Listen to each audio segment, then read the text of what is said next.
Good morning or good evening. Maybe a better opening phrase would be just something simple like hello or yo. So, during yesterday's stream, the full flow of inverse actions was implemented, which is very nice. So we can now hover above this one, click pick it up, and we can drop it.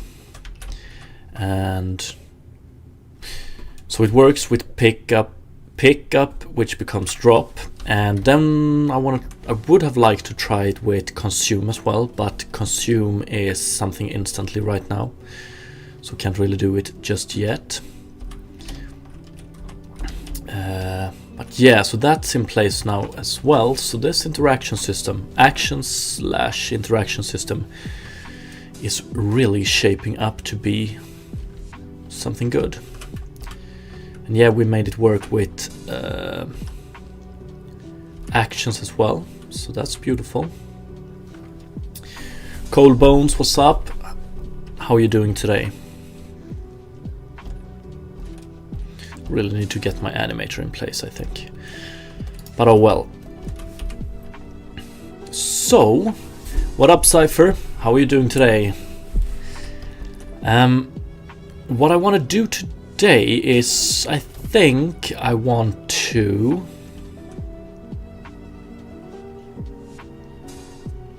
I don't know if it's visible, but the last thing I did on yesterday's stream was to fix this one, the visuals of this one. So it now utilizes the blur shader, and we also changed the visuals of the text a tiny bit. I wonder if I want to fix this one as well, so this one has the same style. Why not?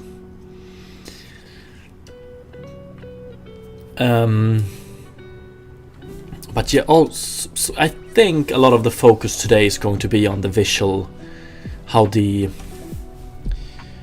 visual representation of the action system looks. So for instance, gonna make this one, which is currently stuck inside of the character, visible. Just gonna have to, yeah, I'm just gonna wing it. We'll see how it goes. Good man, did well on my performance review, should get a pay raise in a few weeks. Nice, congratulations.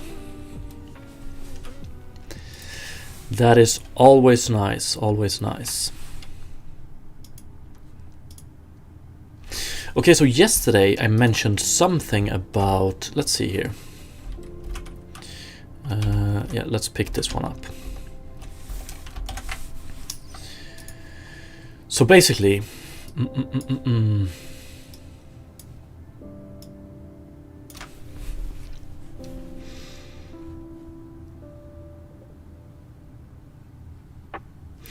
these visuals here are part of a square, basically. So one button to the left, one to the right, one down and one up.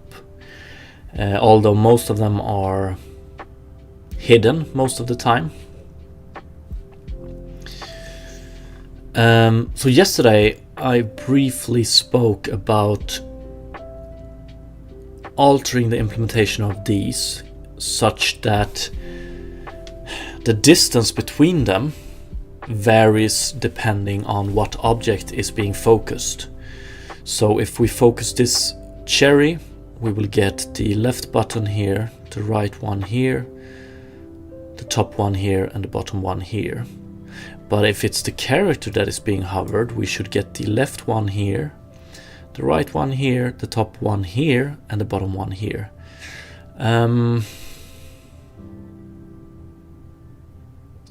If I'm gonna be honest, I'm not sure. I'm not too sure this is like the best idea, but it would be cool, I think. I want to try it at least.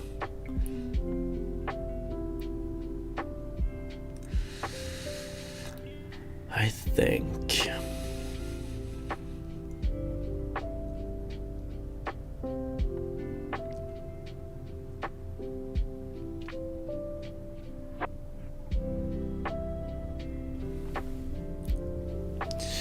Star Platinum, my suggestion is to make click to consume instead. Don't take it too personally. I take everything very personal.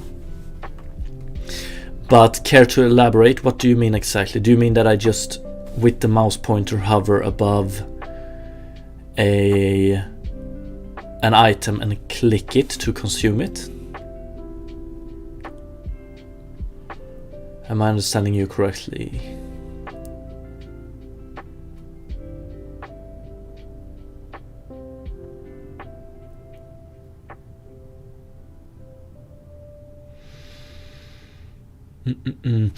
And if that's the case, how would I go about it on controller?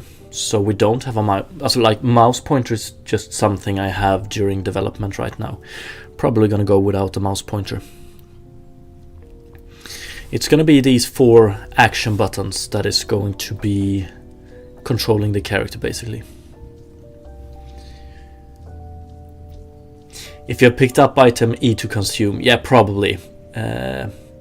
Probably gonna go with, I don't know what the default is gonna be on keyboard, but QERF maybe.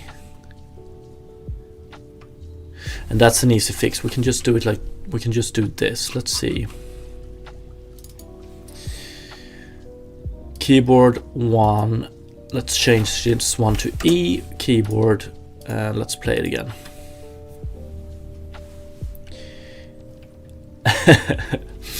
Now it should I changed the first one. So it's pick E to pick up and E to drop right now. But yeah, you get it. It's pretty easy to change. What kind of controller you're into? This game will pretty much be playable however you want it to be playable. I'm gonna support pretty much all controllers, and that's why I went with the new input system in Unity, which makes that pretty easy to do. But the idea is to not have any mouse pointer at all. So the mouse pointer will be, so let's see, when you play keyboard mouse, you will move with WASD, and you will look around with the mouse. You won't have a mouse pointer. When you play with controller, the left, the fuck is it called?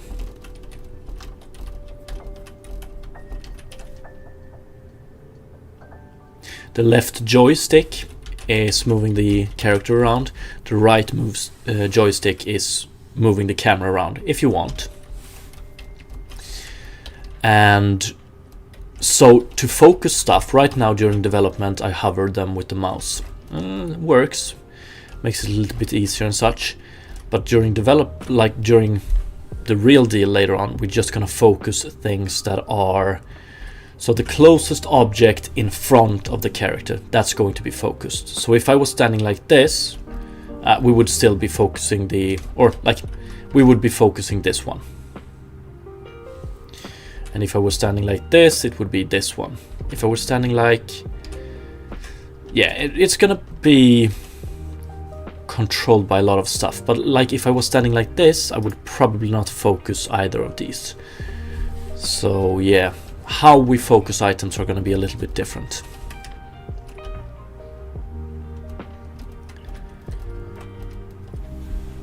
How to move camera in the game. If you do keyboard and mouse, it's going to be the mouse. If you do controller, it's going to be the right joystick. You will be able to play it without moving the camera. If I don't move the camera, it has a default movement. So you will even be able to play it with a controller with just one joystick, I suppose.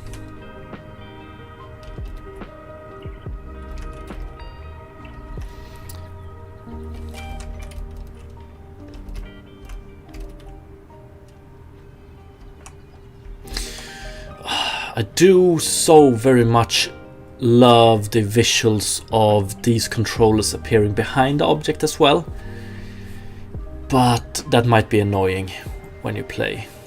But I love this, like this.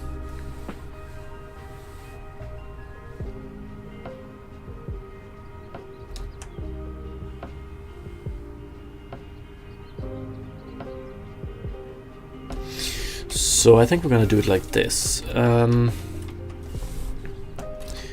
But then of course we actually have a visible controller like that right now, but it's stuck inside the character.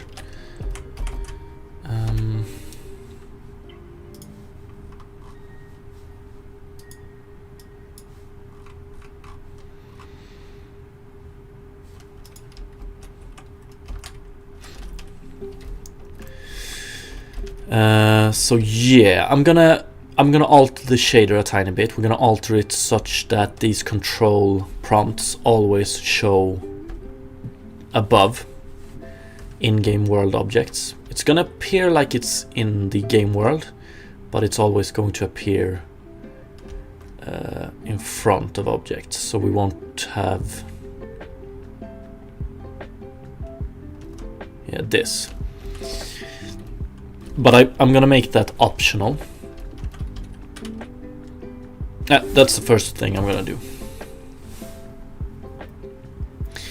There's like a shader to render something on top of something, so maybe use that. Yeah, maybe. There's a lot of different ways to do it. So the most simple approach, or the most straightforward approach, is to just render those on like UI elements on another layer. I'm not gonna go with that one right now. An object can use multiple materials at the same time, but I'm just gonna do some shader magic instead. So user interface shaders. So this is blur text. Am I using blur box for it right now? Let's see.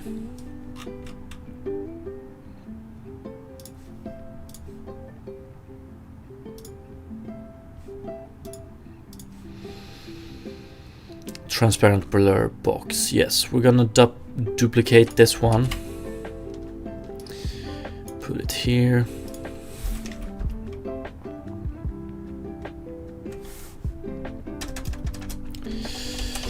background. But I want to change it transparent blur user interface background.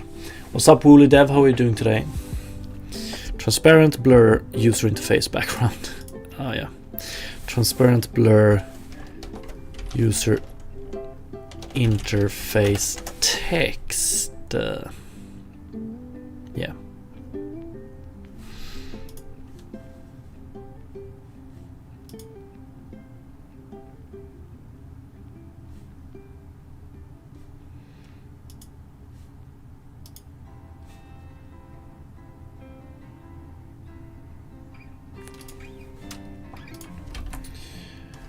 Let's see.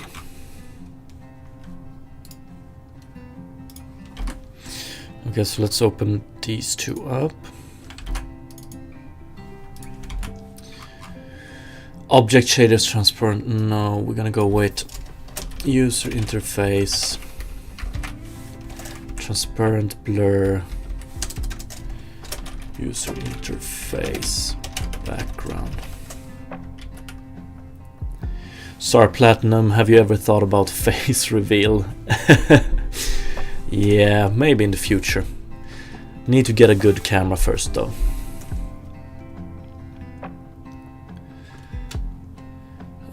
Transparent blur user interface background.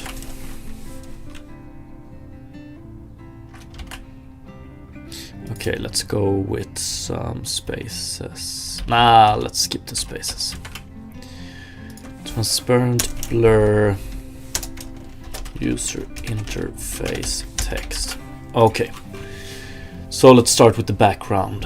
What do we have here? We have sed testing L equal sed right off.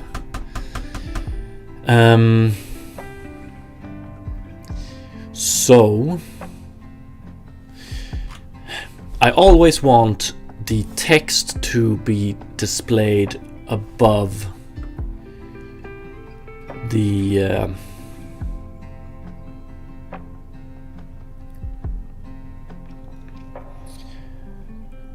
text to be displayed above the background. And I always want both of them to be displayed over game objects in the scene. So when we do sed testing here, we're calling this, so this render pass, scene color dependent objects pass, these are objects that are rendered later in the render pipeline because they need access to the scene color, including outlines.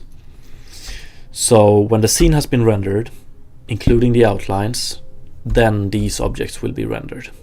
And objects that are going to be rendered here are objects like these user interface objects, for instance, but it's also going to be objects in the game world that might want to distort or blur game world objects.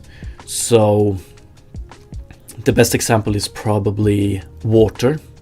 So if we have a river, I want to distort and maybe even blur things that are below the water surface. So then we're gonna have to render those after we have done rendered other objects in the scene and outlines. So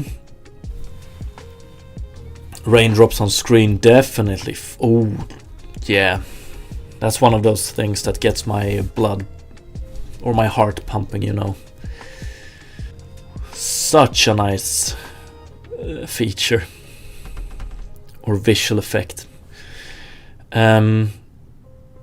So when I set this up, when I render, when we do the scene color dependent object pass, we want to rely on the depth pass that has been done previously.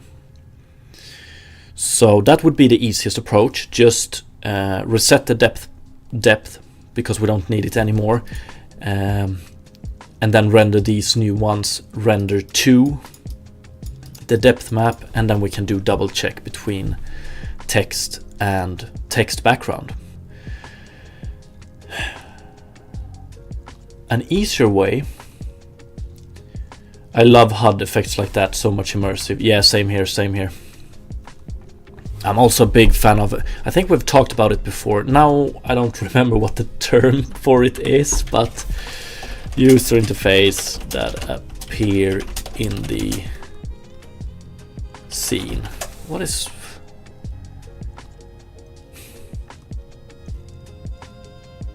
Yeah, what the hell was that? Dead Space UI design.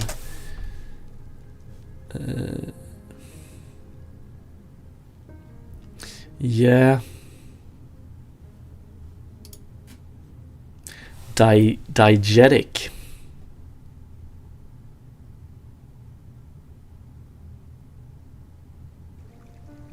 Yeah.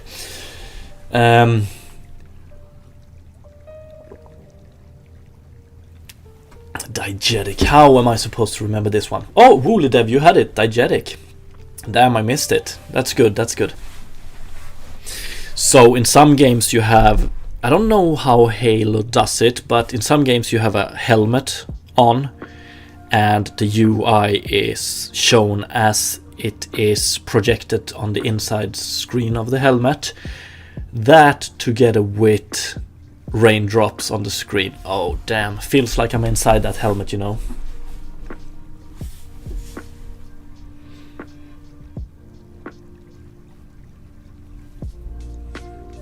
Good morning, by the way, Soul River. I missed it.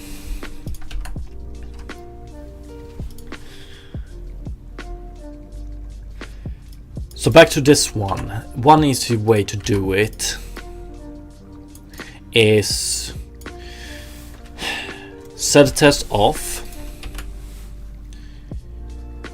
for blur user interface background. So we're not going to do any sed testing, any depth testing. So we're probably going to get this one rendering above other user interface stuff.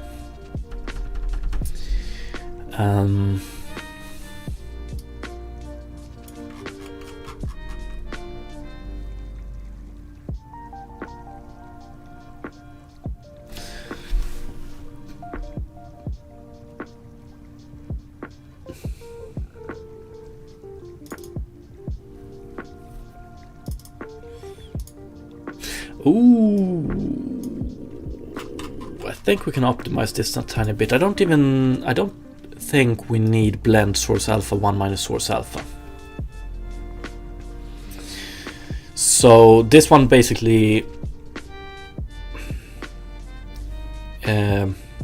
whatever this shader or the fragment shader of this one outputs, we take what is already there. We blend what is already there and the output from the fragment shader here. I don't think I want to do that. So basically what we do in this fragment shader is we read what is rendered in the scene and get rendered color here. Then we do a blend here. I don't want to blend it twice, so this might be a fault of mine. We might want to go with this. And don't want to do blend source alpha 1 minus source alpha. Instead I want to do, oh what the fuck, what is it? Let's see.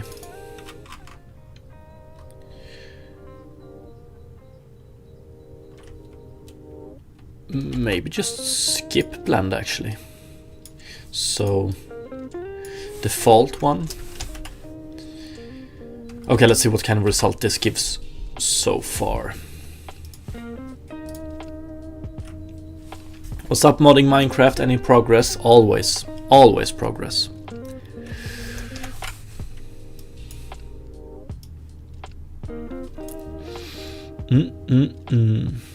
Look at that blur. Love it.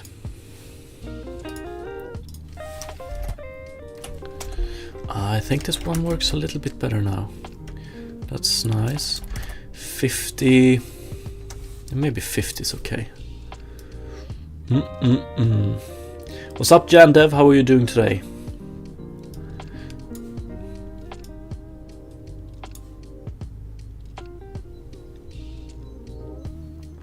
If I'm able to round the corners of this one, hell yeah, I'm gonna be able to. I have a custom... I have a little bit of a library I'm working on which generates some very simple shapes. including planes with rounded corners. Maybe I can include that one tomorrow. Border radius 5 pixels. Wish it was that easy. But like, I'm a big fan of vector graphics. Like, I don't really understand why vector graphics aren't more like widespread in like game development, especially for like user interface stuff. Like, why rely on PNGs for UI stuff?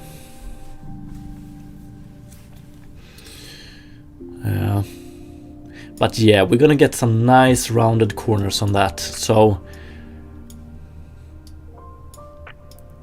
rounded corners together with this blur.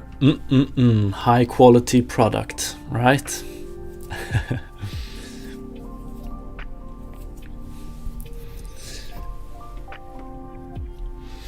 Minecraft uses that like the crafting table. Okay. But no, okay, it's a background, yeah.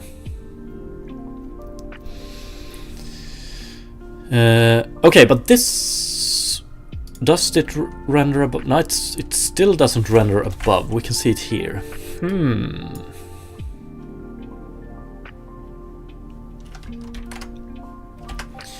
Let's see here.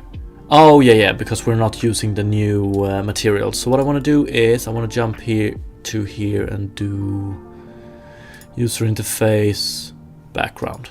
Bam, beautiful. So now it always renders on top and we get blurring. Oh, fucking beautiful.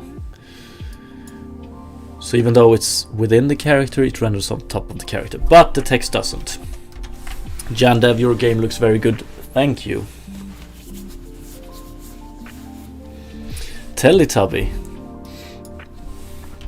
It was a long time I saw a Teletubby. Do they have a white screen on their stomach or something like that?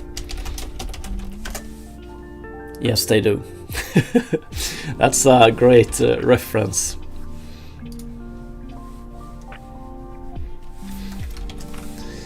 Jesus, what a weird show that was, wasn't it? I remember it as being incredibly weird. What the fuck? And the sun with the baby laughing in it. What? I don't understand anything.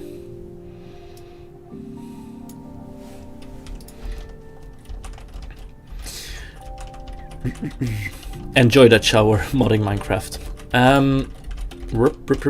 Okay, so now we have this. Now we want to get the text as well. So we want to do something similar with transparent blur user interface text. And this shader is a bit more complicated. So this is not something I've written. This is the Text Mesh Pro shader for rendering 3D text. So this one does a lot of magic with SDF, I think, to properly render. I haven't really looked into it, but it does a lot of stuff I rely on. But what I can change is set right off. That's good. Ooh. Fancy.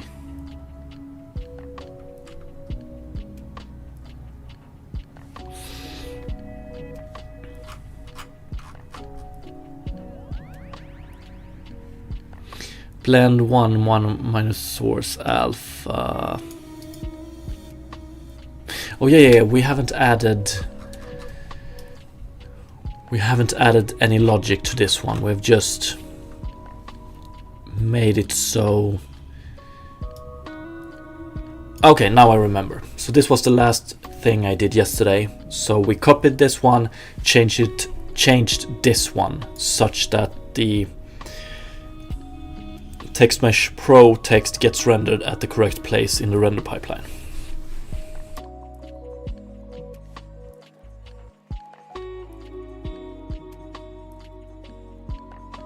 Okay.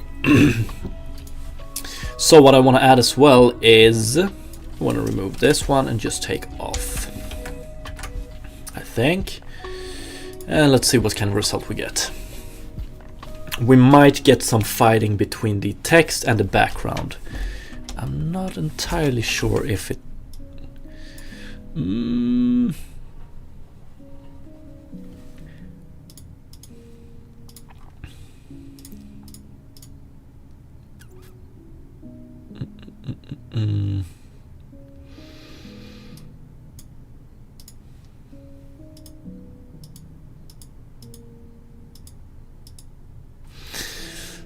I wonder if we do render queue from shader, but instead, like, we don't want to do any depth testing for those things, right? So instead, I'm gonna do it in a little bit of a dirty way, I think. Okay, here we go. So this needs to be fixed in the animator as well. I tried to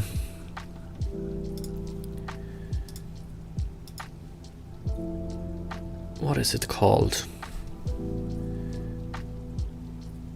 Make this happen yesterday, but I couldn't get it to. I couldn't reproduce it, but now I could. Now I can. So let's see. What state are we in? Are we in this one?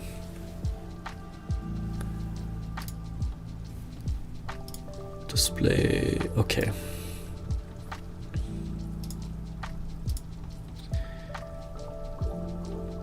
Where do we get stuck? This is very weird. Very, very weird.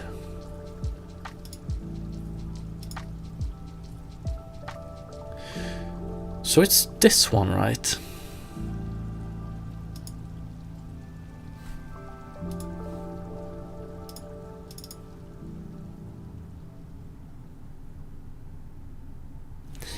Like it's just like it's in no state basically.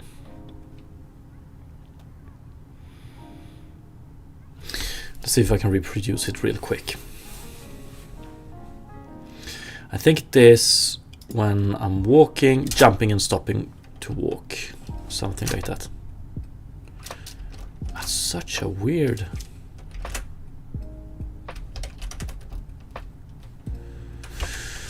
Oh well.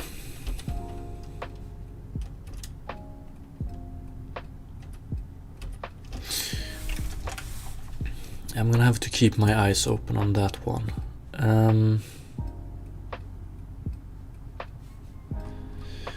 But button map, I want to fix description text as well. So this one.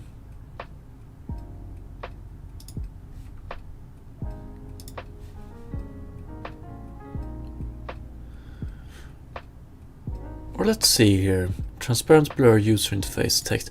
Why isn't the description showing here? We should have a description underneath this one.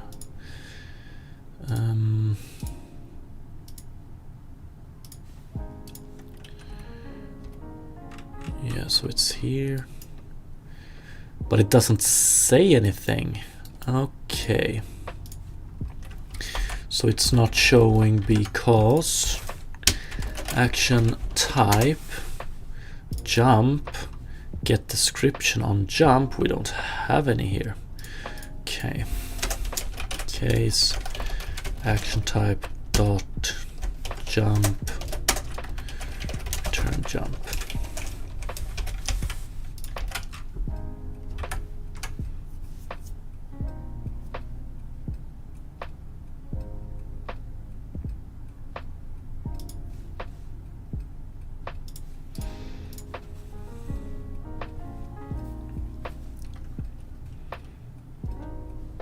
And now we have that one there. Beautiful. Although it's a little bit harder to see, so let's go with 25 maybe.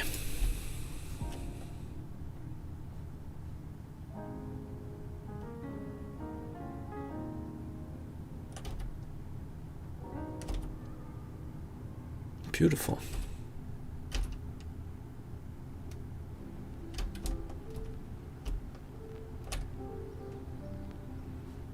Oh, could it be? Huh?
I wonder if I want to add a show information action, actually.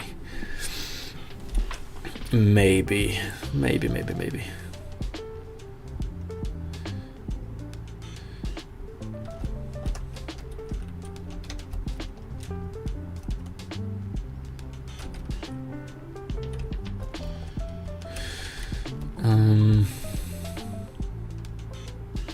How would that look?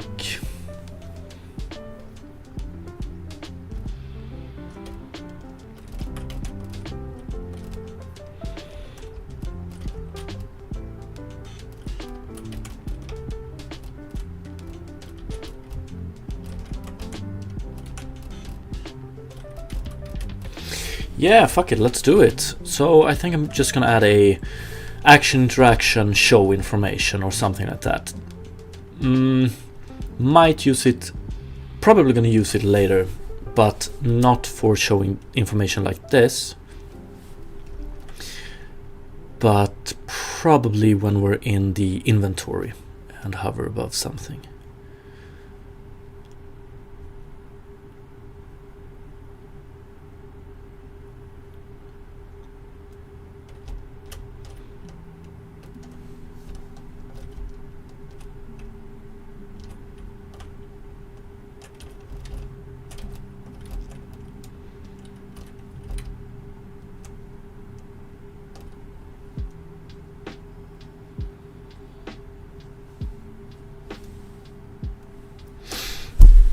What one could do as well is change the color of,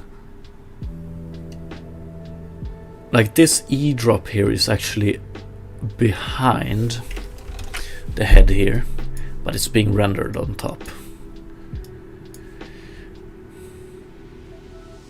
Could I change the color or something like that of the text?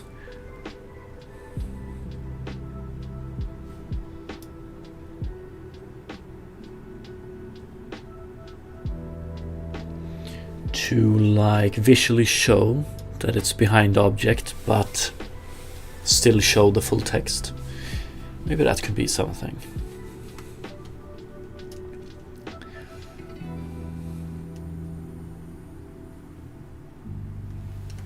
Geralt, what's up? How are you doing today?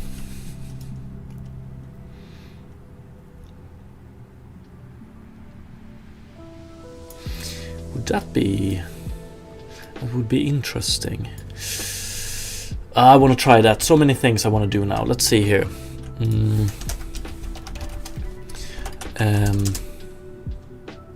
Alter text color.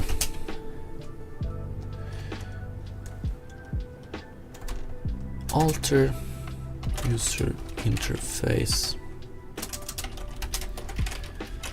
text color if it's behind an object, and implement action interaction information.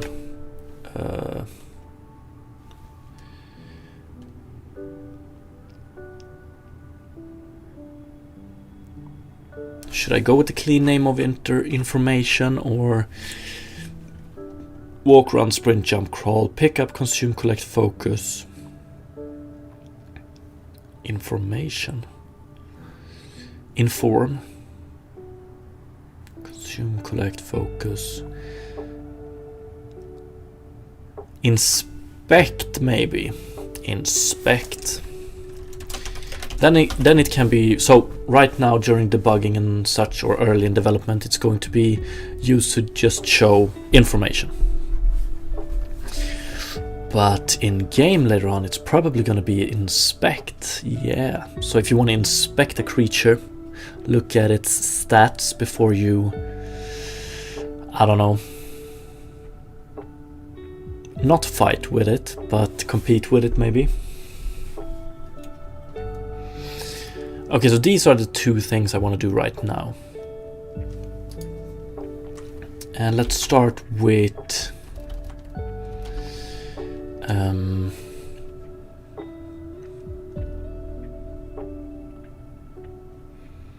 how would that look?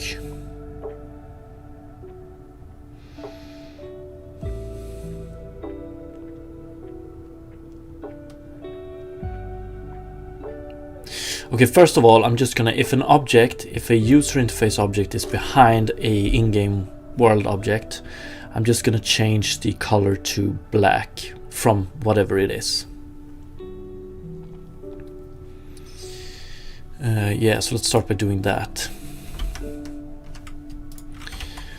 Transparent blur user interface background. And I want a little bit of a reference here. I want, or actually we do already utilize depth here, I think. Sample scene depth. Beautiful. UV cent. This is if we do distortion vertex normals.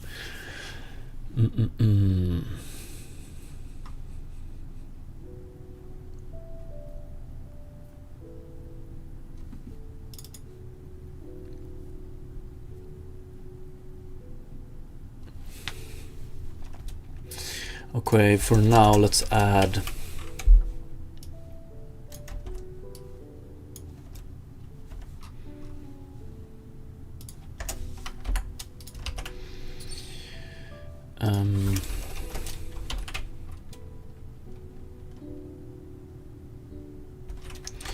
let's just call it new now. EL Studios Dev, what's up? How are you doing today?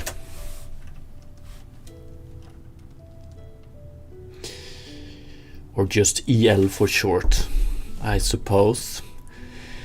Okay, so I want to just sample the depth. I wonder if I want to do it linear eye depth.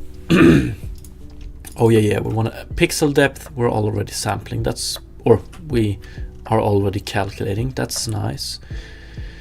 UV center distortion. Nah, we're not going to distort it. So yeah, let's just copy this one. Float color.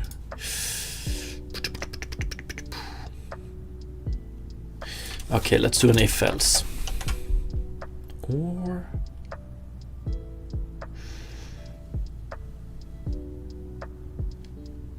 yeah, float 3 color RGB is equal to, now we don't need an if else, we just need if color RGB is equal to color.rgb.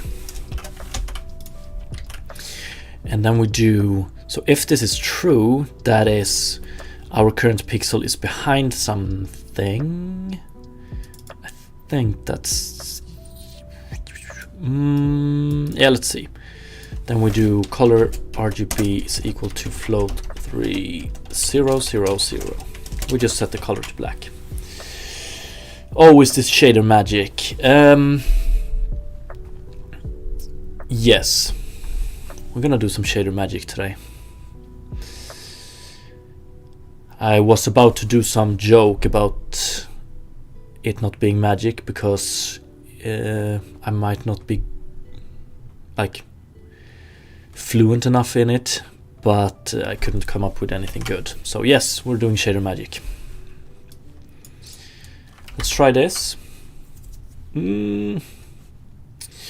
That's not good. Oh yeah, we just want to do UV center here, but yeah, I think so. Yeah, shader parlor trick then. Yes, that's what we're gonna do today. Parlor trick.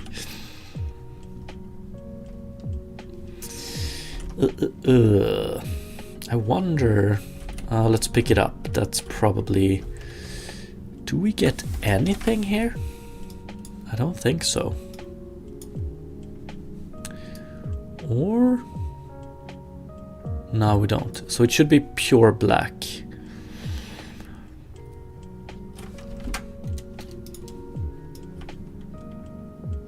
Oh yeah, I'm tired. We want to change, so instead of doing color RGB here, we want to do color RGB.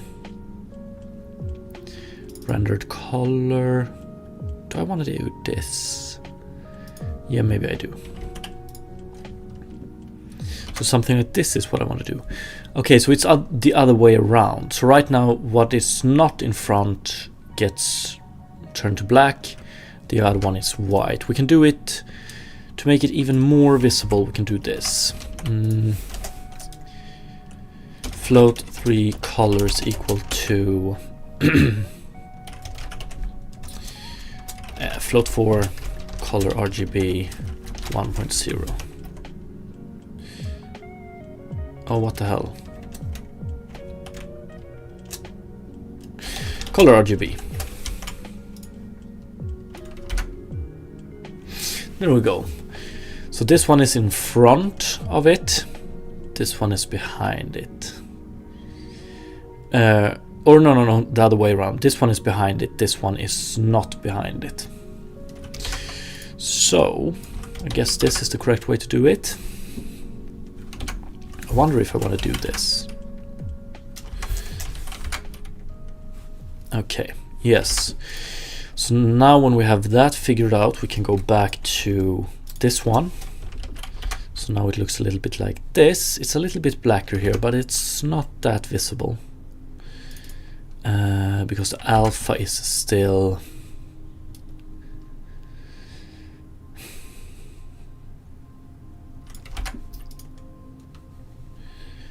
extremely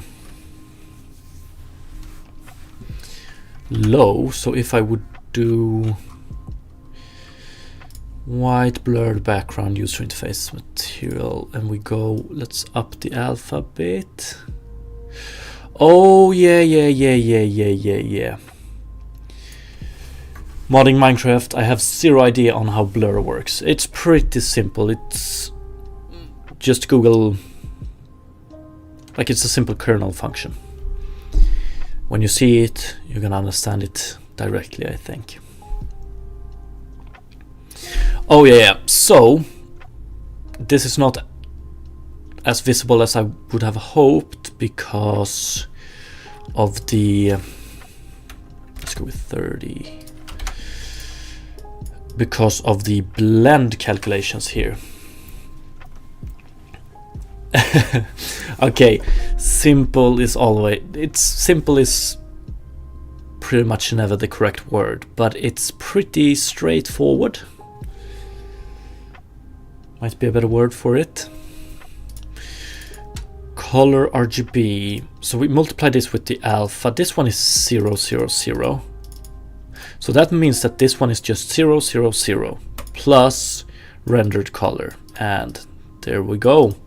So this blend calculation is maybe not the best one, because since this one is 0, 0, 0, we basically don't take that one into account.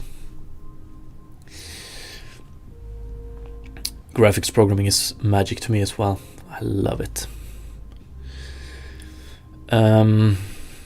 So this blend is a bad idea.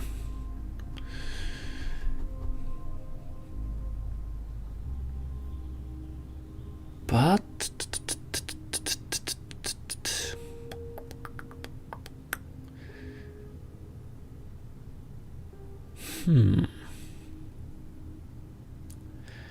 how do one blend with black?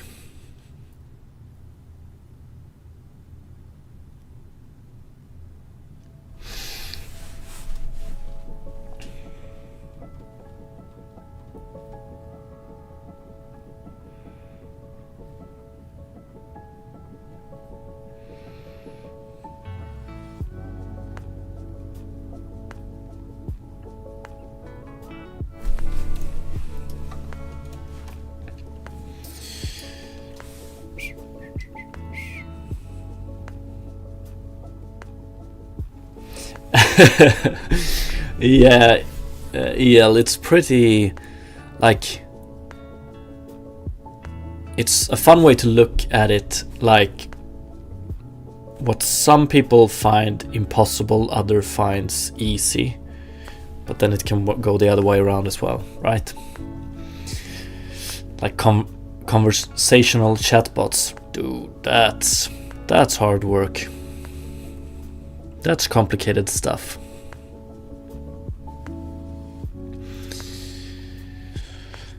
Okay, so this blend sucks. So let's see.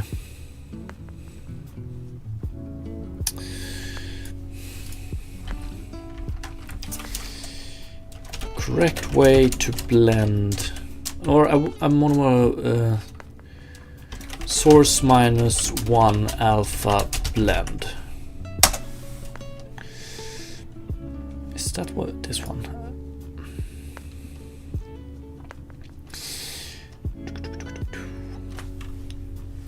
Blending.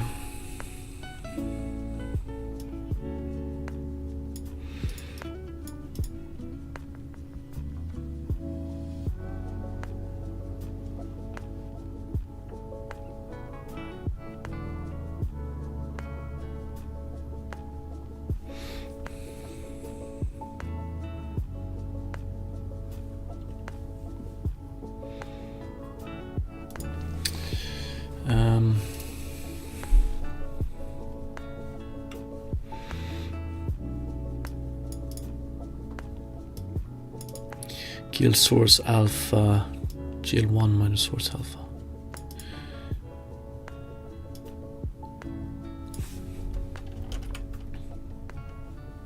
There are mix functions. It is shader linear interpolation function. But this is pretty much what I'm doing, I think.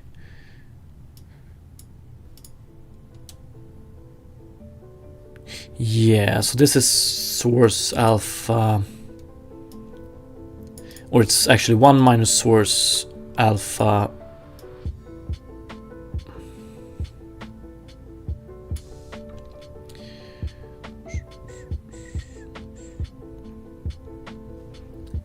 Is it this one I'm doing? Let's see. It is, and it's not ChatGPT strapped into a pretty UI. Yeah, that's what a lot of people are doing these days. It uses a lot of different things to detect questions and all. Nice. Yeah, I do love. I love like GPU. Let's see here. Computational programming. That's something I love, but I find extremely daunting. Which is pretty much what you're doing when you do shader magic, but the purpose or the result, like the purpose, is a little bit different. Implementing shaders for the end result appearing on screen is a little bit easier to think about for me, as opposed to doing calculations in a shader, but it's just going to be stored in memory to be used in other calculations, for instance.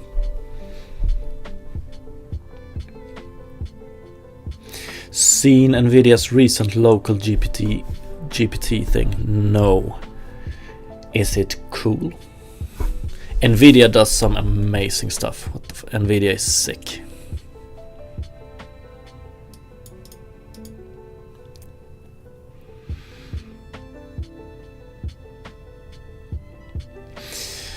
Okay, let's see if I do something wrong or if this is actually the result you get from this type of blend. So let's see, alpha, destination alpha,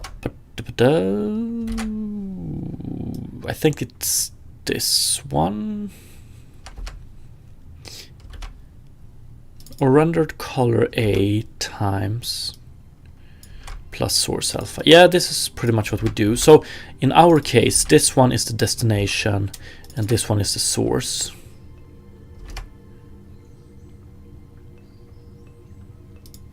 Ooh, one sec.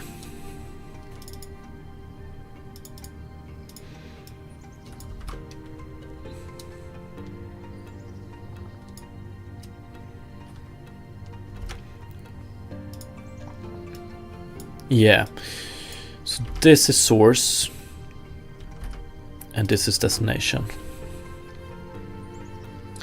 Color RGB, so it's pretty much this one. Let's say source, destination. So this is source. I just fucked it up a little bit here. So how do we calculate this one then? So source RGB. I'm doing this wrong, right? Color RGB. Yeah, probably.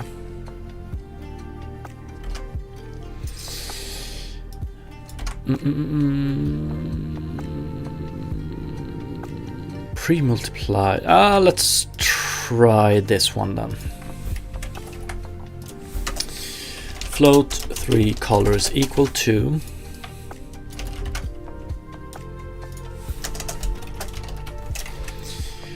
so source color.rgb plus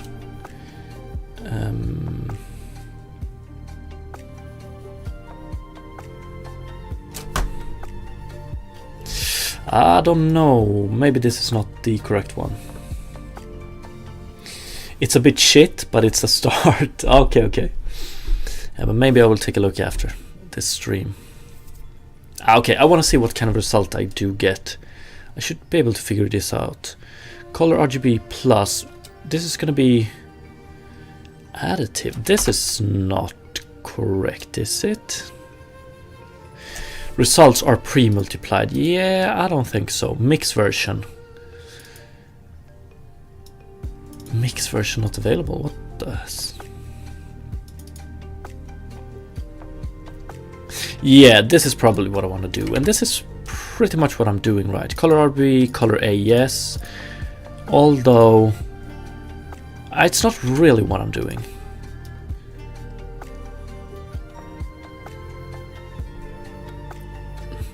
Let's try this one.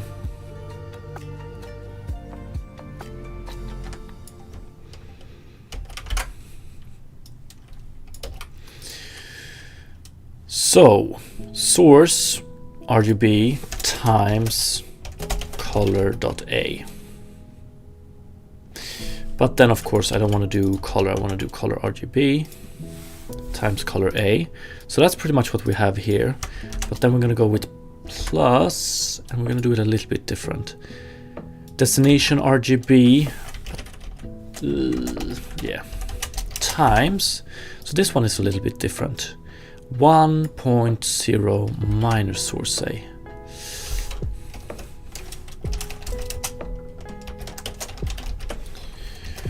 So now it's a question of, do I have my source and destination set up correctly? So this, you can see this is a little bit different. Let's see, but what would happen if this one is 0? Then we still get 0 times alpha and we're fucked. So this mix doesn't really work with this one being black. Okay, I'm having a slow start today. Like, I'm trying to figure out how a mix calculation would work with the color black.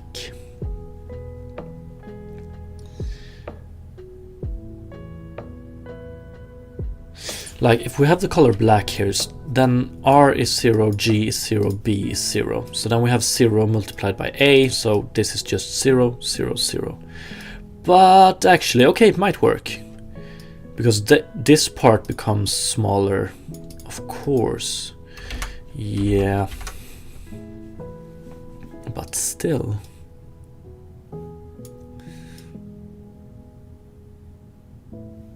Yeah, it works. So what is the difference between this one and the previous one I had?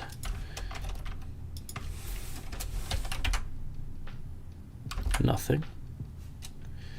Divided by alpha. Divided by alpha.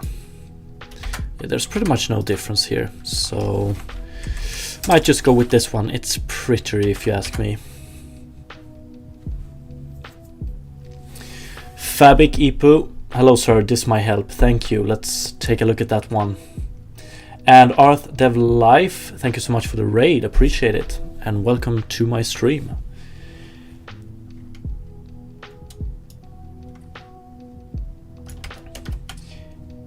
How to average RGB colors together. Yeah, let's take a look at this one. It's medium.com, right? Hell yeah.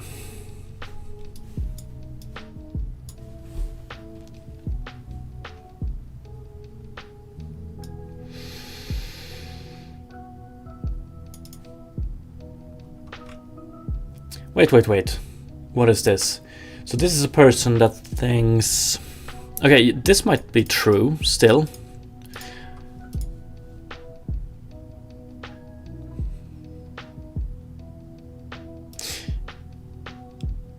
Oh, yeah. So, and this is like, this is also the reason you get banding, right? Isn't it?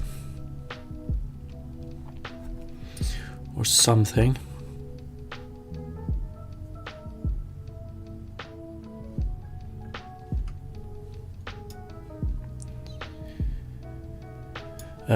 Modding Minecraft, are you making blur? No, we already have a blur in place actually. But okay, so yeah, I get this, but that's not the conventional way of mixing two colors together in at least not in OpenGL, I think. Modding Minecraft, you've been streaming for a stack of minutes. Oh, is that a Minecraft joke? 64, right? A pretty good one. You have been streaming for max stack size of minutes.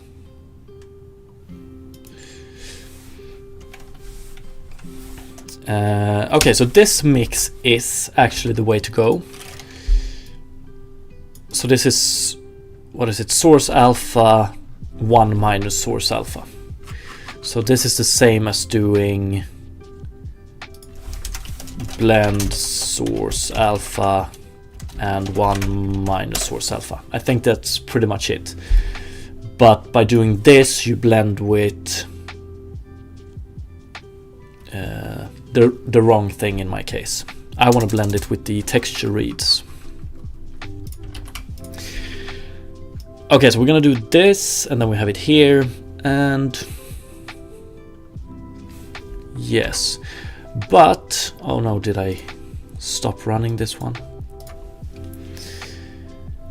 This doesn't really, oh no, I changed my material.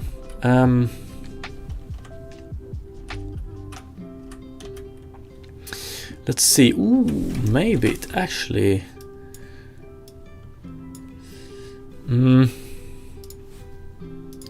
Let's go with white. It works kind of. It's less like if alpha is 1, it works very good.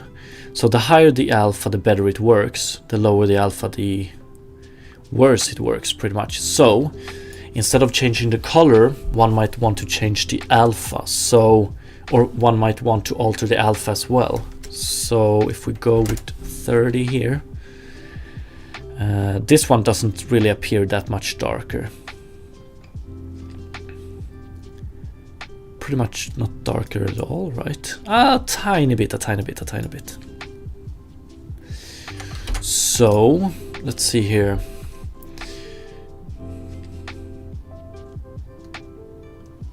I wonder if I just want to do color.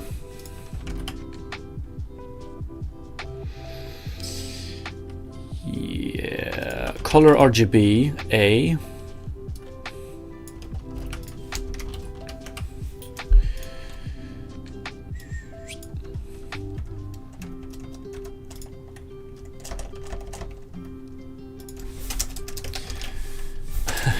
color. If this one is true, I want to change. Then I want to do 0, 0, 0, but I also want to do, or maybe I should just do, what if I do, yeah, okay, I'm gonna do it like this. We're gonna start with 0.5, so hard-coded multiplication of the color. So, but that means that we lower the alpha as well. That might not be what I want. Maybe float 4 0.5f times color.rgb and 2.0 times color.a. Maybe something like that. And then we want to work with color down here. So we're going to do a mix, color mix. This one is probably not what we want to use. Or we probably don't want to use this one, so I might just skip calculating it, but whatever. Modding Minecraft, what's matrix 4f? Am I using matrix 4f somewhere here?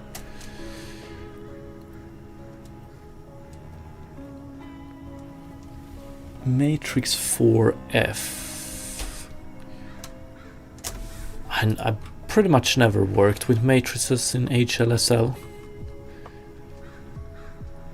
So I don't know if that's the correct way to put it. Let's see here. HLSL matrix syntax.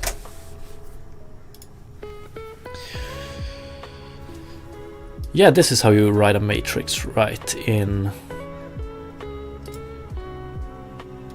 so float 2 times 2. So that this is a 2 times 2 matrix with floats or populated by floats. 4 times 1 matrix. But let's see here, matrix syntax. What is it called? GLSL maybe? Data type.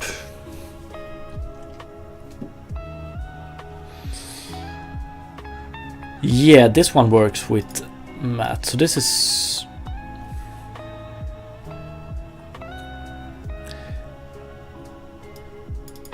yeah. So GLSL, that's where you have the mat n syntax or mat nxm syntax.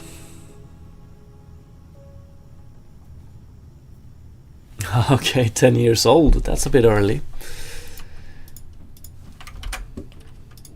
Okay, so what I want to do here is when we mix the color, I want to use color here. Color RGB, color A, color A.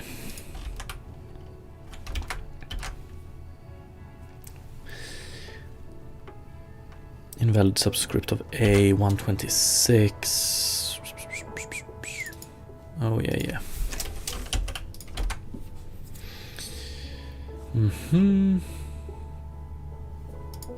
135.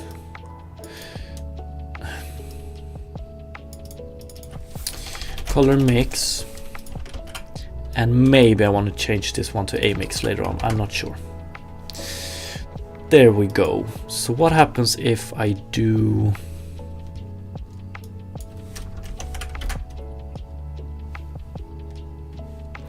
Really?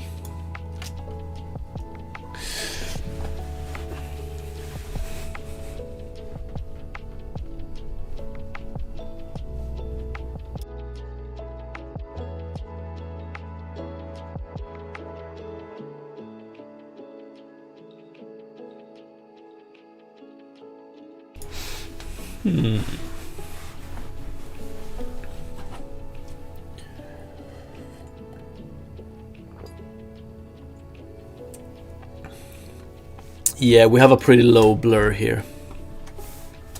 But yeah, I do agree. That is true. The blur doesn't really...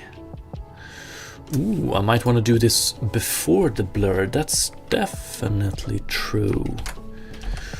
Ooh, good point, good point. But let's see, 0.2. Yeah, there we go, we get it. So now it's a little bit darker if it's behind it. But I mean, this type of effect in its current state is maybe one of the most pointless things I've ever done. So what if I go 10 times the alpha? 0.1. I don't know about this one actually. Maybe it looks a little bit better when we do it to the text as well. That is true.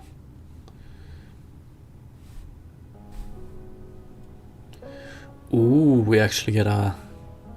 This is not good.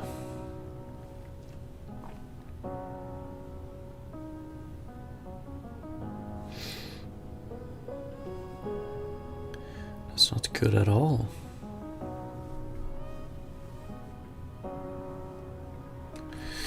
So yeah, this blend is wrong.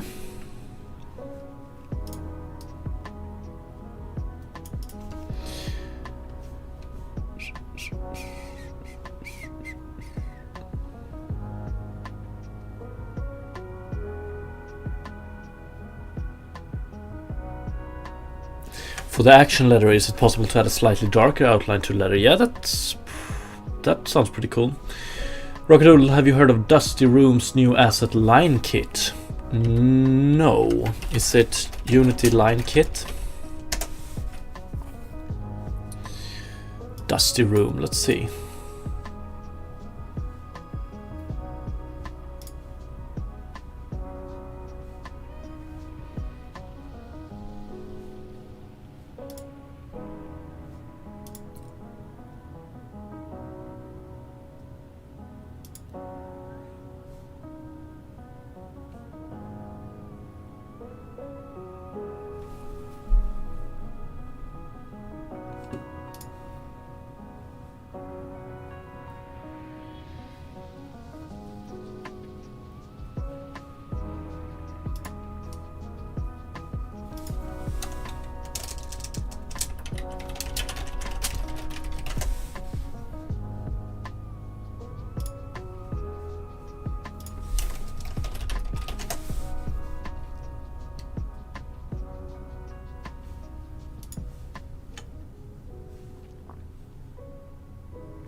It's not on the Unity Asset Store, it's on their website. They're the ones that made Flatkit, Cubely Shader and Chroma. They've been working on post-process outline that is improvement from the basic one in Flatkit. Okay, sounds amazing.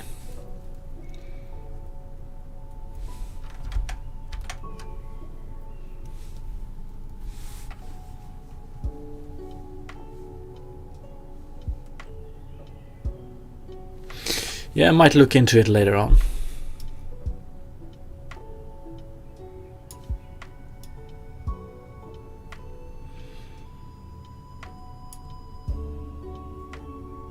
Okay, so this blend is wrong. Let's see here.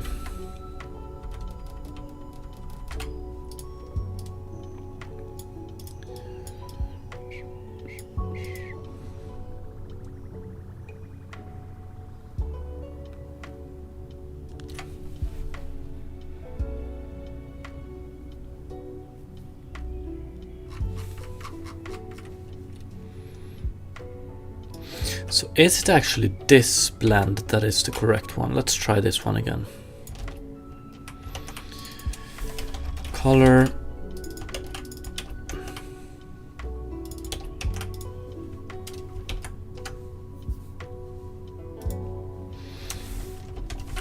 $134.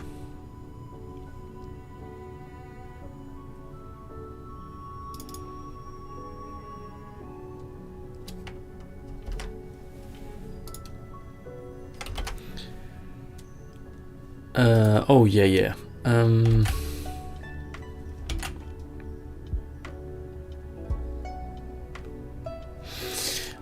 But I don't know about this one, if I'm gonna be honest.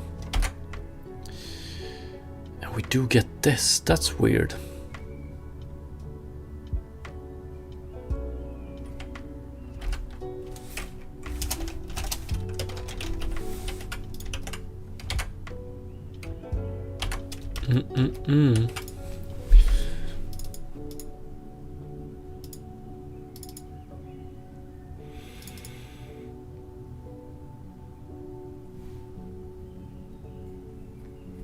Are you doing a shader for text too? Yeah, I'm altering a text mesh pro shader.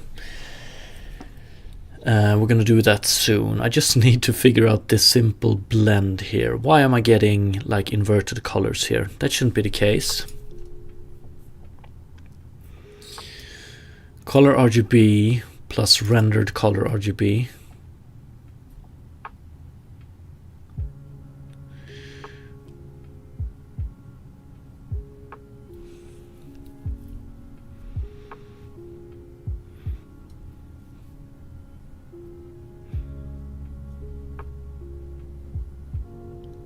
Yeah, and this one is not needed.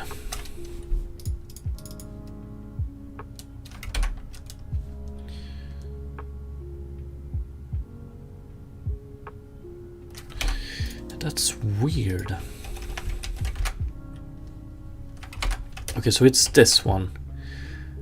Oh yeah, okay, I'm tired. So what is the setup we have? 30 0.3. Yeah, of course. So this one becomes more than one, I suppose. That sucks. 0.1. Yeah.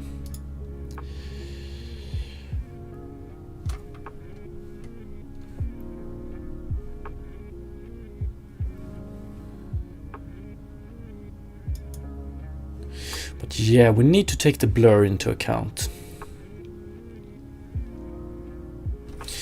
So to better visualize this, we can go even lower here. So this one is actually behind the character, and that's why we get this type of effect. I don't know if this is something I want to do. Maybe it is. But less apparent than this, I think.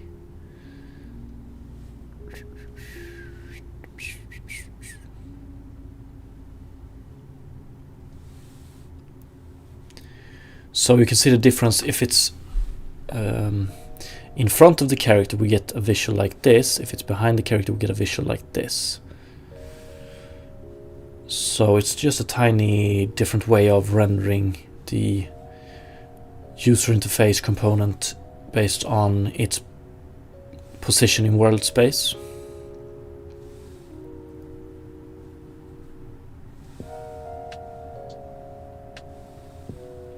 Basically.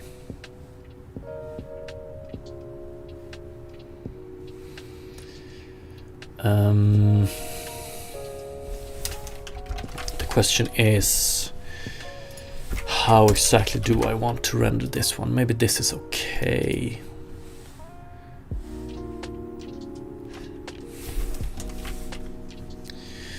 I think it will become a little bit more apparent when we do it to the text as well. So yeah, let's go with this one for now. And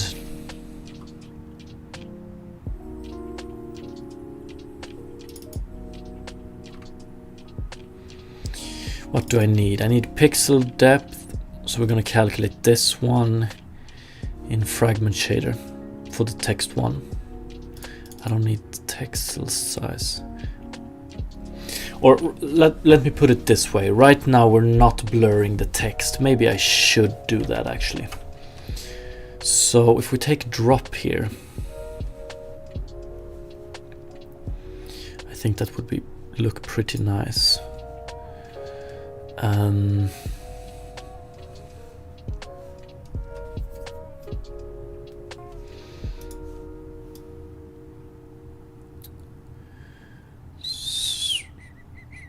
So if we change the transparency of it, we don't get...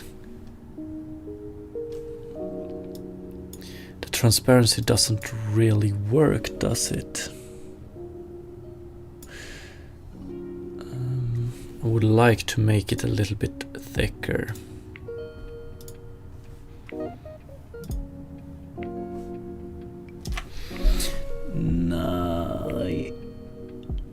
It works, but not that good. It doesn't take the lines into account, so we're gonna fix that. If you blur the text, it will make the text less readable, in my opinion. Yeah, we're gonna blur not the text itself, but we're gonna make the text transparent, and we're gonna blur whatever is behind the text. So not the text itself, just what's behind it.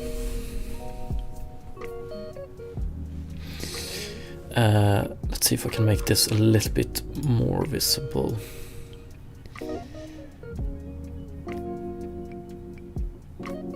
Okay, so transparency works actually, but not in the correct way. And it doesn't blur it.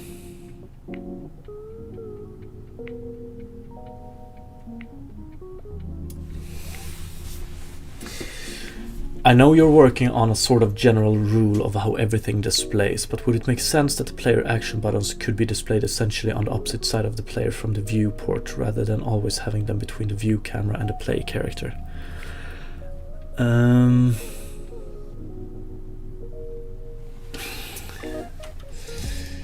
Sometimes I just want to do cool shit, and when it comes to like these options are, I know they're displayed a little bit they're displayed way up, but they're actually for this object I'm holding. So if they are for the object I'm holding, I think it makes sense that they are around that object, i.e. can be displayed behind the person.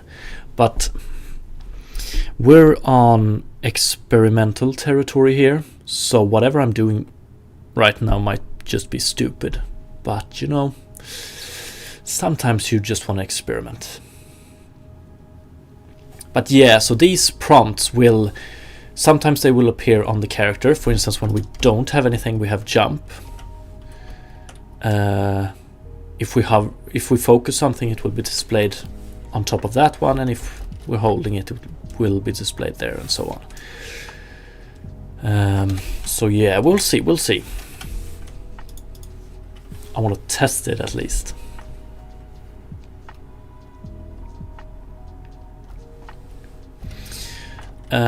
So let's pick this one up. Let's go to the drop text here and do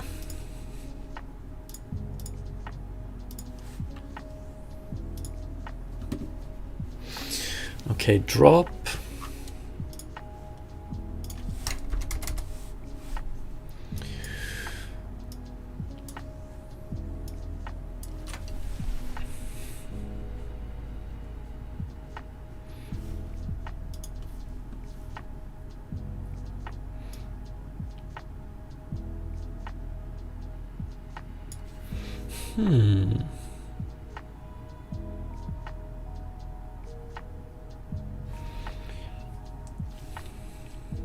Okay, so I think, yeah, the transparency works, but we don't blur it. Okay, that's where we're at. This one gets blurred though. So it's always going to be a question of how much blurring do I want to go. Do I want to go crazy or... fuck, and that's also one thing. Okay, before I start focusing on the text. So, with this new effect we have here, this one doesn't take blurring into account. So you can see we get this, it looks a little bit weird, right? I do want it to take blurring into account, I think. Or do I? Or do I? No,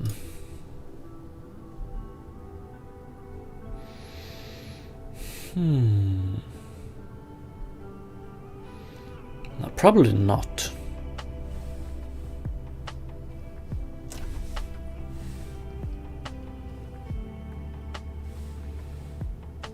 Okay, probably not actually.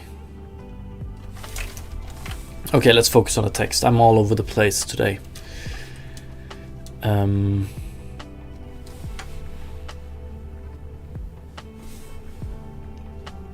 Appreciate the lurk, Soul River, and thank you.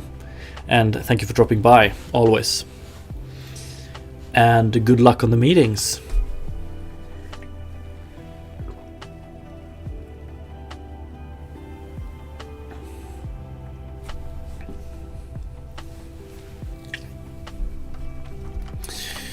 Okay, so the best way to implement blurring in the text shader would probably be to put this one into its separate file and include it, because we're pretty much going to duplicate some functionality here. But I don't think I'm going to do that, not for now.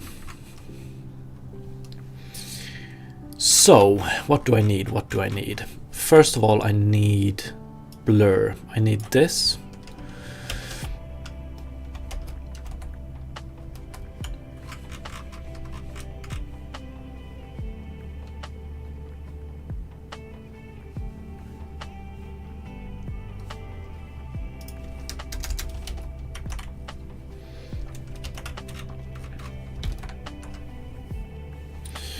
Let's see if we get these options now. So if I do description text, no I don't, because this one does something differently. So let's see if... What's up? Welcome back, EL Studios Dev. Okay, so why isn't my newly added properties being displayed?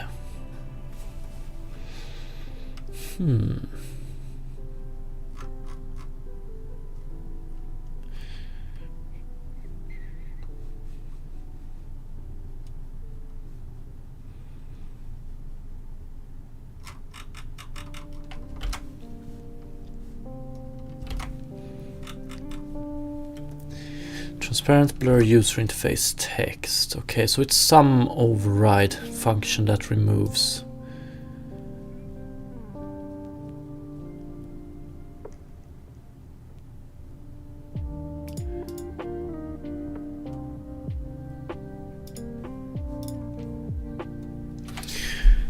Okay, so we have some property renderer, I guess. Modding Minecraft, I'm from Sweden. How about you?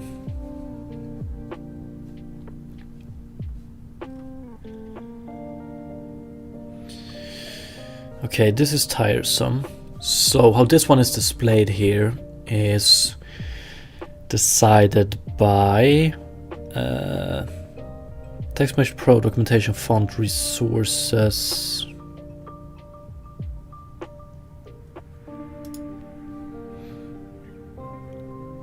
Don't we have the... Oh, is it in packages? Text Mesh Pro, scripts, editor. Ah, this is tiresome.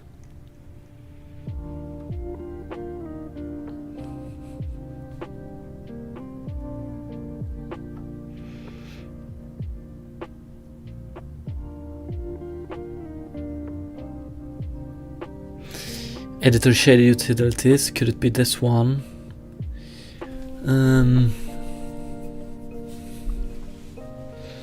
Probably not.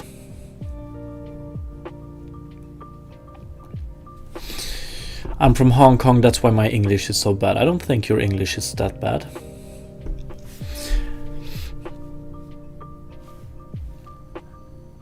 Oh, can I in any way get around this? So I don't care about this property drawer. I don't care if my text materials are displayed in this particular way.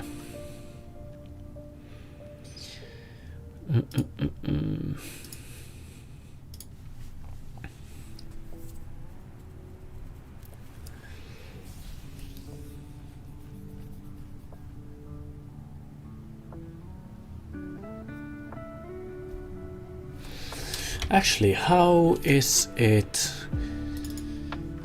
Is it something defined in here? I don't think it should be. Team Pro properties. No, it's not that one. Custom editor, thank you. So I should be able to just remove this one, I think.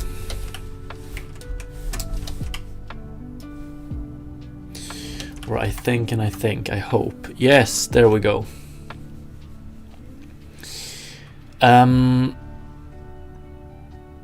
Looks a little bit messy, but that's okay. We're doing default settings for most of it anyway. Now we have blur, default blur level, kernel size down here.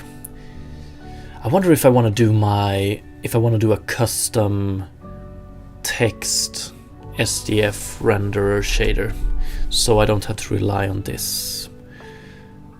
I have no idea actually.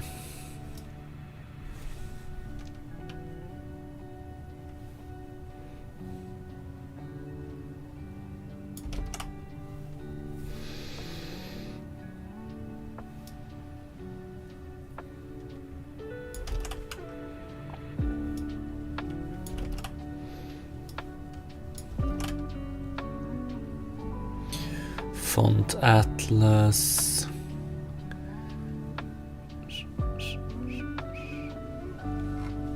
Okay, so now I have access to these settings here.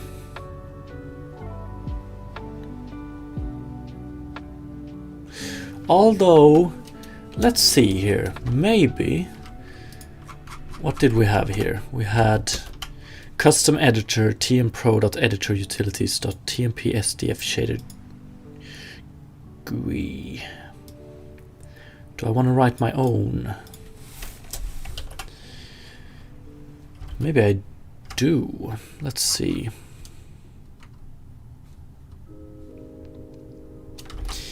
Editor utilities, tmp sdf shader. Do we have it here?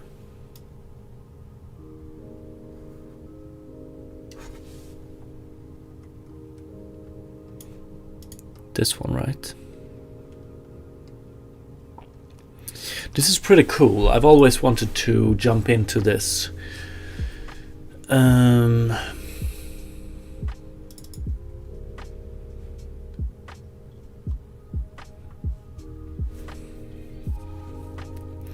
Jesus.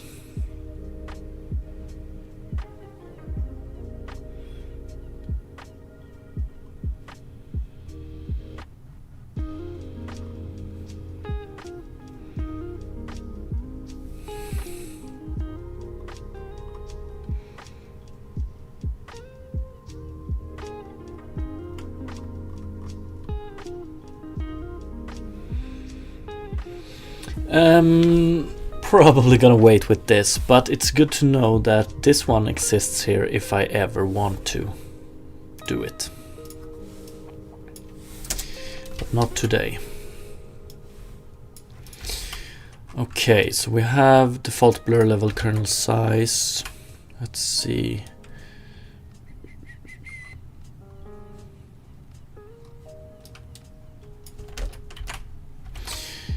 Yeah, I want to do this as well.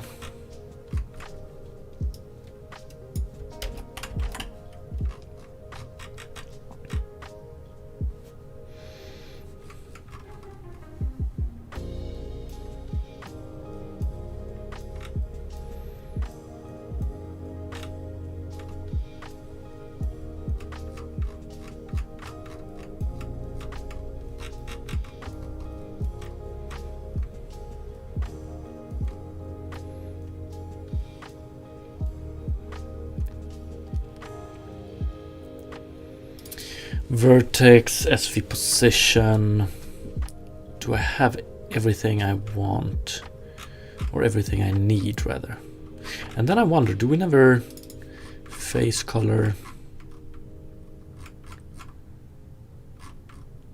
Okay. We do reference it here, but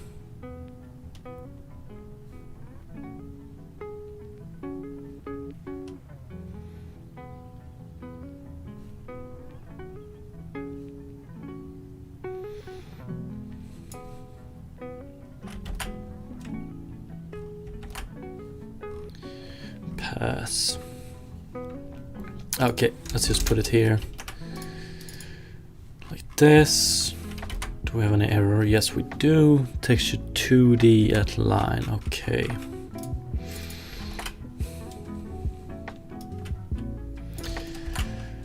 Oh, no. We're gonna get some conflicts here, I think. That sucks. Or I'm pretty sure. Yes.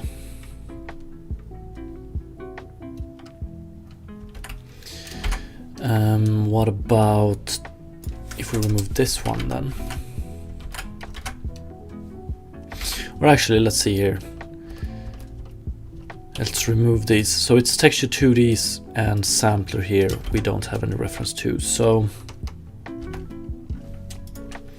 what is the equivalent of that in this one?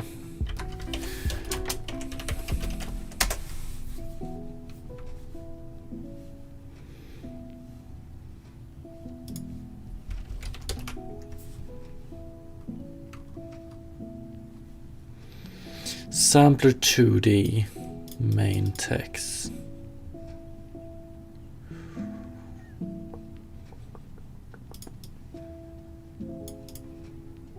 ST.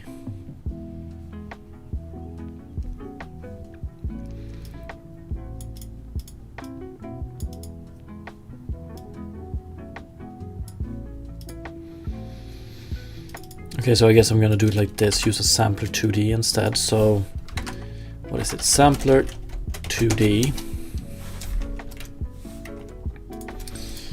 rendered colors and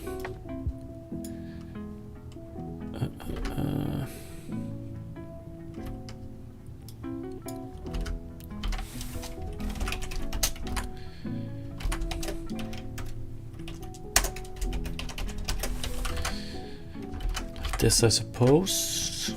Beautiful.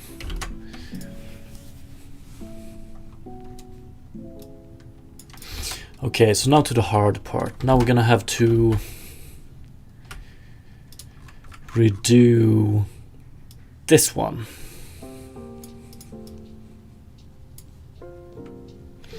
So we're not gonna be able to do sample texture 2D LOD. And oh, I actually want to use linear eye depth later on. I don't know if that one is, and sample scene depth. Let's start with the blur, see if we can get that one to work.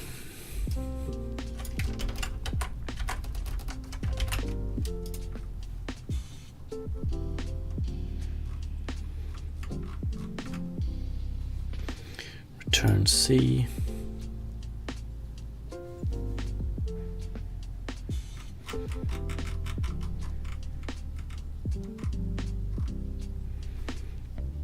Yeah, I'm gonna screw this one as well.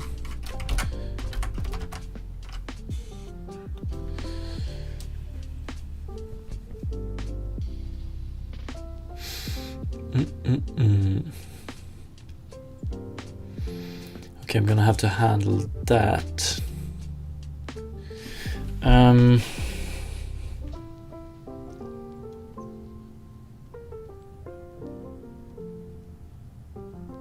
No, I think that's okay. That's okay. So around here, I want to do my custom calculation. Rendered color. Yes. And then we do UV, alter it a tiny bit. Then we do rendered color, sample texture LOD. Rendered colors, can't use that one. We can't sample it like this. We must sample it like text 2D, I think it is. Ooh, but how do you do text 2D with a LOD? Is that possible? Unity text 2D with LOD. Ooh, is it just text 2D LOD? That would be nice. Text, maybe it is, but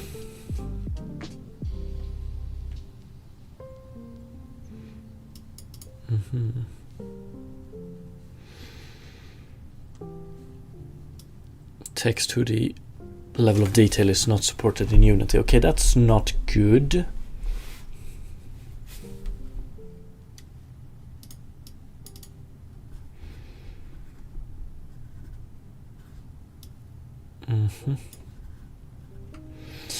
No, I don't want to do this.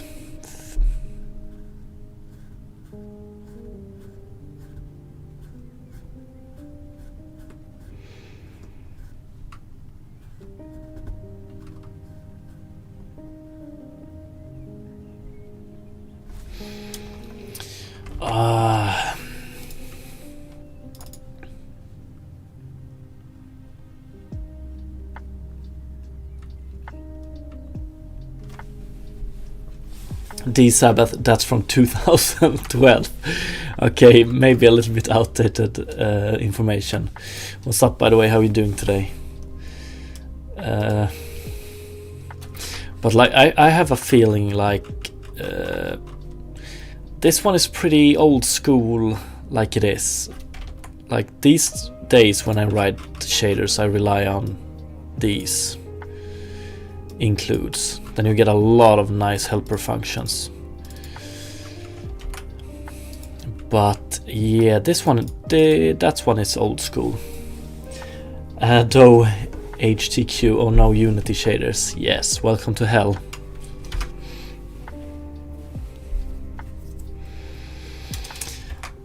Should I maybe just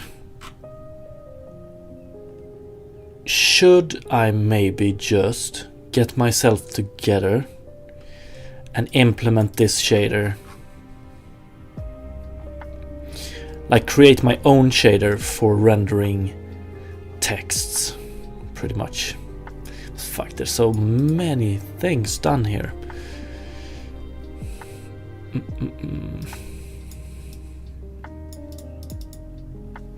V position, pixel size.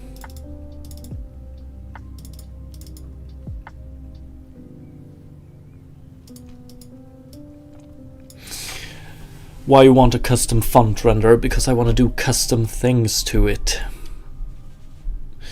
I want to extend it in ways that are not supported currently. And some of these things are easy to add. Like it was easy to add this one and so on. But now when I want to do a little more complicated stuff, it gets messy.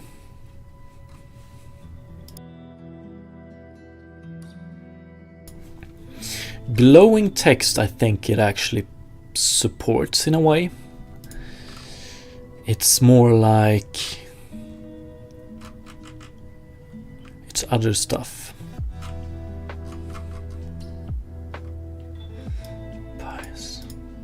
I think it does some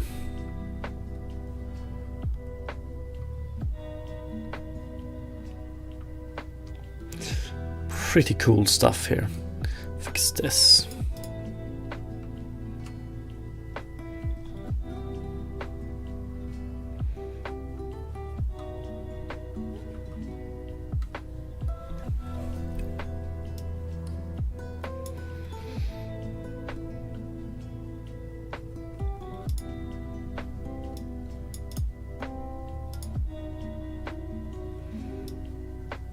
So is this some form of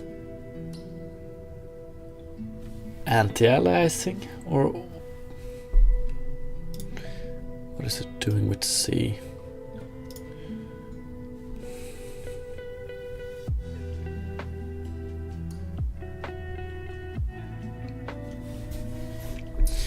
your own font render, then that is interesting. It is. So right now I've just taken the Text Mesh Pro default material and started to extend it with my custom functionality.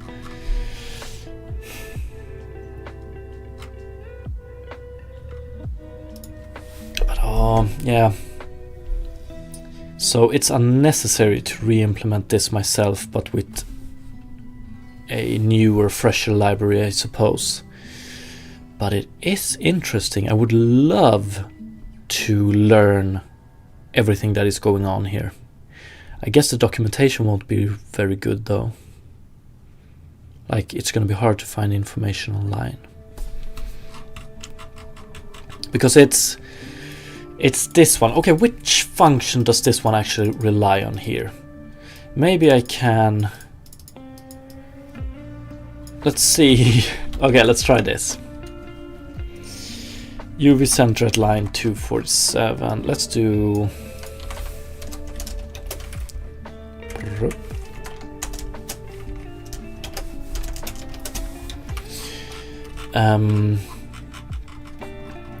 let's try and do...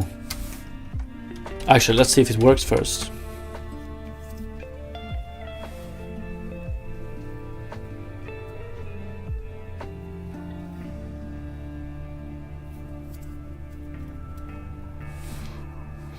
Okay, there we go.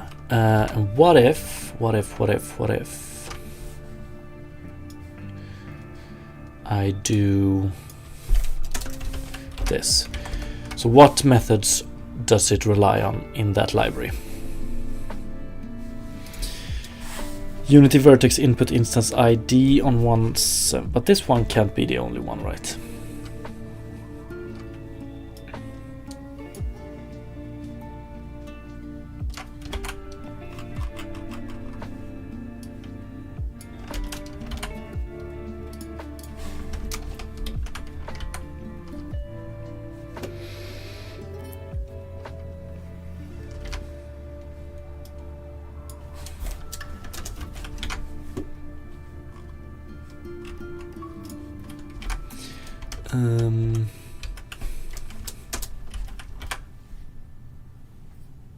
What's up, the bopper? Bop on you.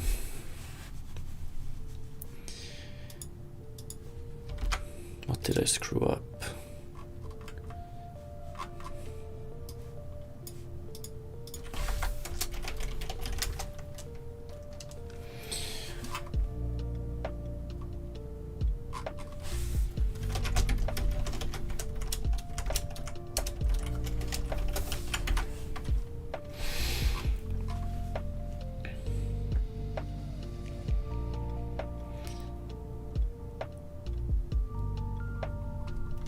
Okay.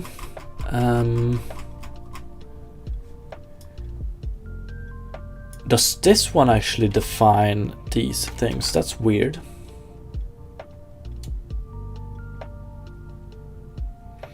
Yes, it is a bopping 3D game.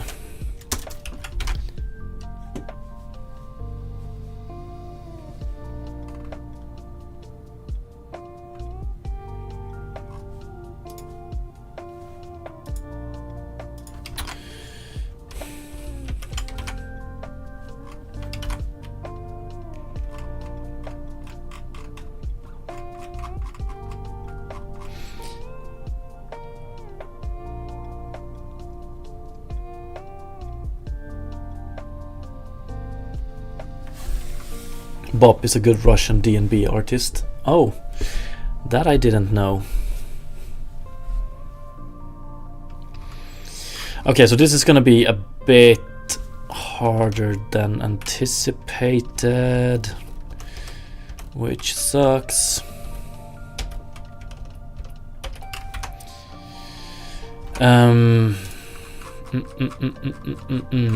Okay, so let's see if I can find text to the LOD, I mean. Text to LOD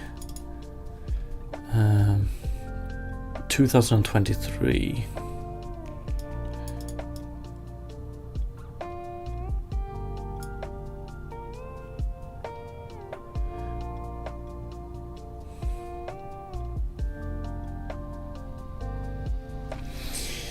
Modding Minecraft, do you rotate things with GI or GL?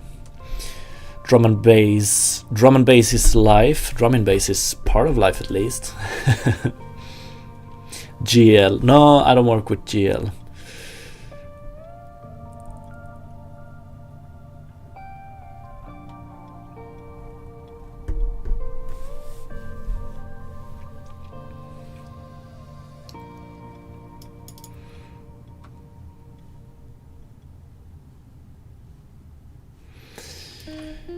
Let's see.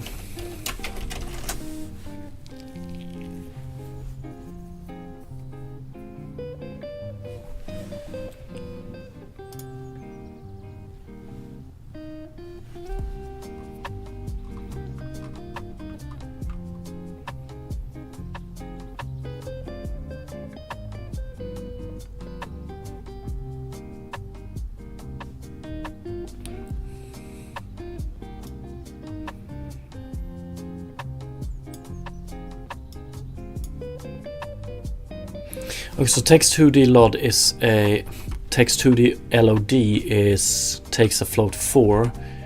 So let's do text2d LOD rendered colors sampler, no, but did it take a float 4? Float 4 UV, and then I hope it's said that is the MIP level you want, and just 0 for the last one. Let's see what kind of errors we get. Undeclared identifier UV center. Yes, okay.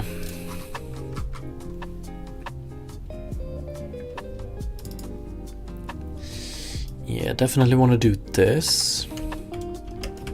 We want to do all of this, I think.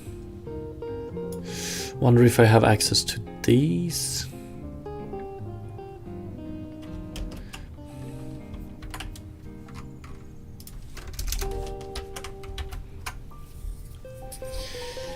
Undeclared identifier I. Yeah, that's true. So what do we have? We have input. So it's called input.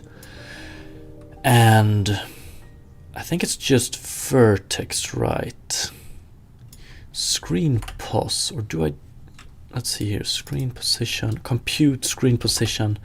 Do we have screen position here?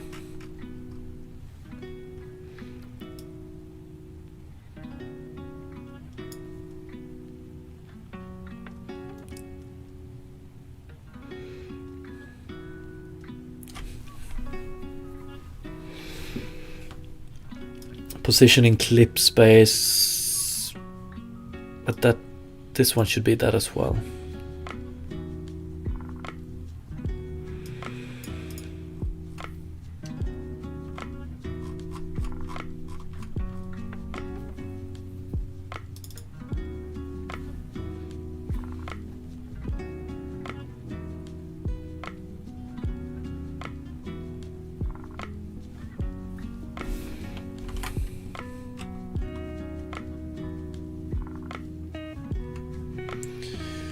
Compute screen position. Okay, let's see.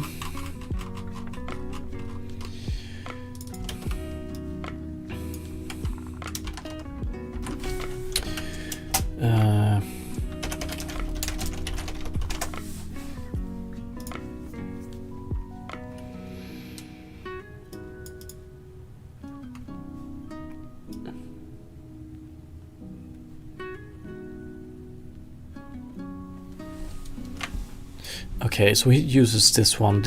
He says just use compute screen pos. Is that okay? So I guess that's available then. So let's see.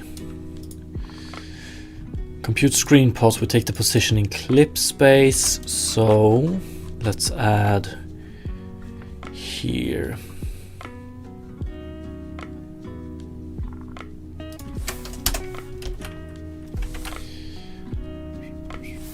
Float 4 screen pos. position. Okay, let's do screen pos. And we did it to text chord 0, but here we have up to, let's see if we have text chord, don't we have text chord 5 available? Otherwise, are we running out of text chords? Maybe. Let's see text chord 5. And then I want to calculate it as well, so it looks something like output.screenPos is equal to compute screenPos, and we're going to do output.v position. I'm pretty sure that v position here is clip space. Yeah, Unity object to clip position. Okay, so v position, or wait, let's see here. V position.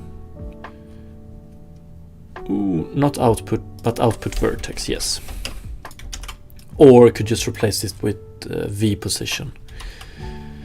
So now we should have screen position down here. So that's this one, but we don't want to work with I because we're working with input. So now this should be okay. Do we have anything else here? We got this one again. And this is clip space, so input.vertex. Input.vertex.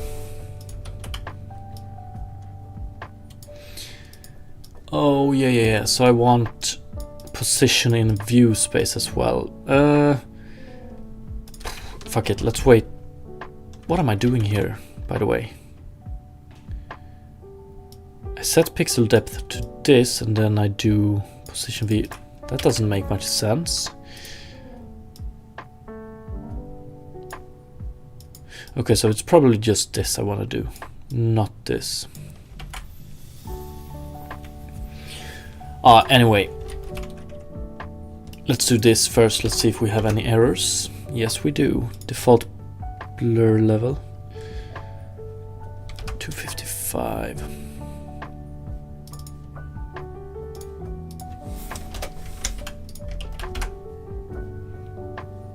Ooh, nice.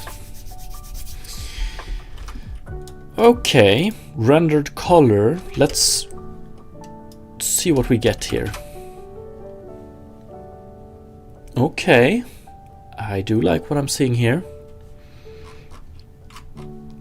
Let's see. Default blur level 1. That doesn't make any difference. That's unfortunate, but this one does, however. Nice. Oh yeah, default blur level.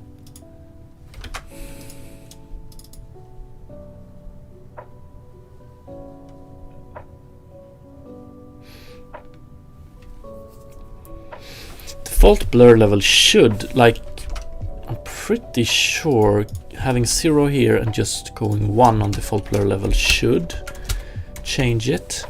But kernel size is 0, which means that this one is 0, 0.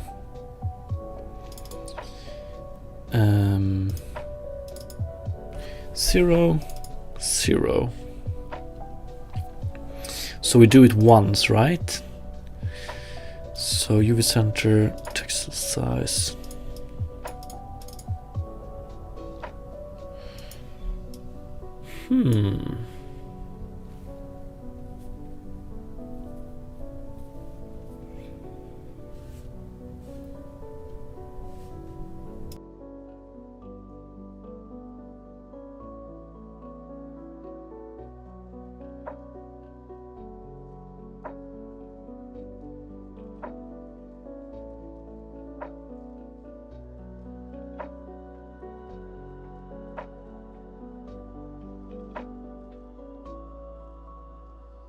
Okay, so does default blur level work for the other one? I just want to check. this one. So kernel size 0, default blur level 1.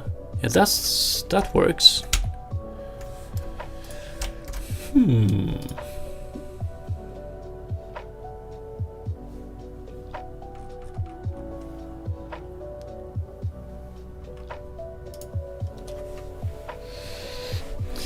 But default level blur doesn't work here for some reason. Kernel size. Is it something with this one? I want to see.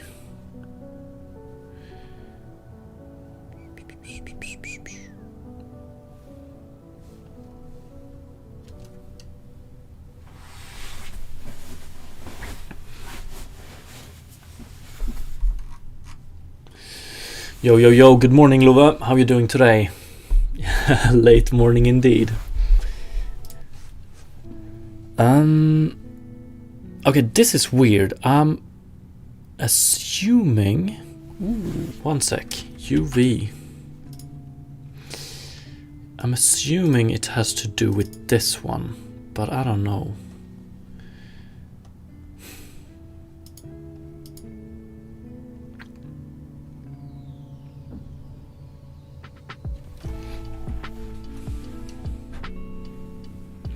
Nice, yes. Yeah, very weird indeed.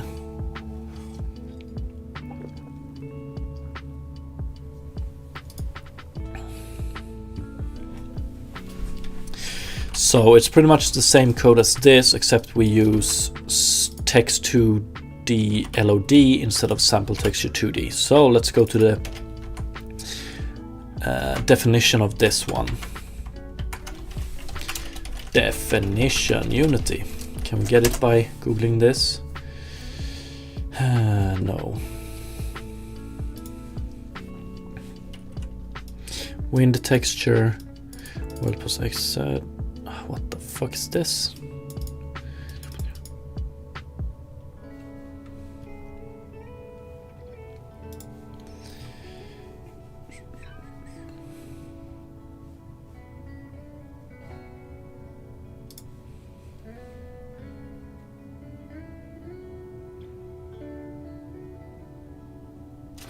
Let's see. If I do default blur level 2, we don't get anything. But if I have 1 here and 1 here, we get this much. And if I go 0 here, there's a difference. So what is happening?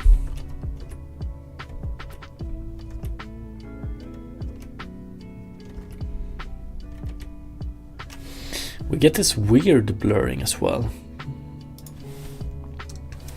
Very weird.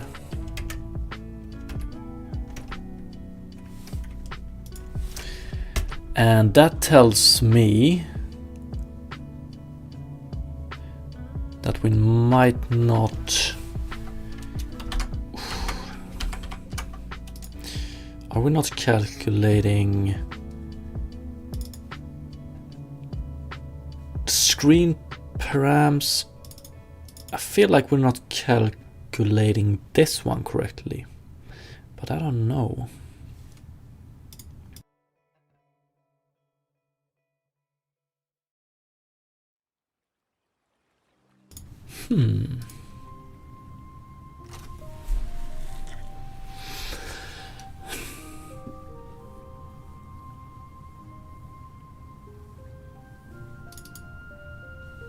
Or should this one be 0 and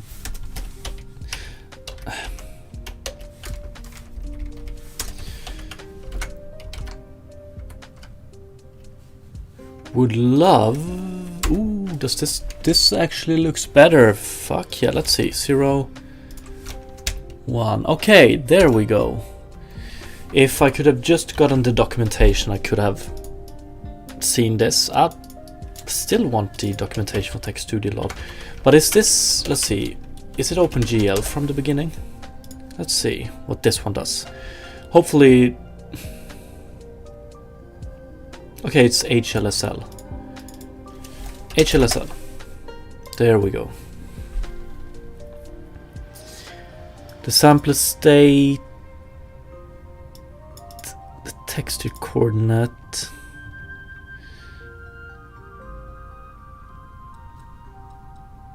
It's a vector of size 4. So tell me location LOD.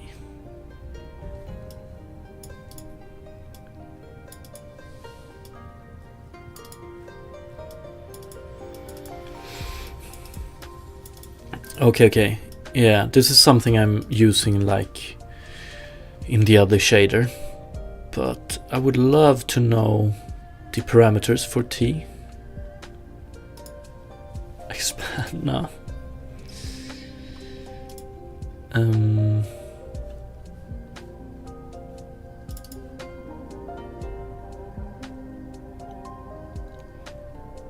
Okay, so when I think about it, a MIP map is pretty much a 3D texture.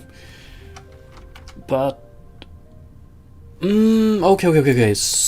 Nah, I still don't get it why this one is 0 and this is default blur level. So default blur level is, it pretty much defines what level of the MIP map we want. So if it's 0, we get the full resolution image. If it's 1, we get the half resolution image. If it's 2, we get the 1/4 resolution image. It just feels like, so when you think about it, a MIP map can be seen as a 3D texture. And I wonder if it's done like this because you want the parameters to be consistent between text 2D LOD and text 3D LOD. So if you read from one of those, you have 3 coordinates for the UV, which means that this one will be on W. Maybe this is like, I'm just guessing now, but this is feels logical. So X, Y, and Z are saved for coordinates, while W is the level in the MIP map. Just a guess, but I'm just gonna go. I'm gonna move on. I'm gonna continue life. Like I'm gonna move on in life with that as a fact. So let's see.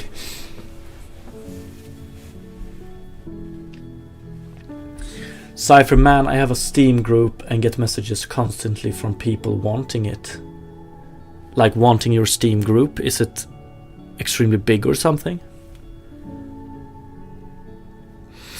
D-Sabbath, are you trying to blur behind the font using the font's transparency? Yes, that's pretty much exactly what I want to do. So what we're in the process of doing is much like this square you can see here. That's actually a button background. So let's disable this to hide this one.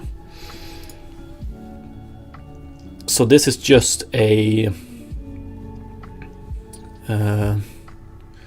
plane basically, and that plane blurs, like we render this plane very late in the render pipeline, so everything else including outlines has already been rendered.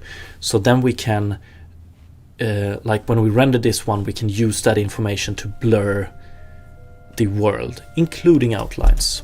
So we can do cool effects like this, or now it's not as visible since I've fucked some things up. Let me just, before I continue this explanation, let me just do this. So yeah, we can do cool effects like this, blurring, very cool. And what I'm trying to implement now is I want to do the same thing but for font objects or Text Mesh Pro objects, which means that I need to jump into the Text Mesh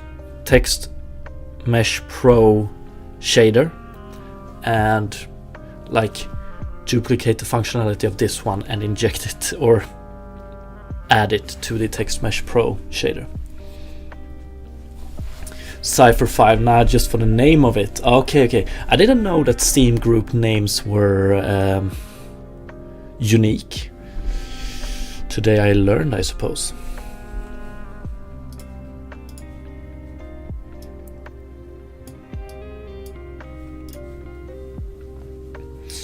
Okay, and we're doing very good progress here. So we can now also blur. What do we have? 1, 3.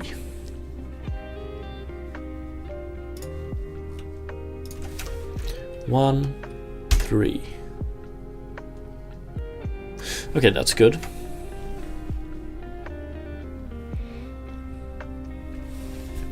I've sat on it for years, mine till I die, unless someone offers crazy money. What is the name of it, if you don't mind me asking? Although it might, like, if I know the name of it, I can figure out who you are. Ascension. Okay, that's pretty cool.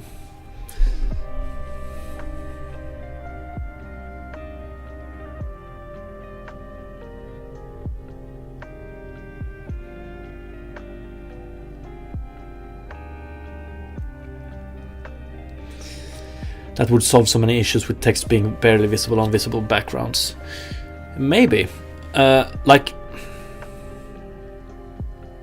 I want to learn how to extend the text shader anyway, because I might want to do some custom effects later on. So, yeah. But now I also want to add, or now I want to do, now we need to multiply whatever the result we get here with the font in question. So I think, let's see here. Although,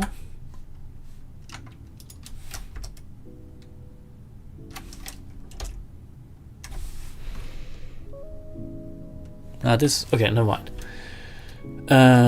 Yes, now I want the text. So in the text mesh shader, it does a lot of different calculations, and finally it gets a float4 variable C right about here, and C is the final output color.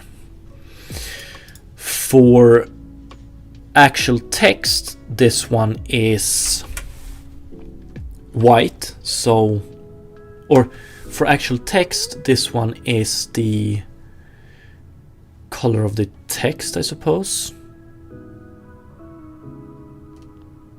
Let's do it like this. Return C.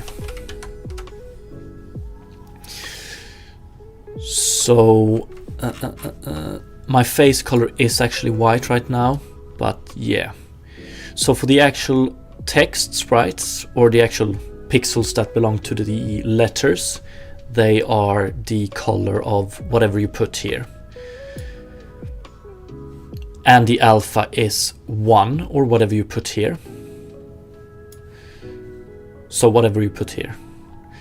And this black one, that's not part of the letter pixels, so this one is always black with an alpha of 0. So that's good to know. So we can start by doing, if we just do rendered color here, this one is 0, 0, 0, 0. After these calculations, this one is going to be 1, because the alpha channel in this texture is 1. But what I can do instead is return float4 rendered color RGB, so only the red, green and blue channel of this one, and C.A. So the only information we use from C here is the alpha. So this will hopefully, if I do this, if this is the correct way to do it, will return the text colored as the blurred background, basically. Okay, so Ascension was your old CS clan. Nice. What's up, Smack My Peach? Yes, we're doing shaders today. You know me, I'm all over the place. Right now, we're doing shaders, yes. Okay, let's see if this works. Fuck. No, it doesn't. Right, because we're getting... Or does it? It's hard to... Nah, I don't think so.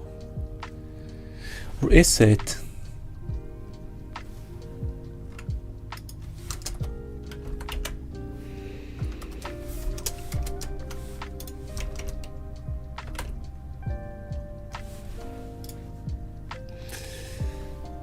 No, it doesn't. Okay.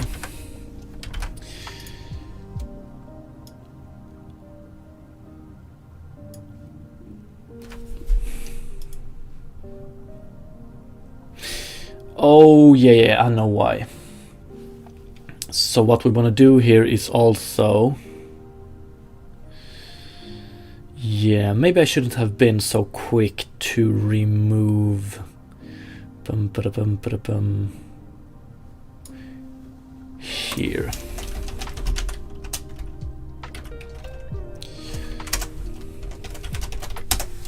This one. Fuck yeah. So here we have it. Now we can blur the background. So now we can blur whatever is behind the letters as well. That's very cool. So you can see the text here on the hair. Do you see it? Drop.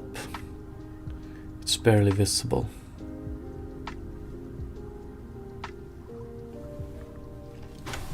D-Sabbath, did you ever manage to pull in the change for the outlines? I haven't. I did get it to work, left some notes, and these notes have been like, he did the changes I asked for, but I haven't gotten to merging it just yet. I might do it at the end of this stream actually, merge the change. But it's gonna, so first I want to take the current version and I want to package it as a release. And then I want to merge then I want to like get the latest pull request changes, test it again, see if it works. If it works, then I want to merge it, and then I want to do another release. So yeah, I'm gonna do it this week. Just not sure if I want to do it on stream or not just yet. Wow, I didn't think about this, but what the fuck? This very cool visuals for... It's hard to see maybe, depending on the background, but like having the text being visible like this, invisible like this. Easier to see if I do this. Oof, look at these visuals. Wow, wow, wow. White with a little bit of a blur here. We have it with a letter here, blurred as well. How professional does this look? Maybe if it was 2020, maybe.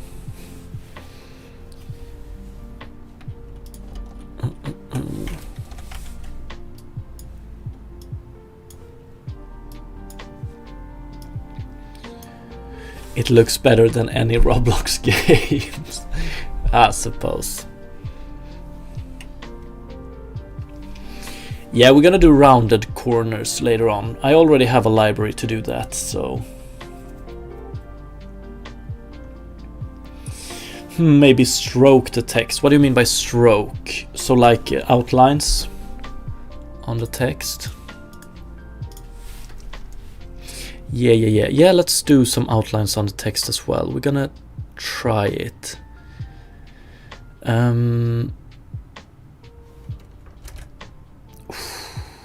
Wow, look at this. Look at this. Too bad it's so hard to see from far apart. Button text big. Ooh.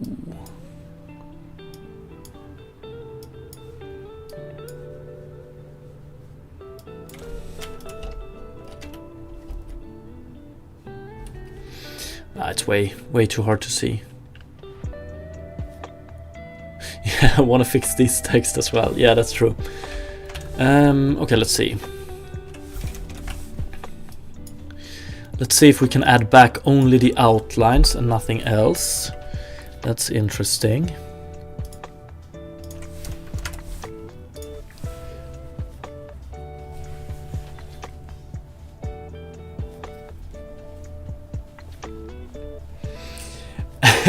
Looking at the state of currently released AAA games.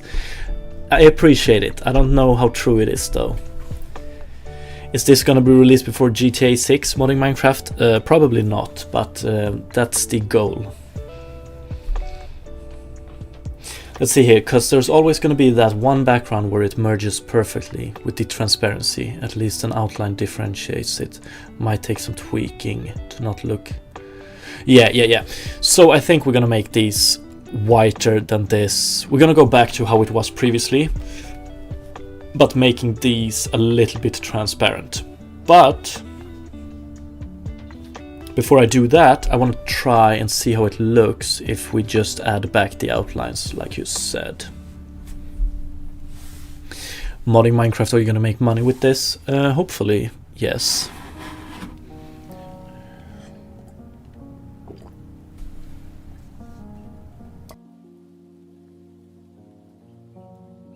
Thank you, Fabic. Yeah, that's...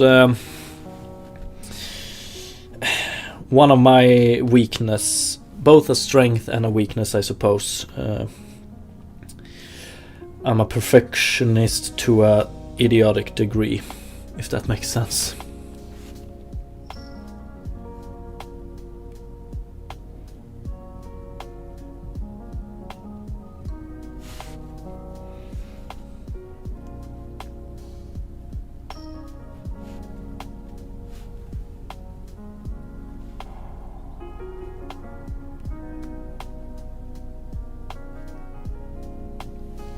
Sorry, I just needed to check one quick thing here. Okay, there we go. So let's see if we can add the outline. I'm not entirely sure how it's being solved in this shader, so let's try and find that out real quick. Outline on, C-lerp, we do it here. So my guess is that... yeah, it just changes the color. So what do I want to do?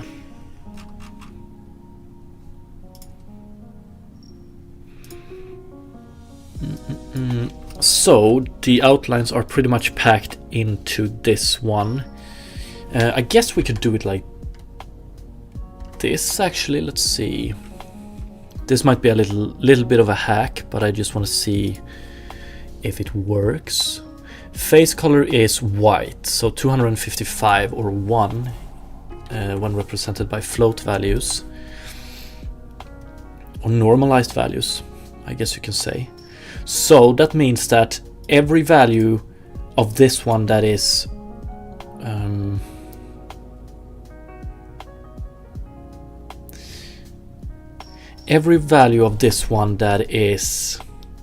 with an alpha of 0 is outside of the actual letter, but if it has a value of 1 in the alpha channel, then it means that it's part of the letter.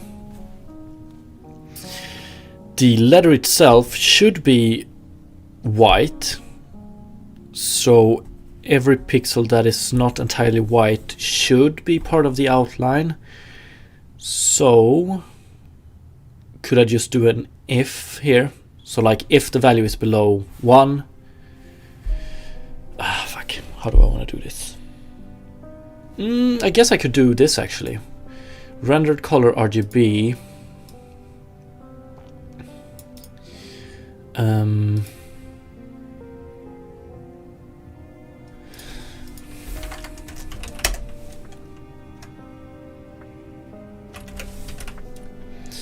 Rendered color RGB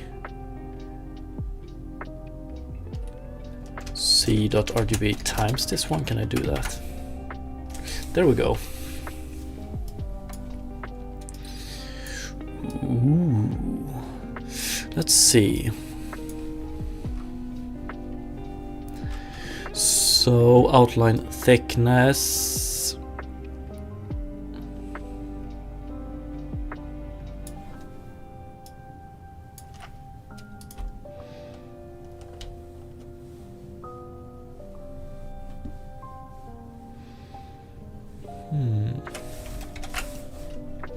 It's extremely thick now. Could probably go with, let's see here.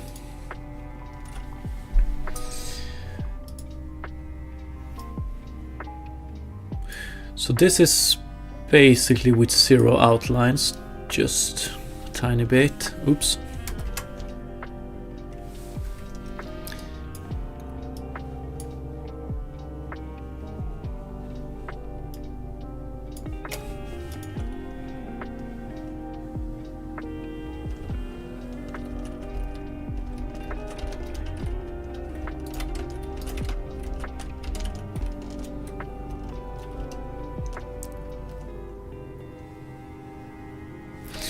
What happens if I outline color, do it white? Is there, if it's white, I wonder if we see any difference.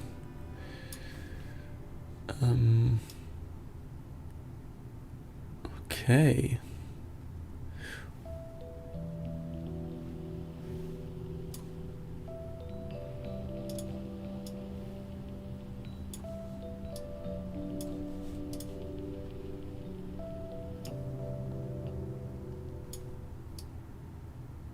And then actually if we do this, let's see button text E, that one is bold. Let's go button text 2B, make it bold, and might work a little bit better with bold numbers. What's up, Chex Party? Cherry elbows, actually. I'm gonna have to run and find the apple if we want an app. Maybe I've already consumed it though. Okay, yeah, this, like, probably want it a little bit more visible. So the outlines do help, right? But not nearly enough. But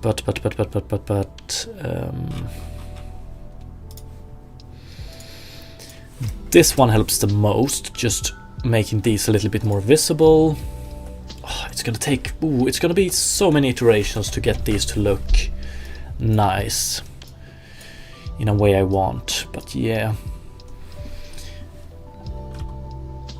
Okay, what I want to do now is I want to move on, and we want to try At Least He Has Pants and Welcome to Design. Yes. I love design, but nothing makes me feel worse about myself than design. I don't think. Designing stuff makes me feel... Oof. I don't even want to think about it. Let's see. I want to get this text to display the face color as well, I think. Is it... Yeah, it's blurring things. Beautiful. So I guess the easiest way to do this would be to do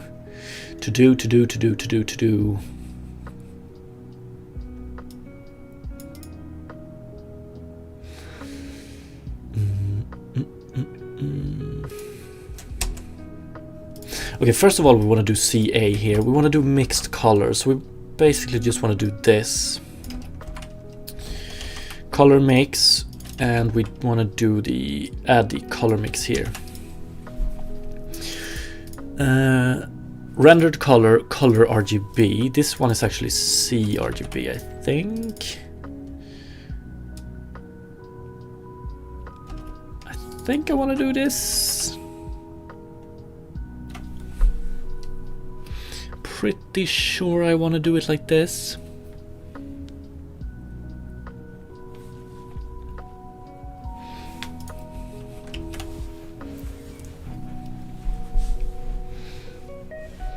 Fail fast, fail often. Yeah, sometimes.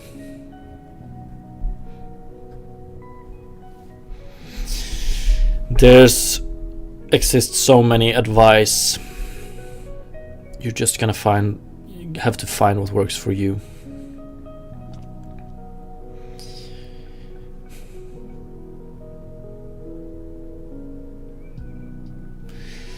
Failing hurts. Like, I just hate spending time on something and then realizing that this looks so fucking bad, and I'm never gonna be able to save this one.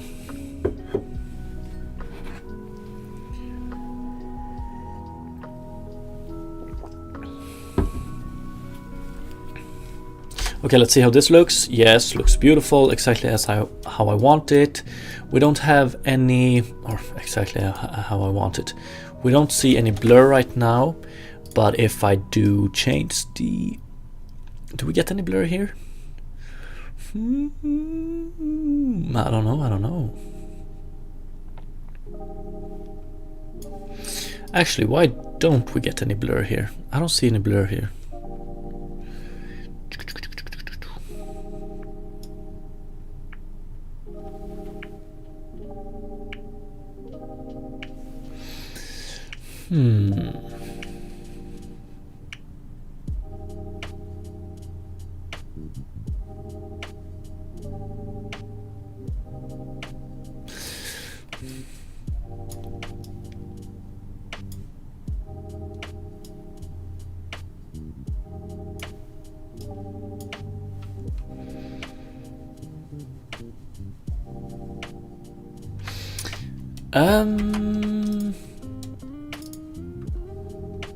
I might have screwed it up with this one, or have I? Let's see.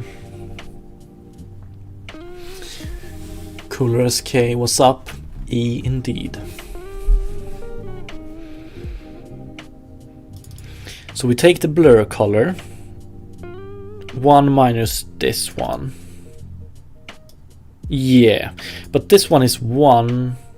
Or is it? Yeah, this one is...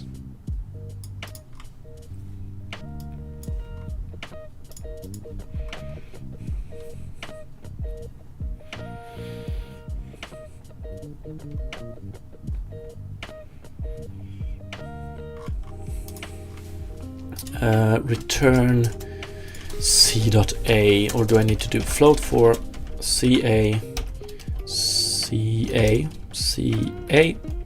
1?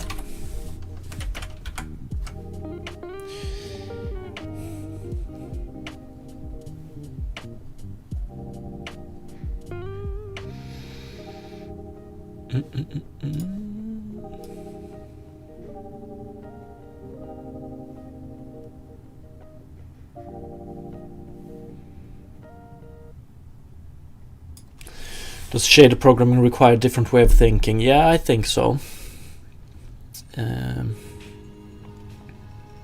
Or I would say so, yes.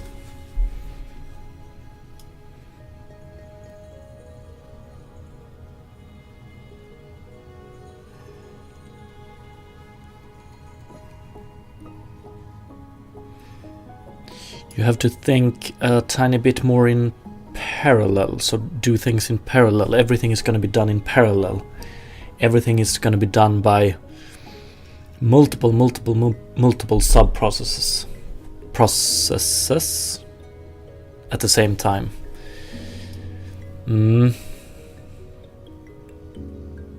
Okay, this result is... I get it. This result... What the fuck?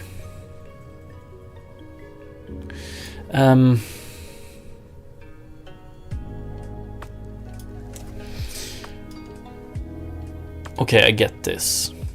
So how do I want to do it? Okay, this sucks. Okay, so for this one I want to do the blend source alpha 1 minus source alpha. But not for this one.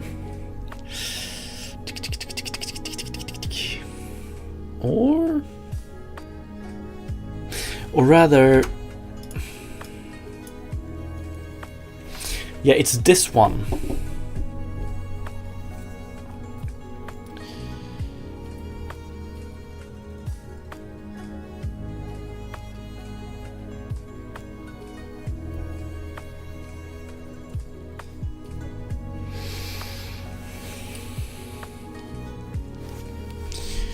So let's see here. I think I want to do...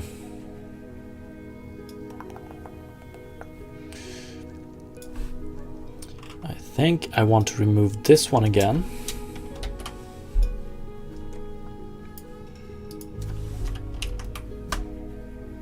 Or fuck it, no, I do not.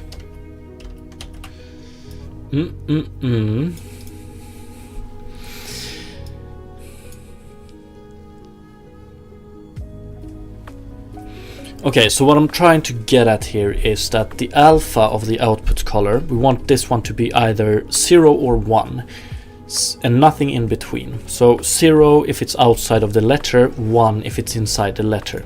Then we're going to use this one to actually make the letter appear transparent. Otherwise we get double transparency. We calculate like this one gets some transparency here, and then we get transparency here. That's not good. So CA, I basically want to do, what is the, is it saturate? Is it saturate? Or I might as well just do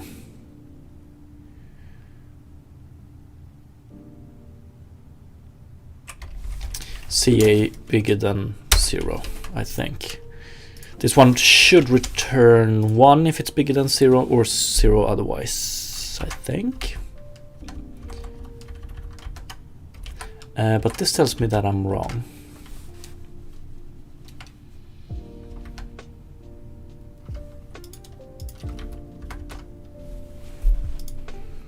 Oh yeah, never mind. This tells me that I'm right up to about here.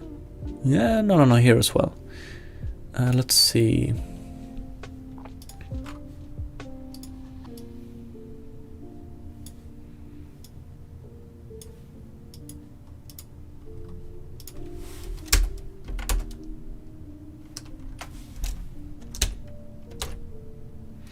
Yes, here we go. Okay, so this is the correct. This is correct. But like if I select white here, although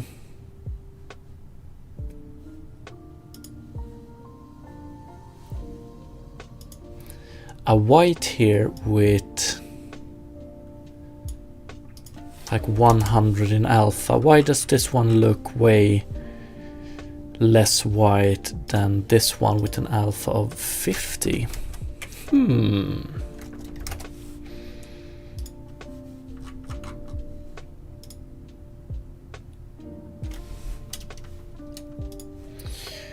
That is weird.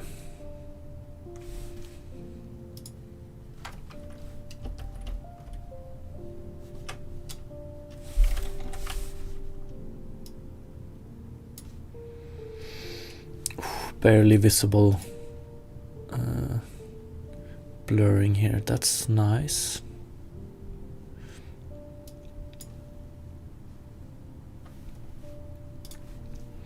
So much work for something that is probably most of the time not even gonna be visible.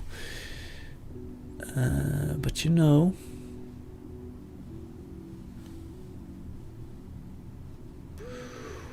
it does look good, doesn't it? Is it readable enough? Maybe not for everybody. Probably gonna add some accessibility options for this. Gonna have to. Ooh, this looks good.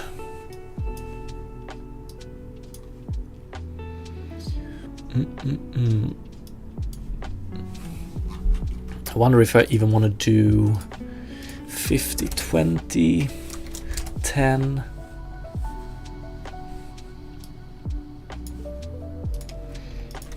$20.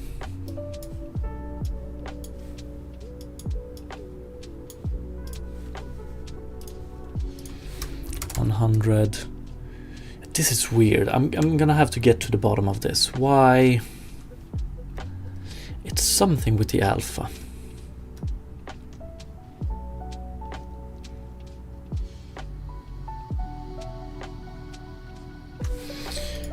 Is this a case if... fuck it.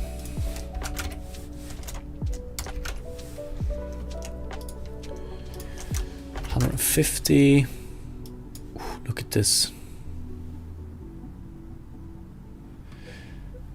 On a white or very light background, it's gonna be hard to see, I reckon. You're probably right. Yes.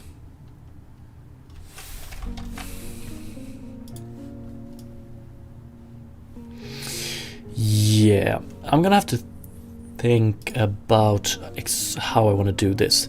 Like, the most visible way would be to do black here, like this, and white text, right? No complaints.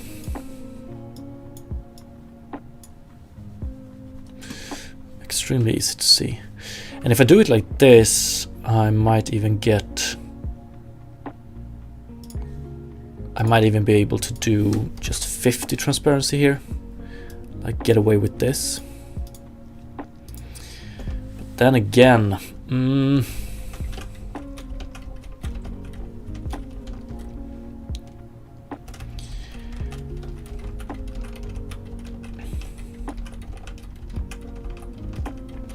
modding Minecraft, you've been messing with the same thing for almost 3 hours. Fuck yeah, I have.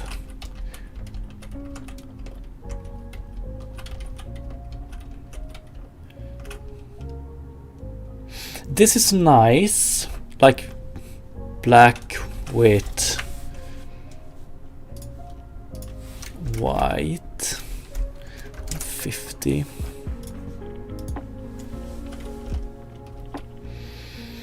Like, it's visible, extremely visible. But I don't like how it looks.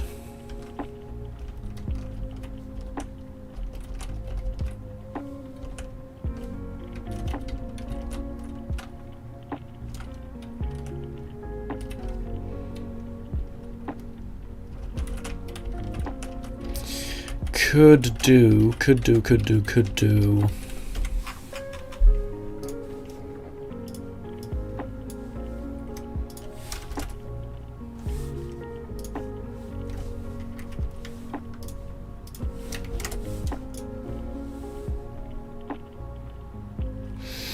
Oh, it looks so good when it's above anything but the like temporary ground texture. Like this. Look at this.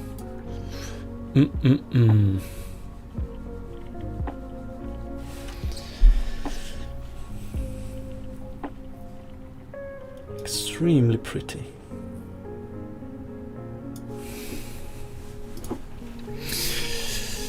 And what if I do it the other way around?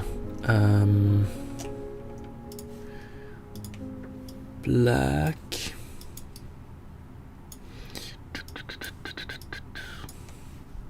But then we have the issue of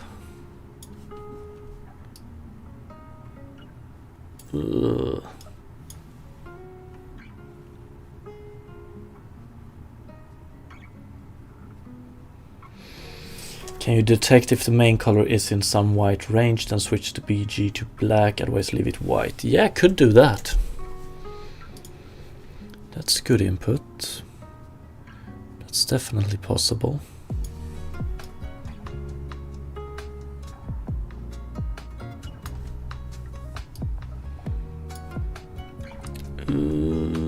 This doesn't look very good, does it?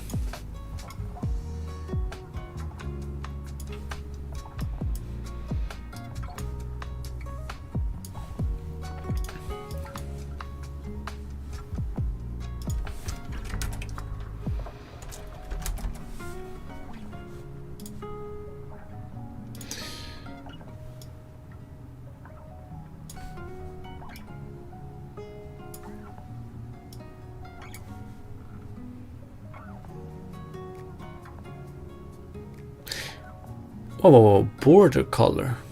The fuck is the difference between border color and... fuck it. Outline color, black.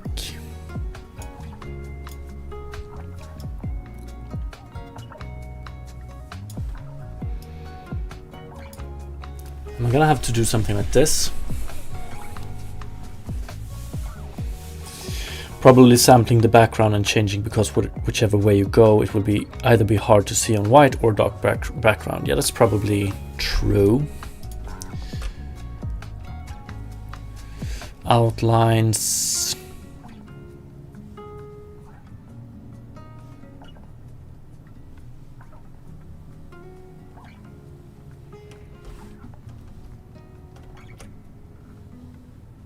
Outlines makes it a little bit easier to see at least. Is drop thick, or is E, let's see, button text thick. How does it look without? Probably gonna have to go with thick here. Is this one also? Yeah, if I want to go with, okay, so this is not even the final font. Just realized. But if I want to go with an outline, which makes it easier to see, like outlines always helps. But if I want to go with an outline, I'm gonna have to go with bold characters, maybe even a bit bigger than this, to be honest.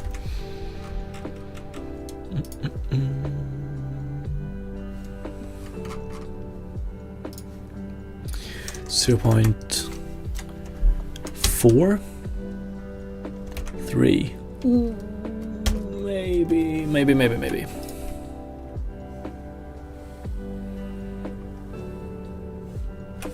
That's almost as big as the actual outlines here. Do I want that?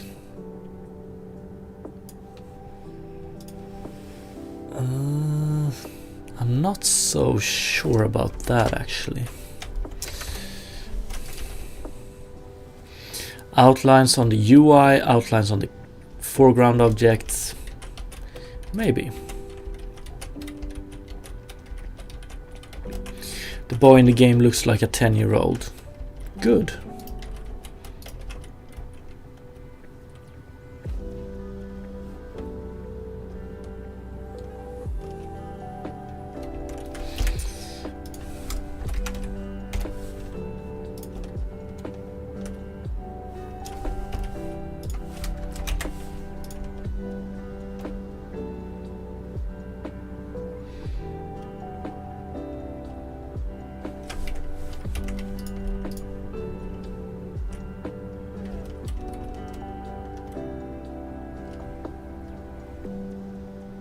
Oh my god, look at this, look at this. The beautiful blurring. Wowee. Although the outline seems to fuck it up a bit here, but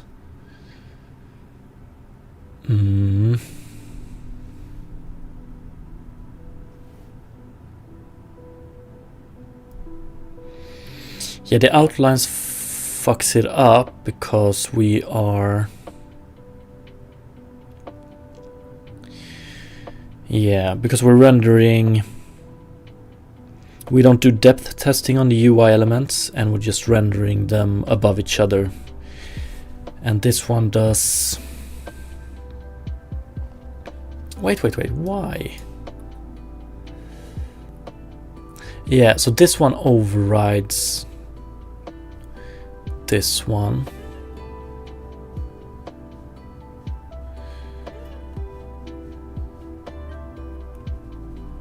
Do I want to do source blend alpha? Maybe I do.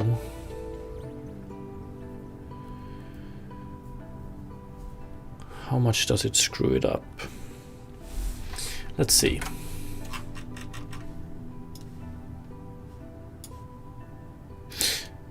Oh yeah. This one, I mean.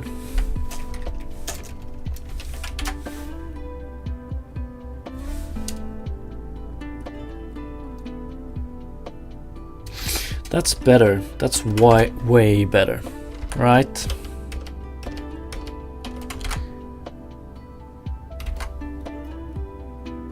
Fuck.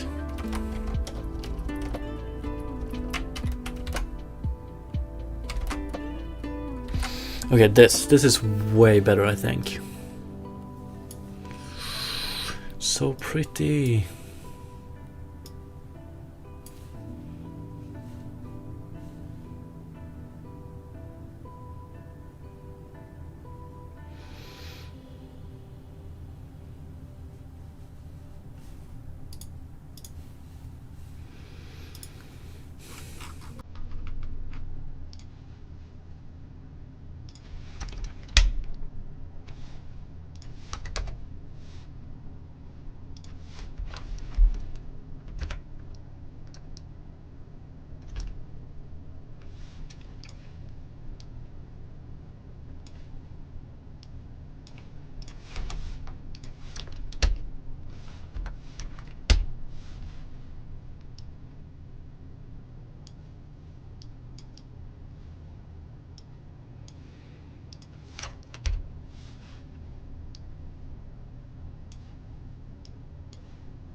But yeah, so the truth is this is not very visible, but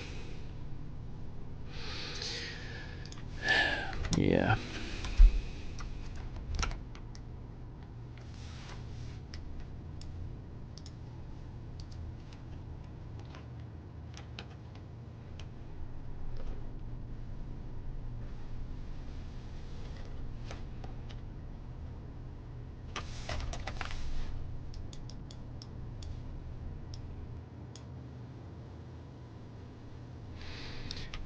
Better.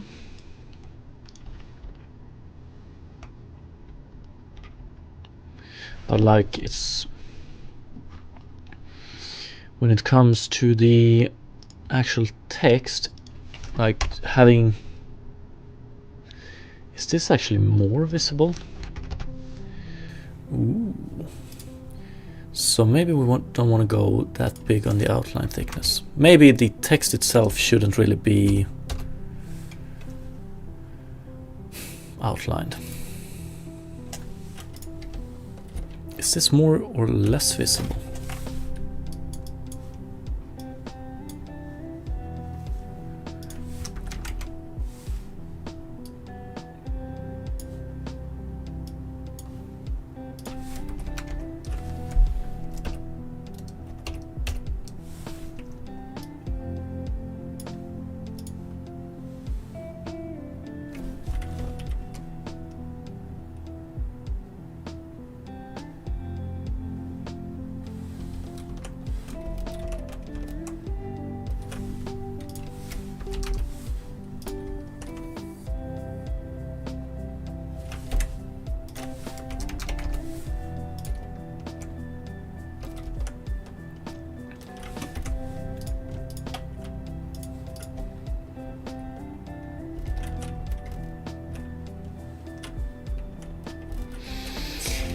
It looks a little bit prettier at least.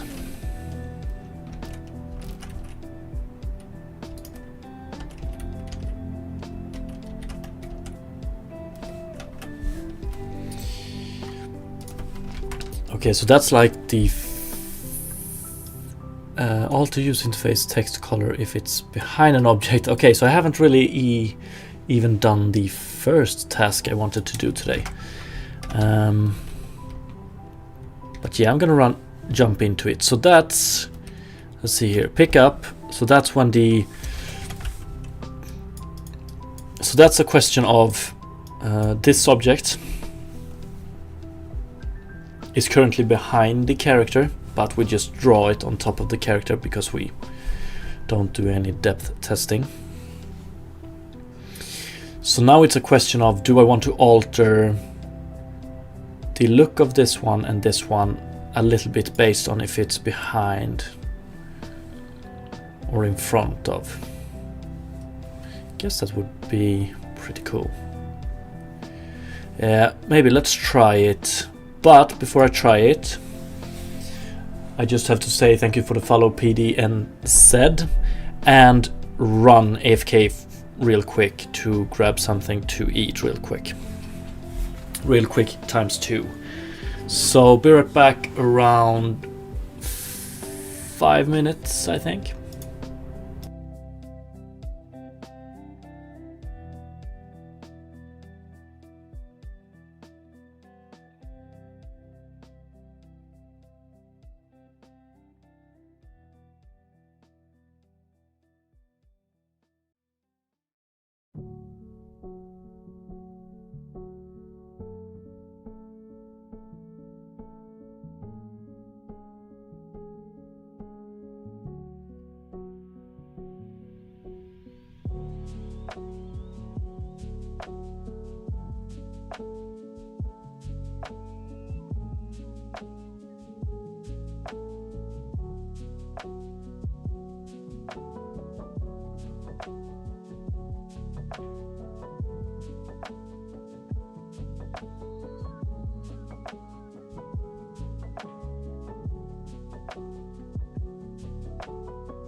Okay, back. Let's see what we can do.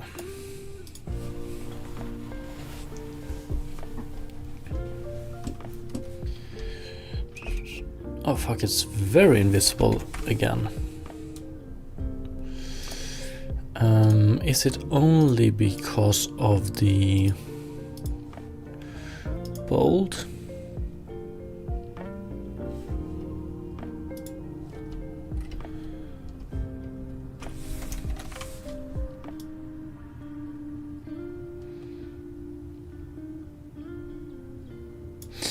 But I just changed the material. That one shouldn't reset after.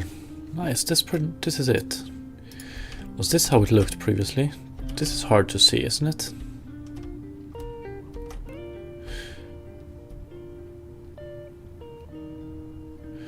Or did I...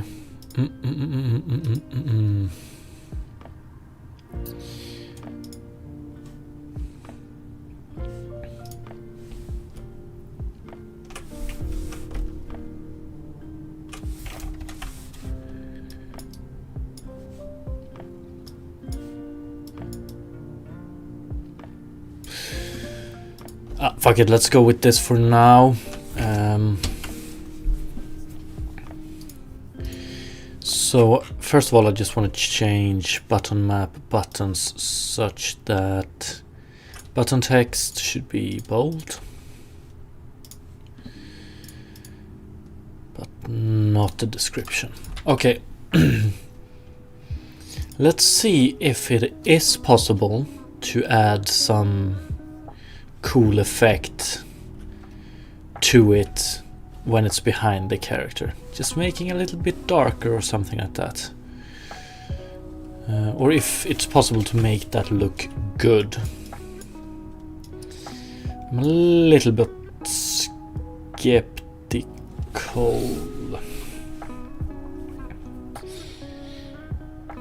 or do I just want to skip it?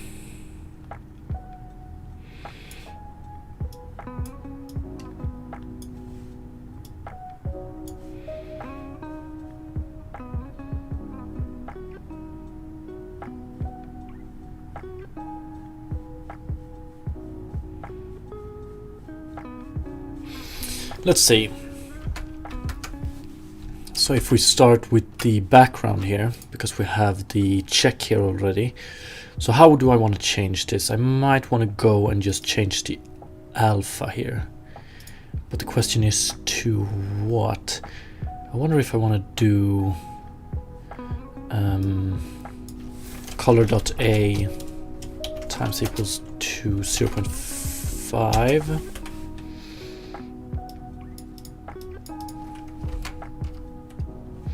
Then we get something like this, and it screws with the blur effect a tiny bit.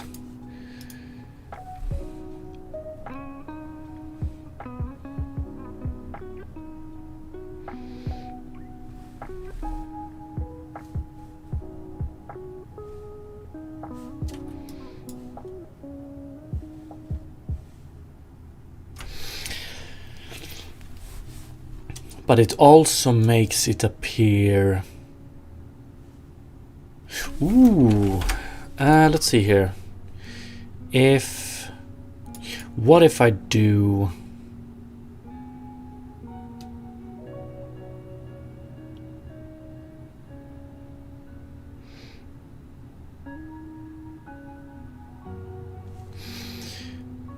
If I do, let's see...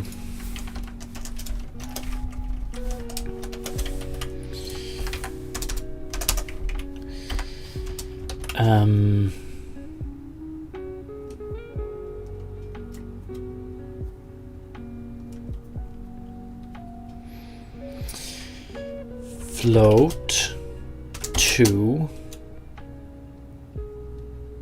I'll just float kernel size is equal to kernel size if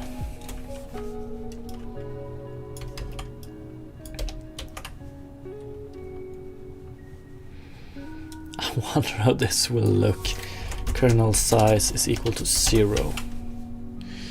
So, i.e., if we're behind the object, if we're rendering this UI and we're behind some object, we don't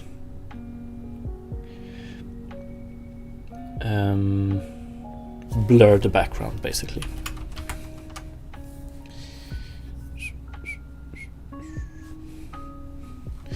Does this really result in an error?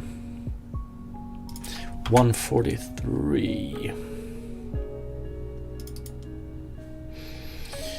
Oh yeah, of course.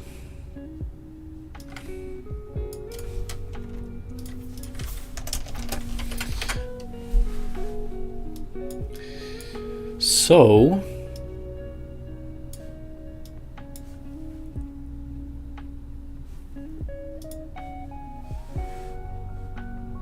the difference between this and this.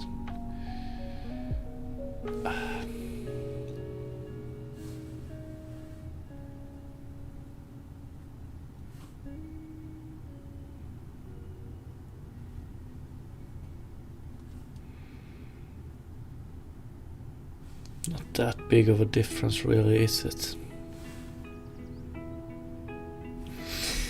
A little bit. Is it preferable?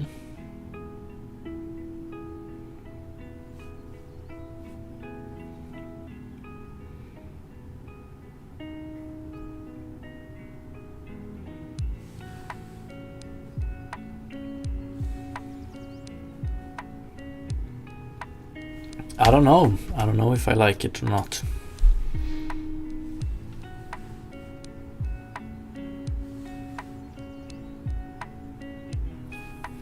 Such a small detail.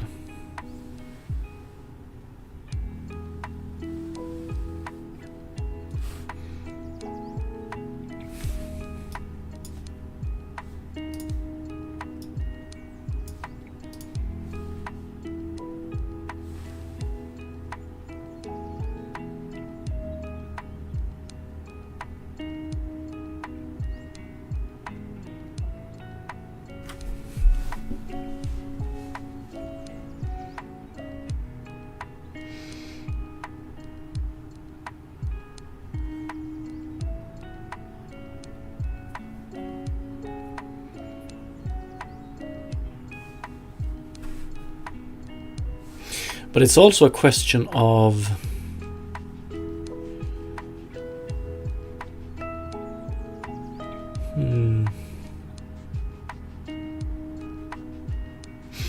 I think I do want something like this, but it's also a question of how we blend it. So we might blend it differently if the object is in front or if it's behind.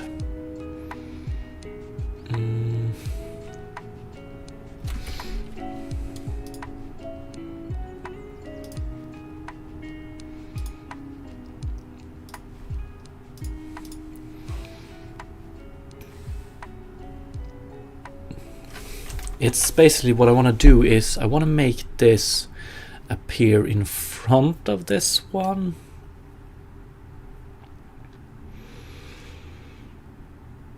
But fade it out. And oh yeah, the outlines here.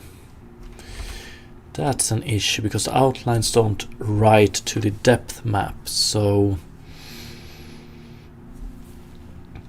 the UI element might be behind outlines that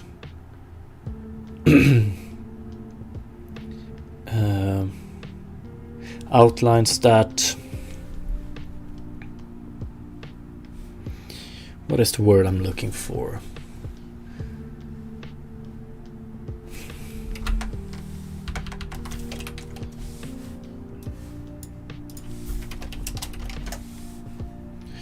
Yeah, okay. So the UI element might be like behind outlines that are associated with an object in front of it, but the depth texture does not keep that in mind. And that is actually something I've been thinking about doing. Maybe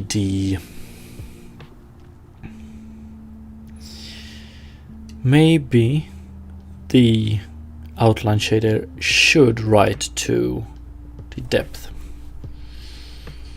texture for stuff like this. Maybe.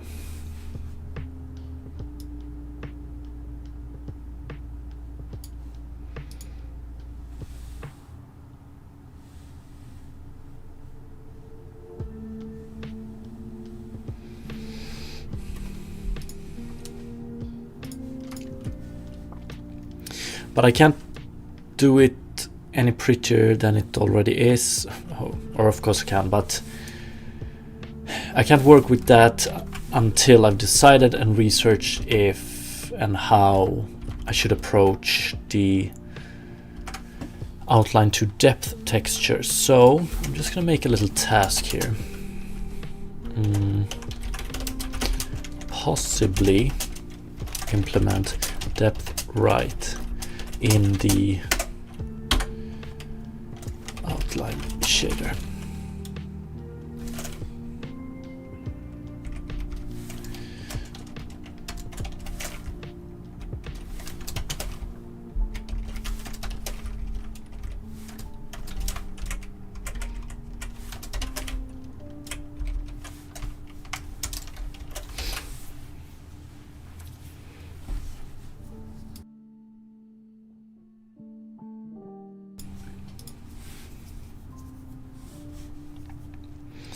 Alter user interface text color if it's behind an object.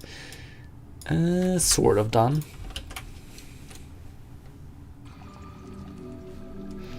Maybe this is a better... Let's see.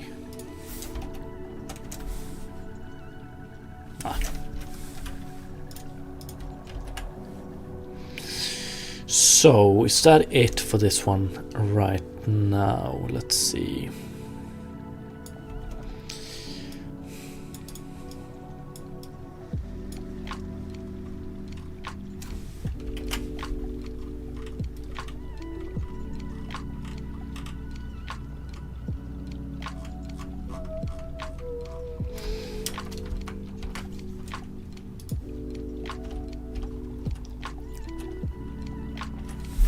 Oh yeah, I want to fix this one as well. Make this one adhere to the new visual. And I also... This functionality, like showing information like this during hover, I want to...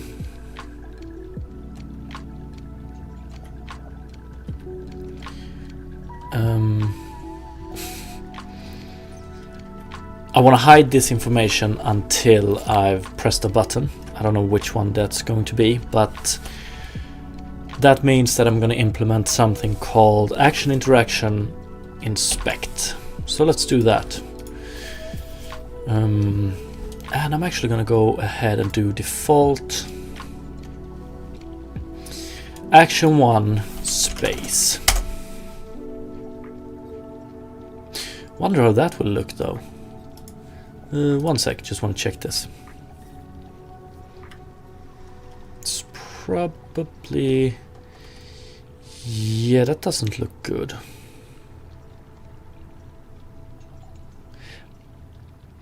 What does it say? Blank...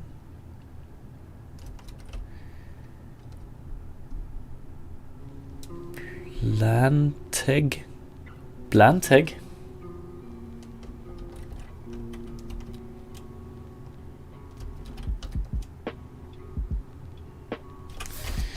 What?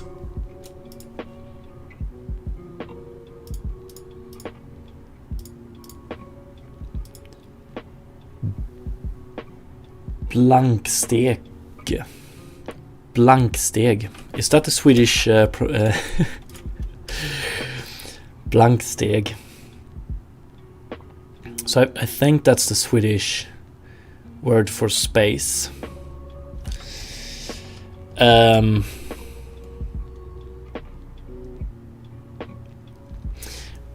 What?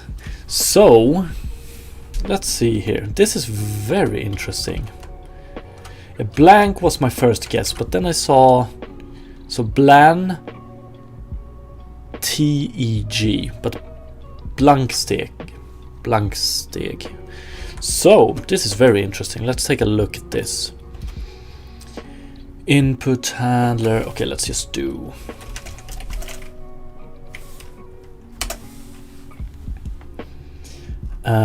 so when we do get display string for input, is it this one? Yeah, input binding mask by group current control scheme. Get binding display string, is this one localized in some way? That's... Get binding display string.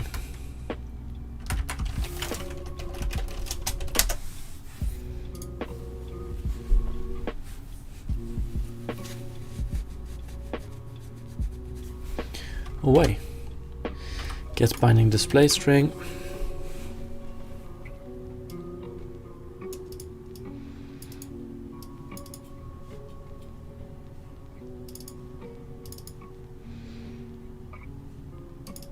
Could probably optional set of formation flags. Do not use short names.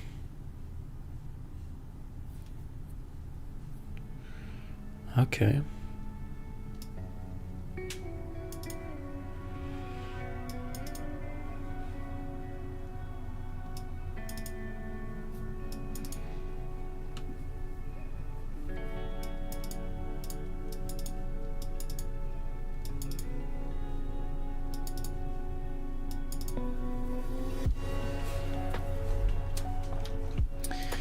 I want to do Unity localized. This is weird. Yeah. Get binding display string returns non-English names when player's keyboard is set to non-English. Okay, so let me try this. Let's jump down here and change to English, and let's try it. This is very cool, but could lead to a few problems. Now it says space, right? Space, yes. Okay, so the whatever you have your keyboard setting to, it returns that name. Okay. Wow.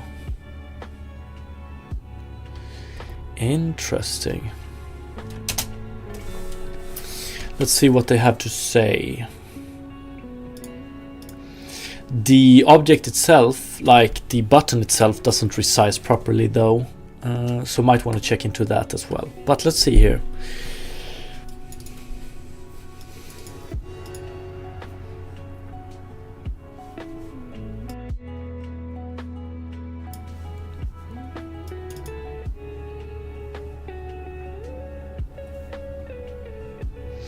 Yeah.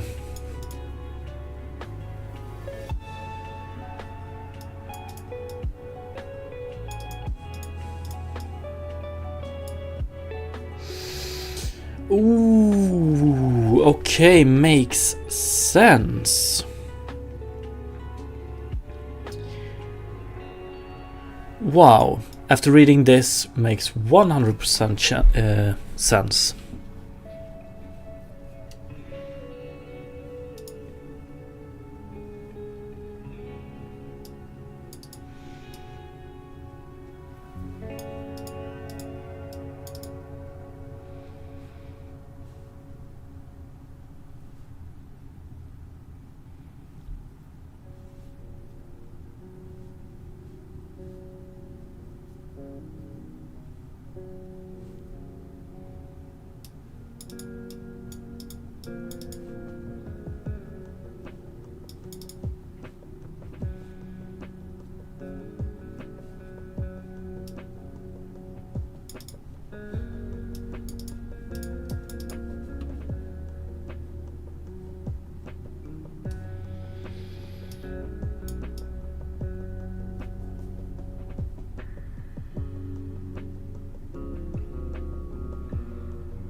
Wow.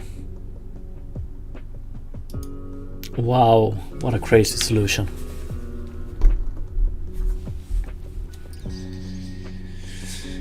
Okay, but this is interesting.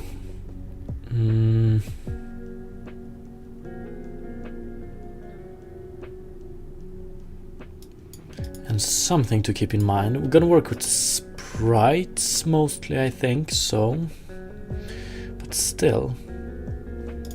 I would like to get this character back for space. Nah, that wouldn't be correct either, actually.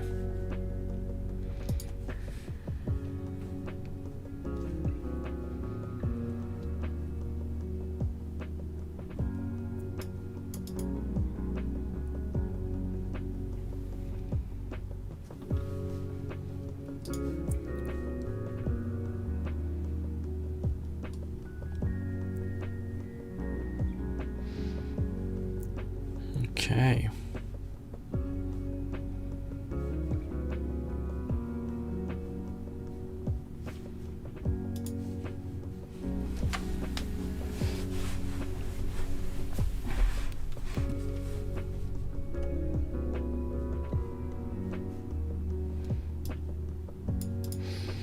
Input control path to human readable string, but I mean button south gamepad.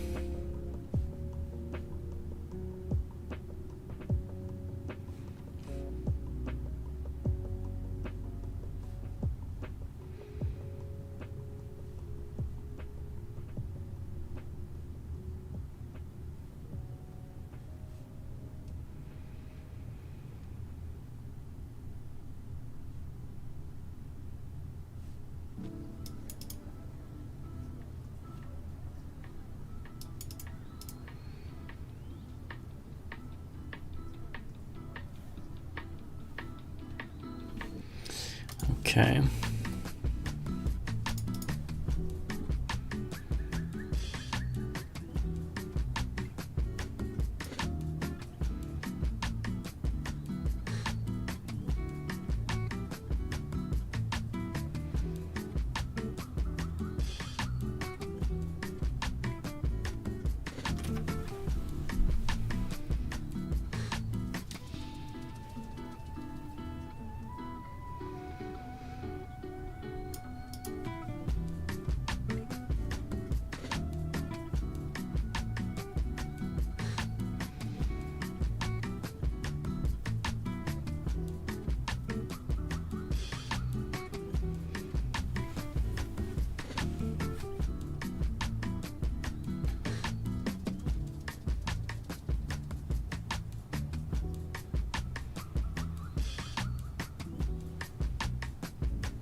So the idea I had was to like get binding display string. We're not gonna get this string and display it just like that, but actually get some sprites for it.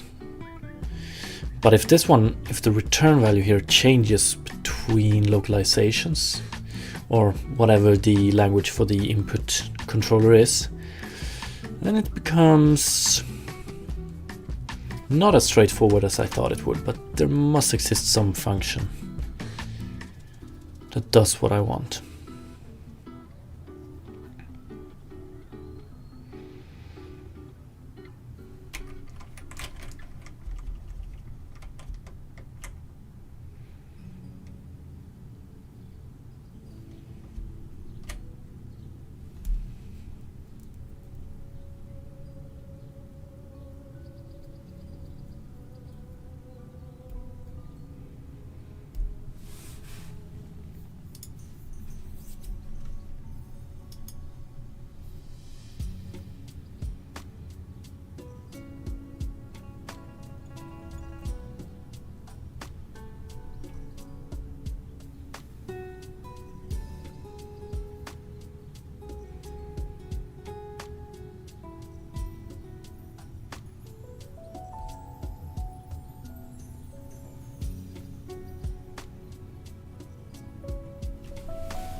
Yeah, get binding display string.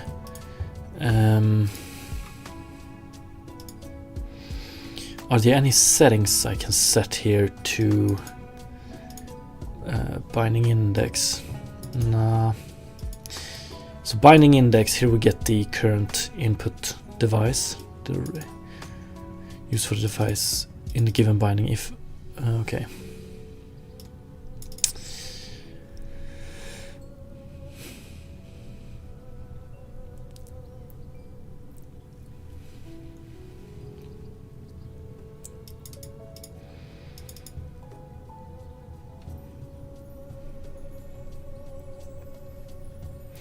So it would be some setting here, but probably not enough.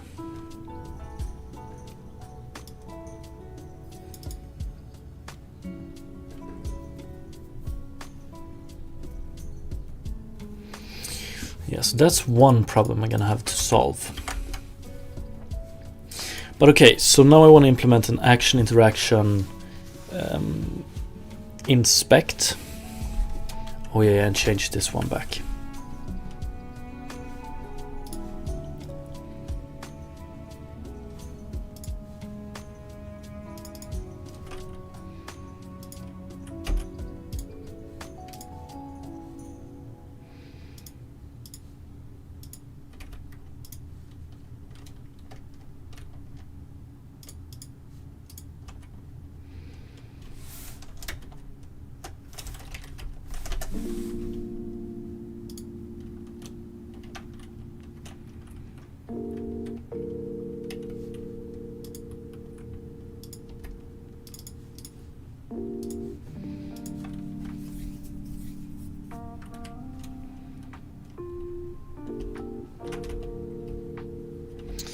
No, what happened to this one?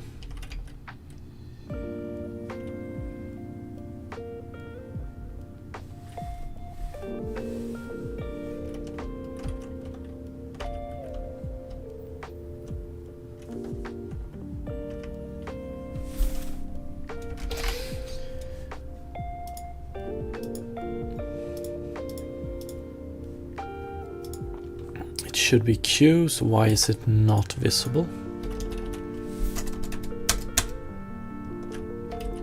What?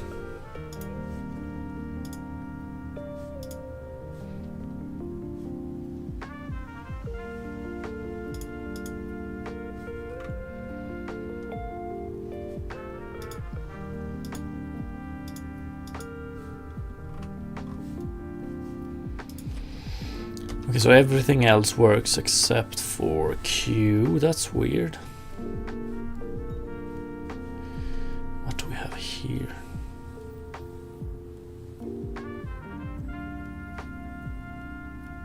Oh yeah, that's because we're outside of the body. Okay, so what's wrong with Q then?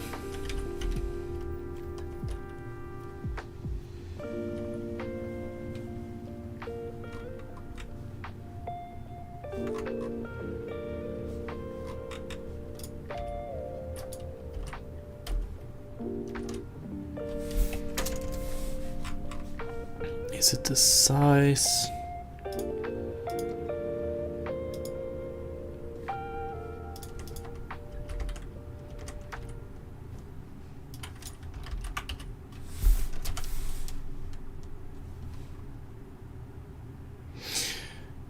Ooh, okay, I know what it is. So 301 or I thought it was this one. Yeah, it's this one. Beautiful. Okay, so that's a problem. We don't do depth check, we just render them on top of whatever is there, and we get a little bit of a bug there. So 3010 fixes it, so that as long as the background is on 3000. So let's do this. Let's see here. The last thing I want to do in this these shaders, I want to set the Q here. Q transparent, yeah. and Q text here. Do we have Q transparent +1?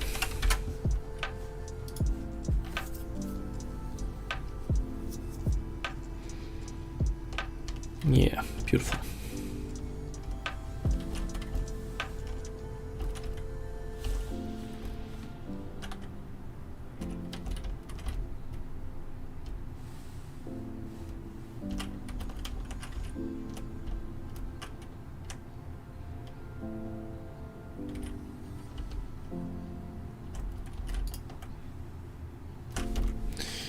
Okay, now we can move on.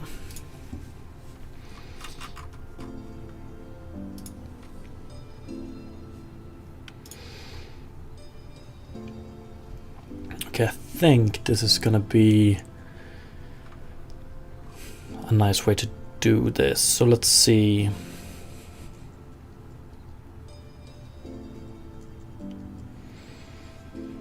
Action interactions.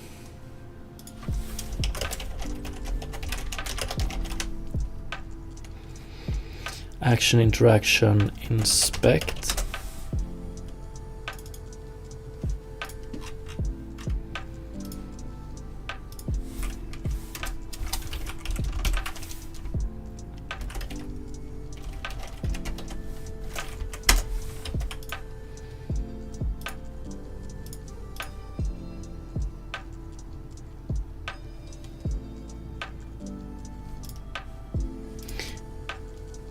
What? Oh yeah, action interaction actually handles most of the things. Okay. Type.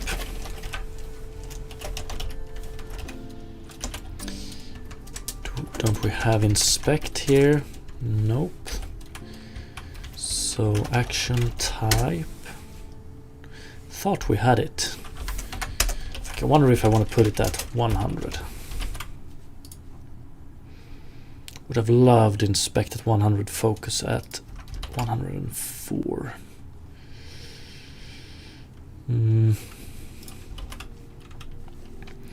Get index QERF.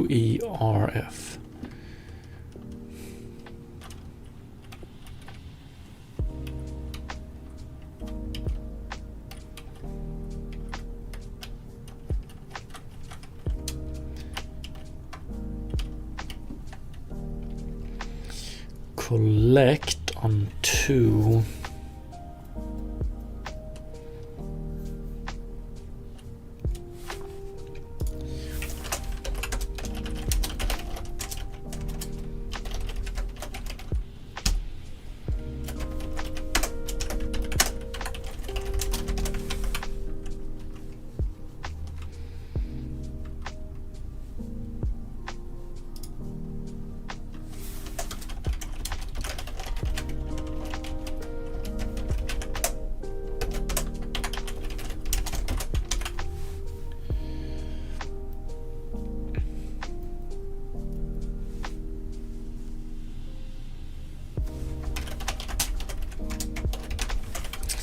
Show info for now, and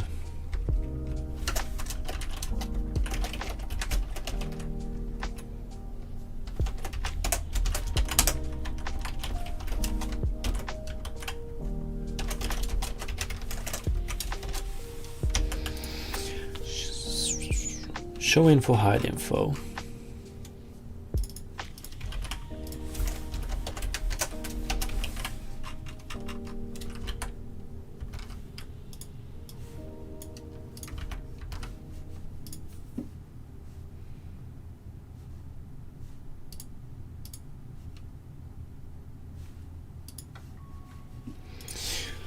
Okay, so action type inspect. What more do we have?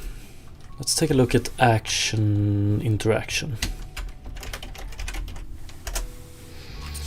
We're gonna have to override a few things here. Interactable entity, we're gonna let this one handle it. Entity provider, allow self interaction, true. We want to be able to inspect ourselves. true.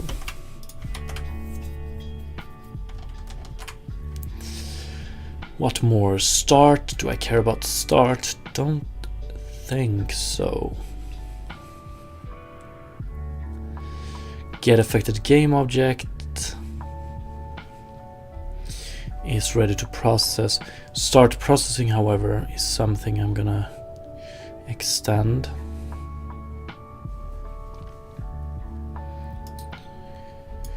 Stop processing as well. Oof, this is gonna be so nice, I think. I'm starting to like this interaction system, this interaction implementation quite a lot actually.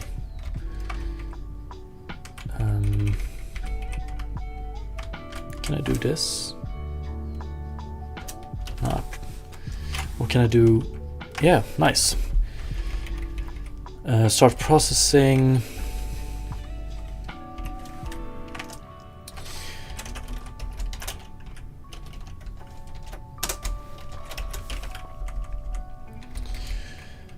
Okay, one thing though, stop processing. Action interaction. Interactable entity is equal to null. Interactable entity, yeah, beautiful. So this is important. Local code or implementation. And this might be good to remember. Implementation. So this one removes the interactable entity. So whatever entity this action is interacting with gets removed here or reset. So if I want to do things to it, I'm going to want to do them here. Because if I try to do them here, we're going to get an exception. And this is something that's very important for like show information. So start processing, then we want to set what we're going to show information for, and then we want to do the show information logic. If we hide it, we want to hide the information and then stop the process. Okay, so showing information, the current implementation for that one is in animate entity. No. Playable entity.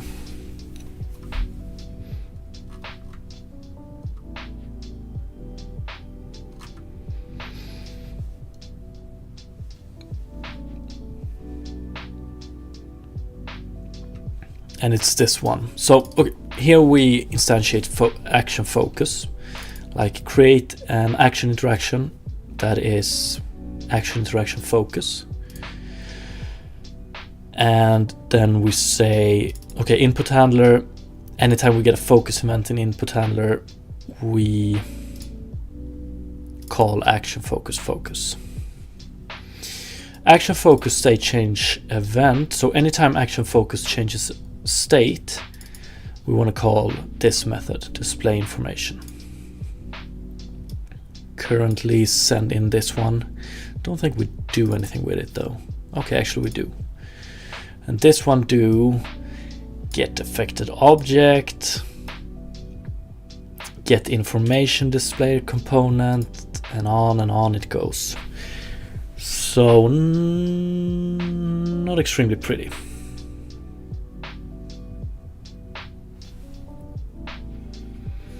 And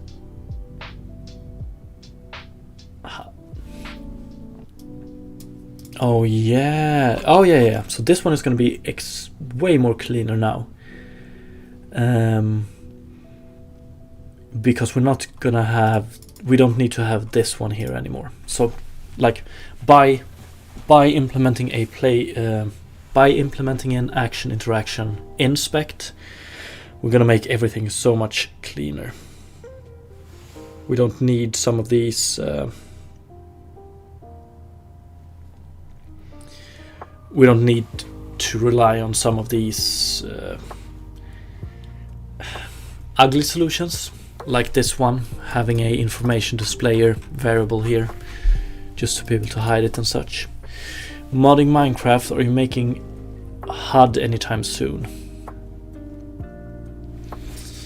Now I just have to Google the actual definition for HUD, because wasn't that what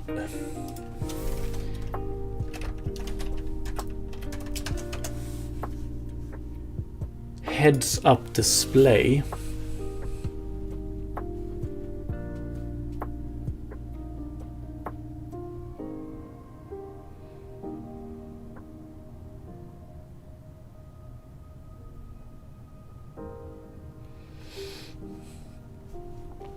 Okay. So we might like, yeah, like health and hotbar and stuff like that. So this system with showing the buttons like Q, E, R, F, and so on, or 1, 2, 3, 4, the system I've been working on today, that's pretty much going to be part of the HUD. So this game won't have any hotbar. I'm not gonna have a bar down here, I don't think.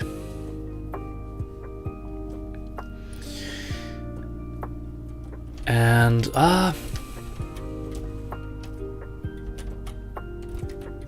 we'll see how I'm gonna solve this. I've always, I'm aiming for having as clean of a HUD as I can. So my idea was actually what I'm implementing now, action, interaction.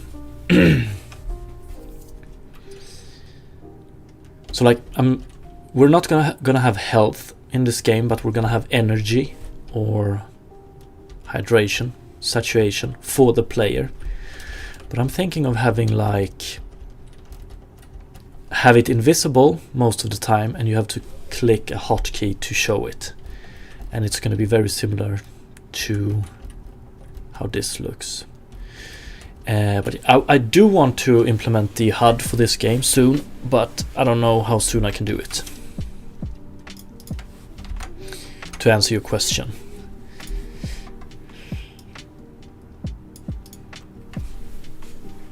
Okay, so we have something called information displayer.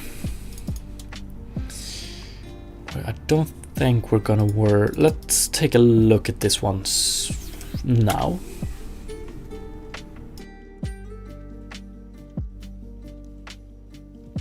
Oh yeah. Okay, so this.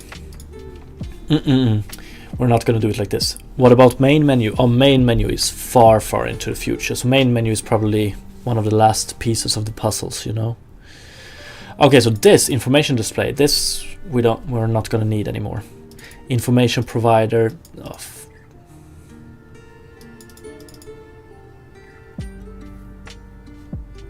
Maybe. Information displayer. Yeah, we're gonna change this one to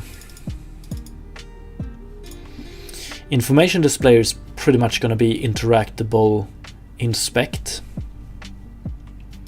Information provide sample. This one is old. Can probably delete this one. Visual information. This is the one that shows the actual information.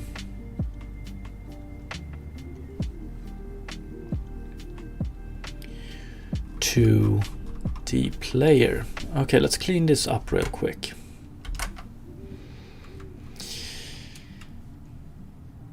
User interface. Information provider simple. This was one of those hacks I did to make things work previously, which is no longer needed. Information provider, this is an interface, so any component that needs to relay information is going to implement this interface.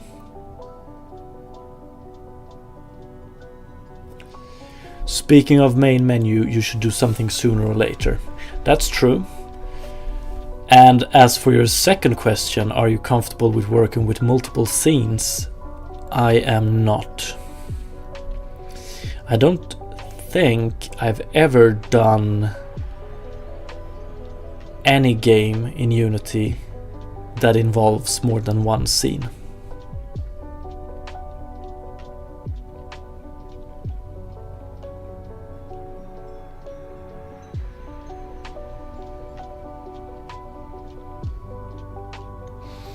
I'm trying to remember.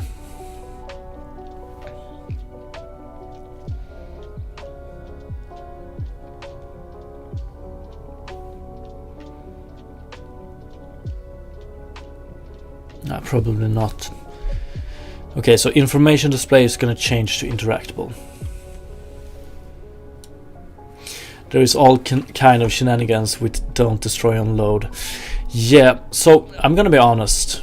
I'm assuming that I will need to do different scenes and handle it. But I don't really see the point of different scenes, if I'm going to be honest. So like, for instance, I've seen people doing very simple puzzle games where each level is its separate scene. Why? Couldn't that be solved by just dynamic destruction and loading? I don't know.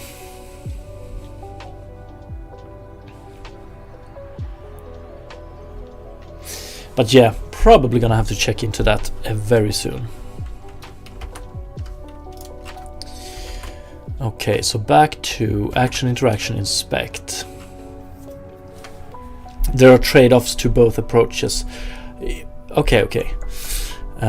Probably gonna have to do some research then. I've always went with the solution of like handling the destruction and loading of a level myself, but staying in the same scene. Just found it to be, I don't know why, it just felt more natural, pretty much. Okay, so action, interaction, inspect needs a interactable inspect, and that's what we're gonna fix. Action, interactions, interactables. Interactable inspect.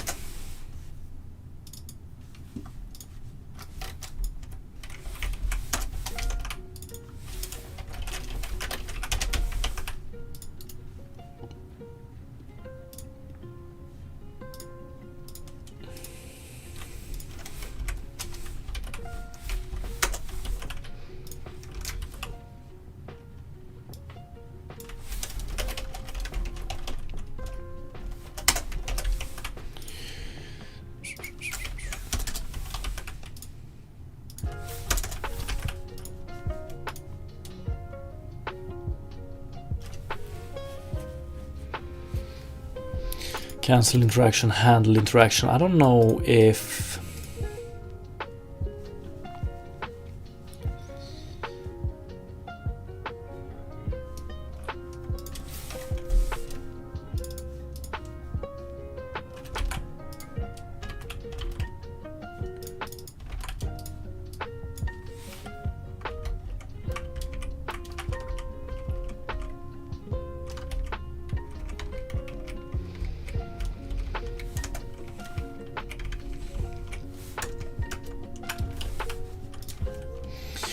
okay, so let me open up what was it called?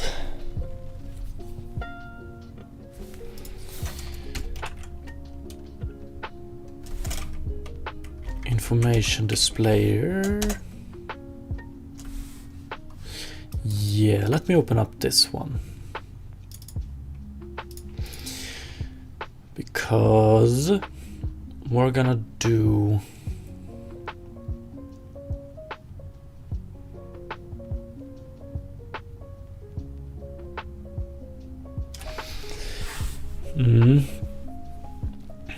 we're gonna utilize this one, I think. Or actually, visual information, we're not gonna have that one on information display. Information displayer, entity, awake, offset, definitely want an offset here.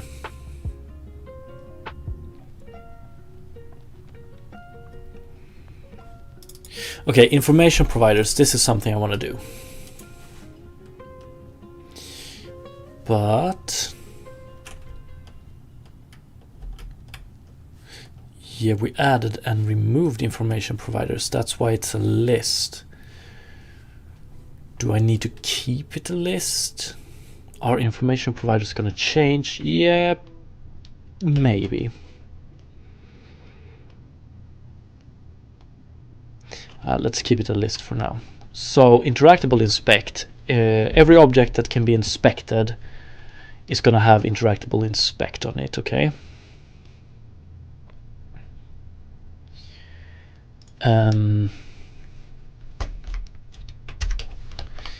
Private information providers. We're going to keep that name for now.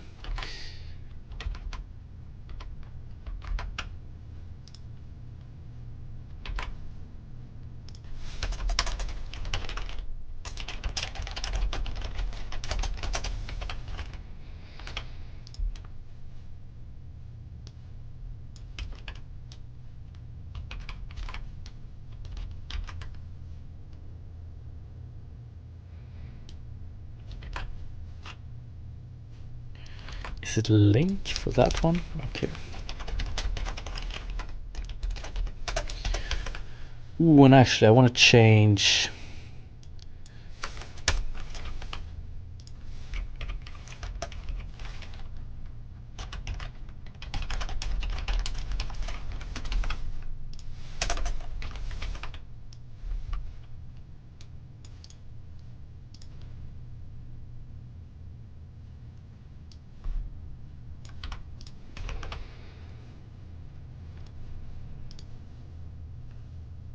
okay.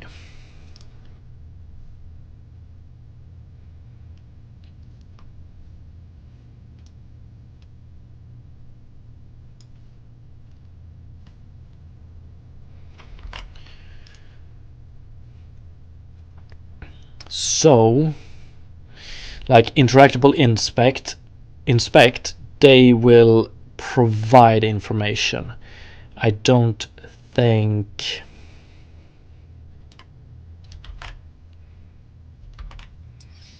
so. They won't have their own. So every object won't have their own visual information. I don't think.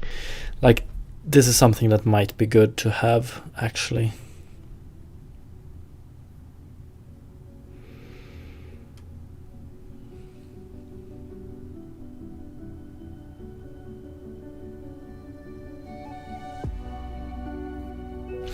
Okay, let's do it like this.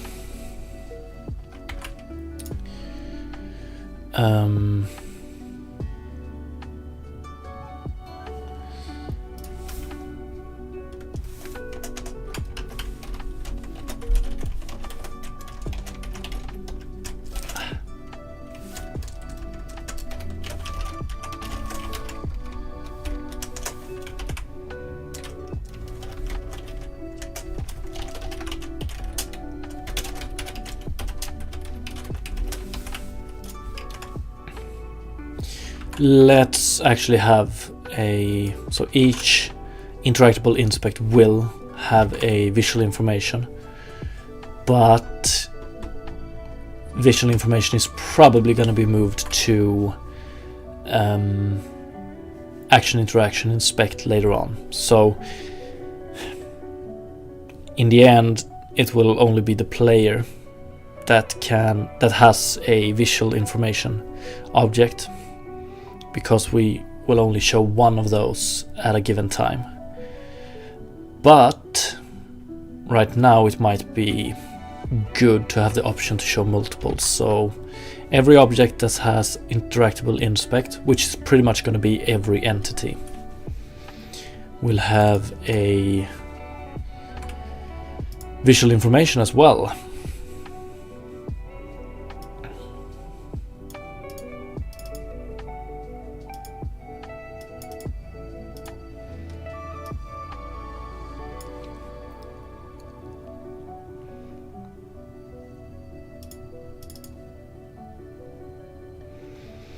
And right now,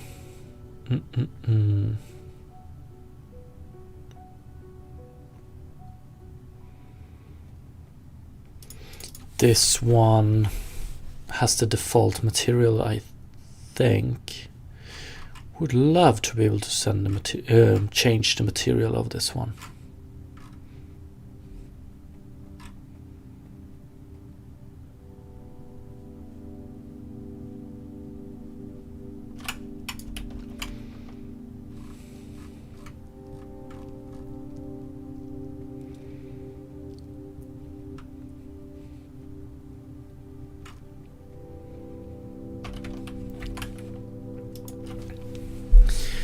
So either by doing, I'm probably gonna have to do an asset load. Load an asset.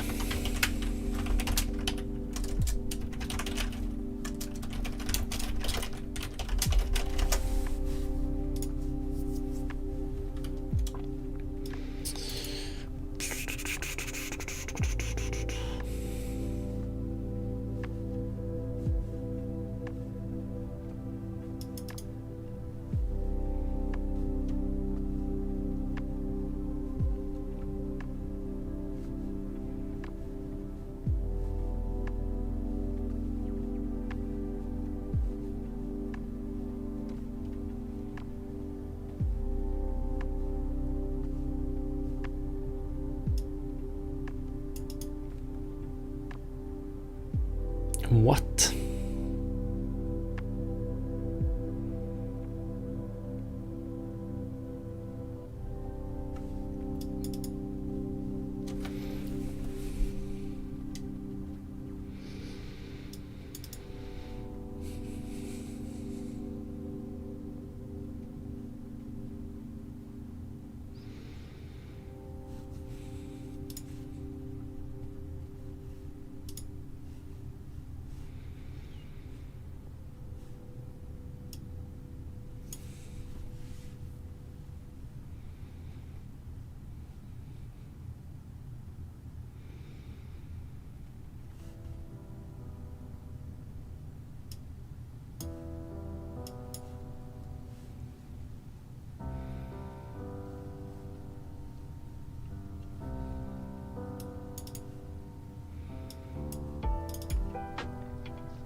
I didn't know you actually had to have a folder with resources. Let's see.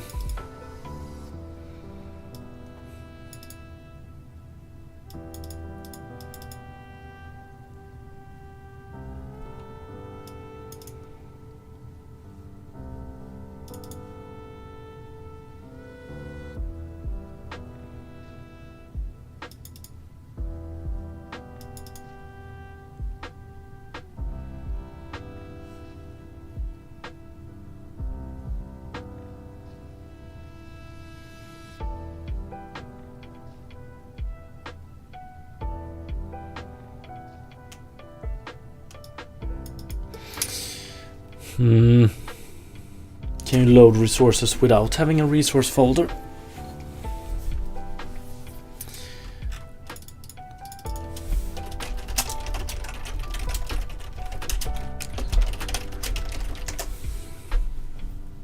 Yes.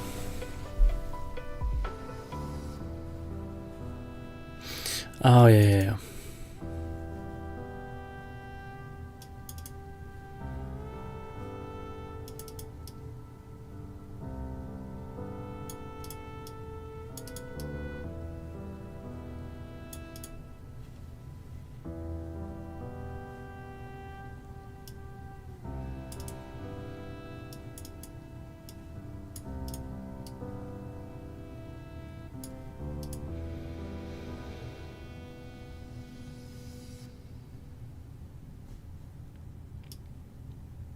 I mean, this is pretty nice.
White blurred background user interface material.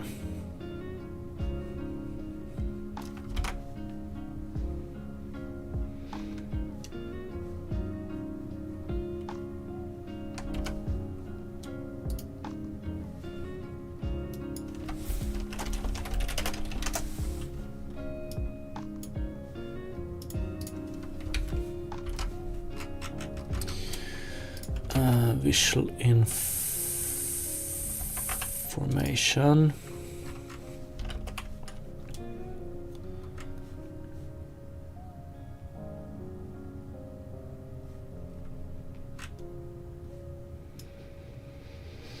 Okay, so let's do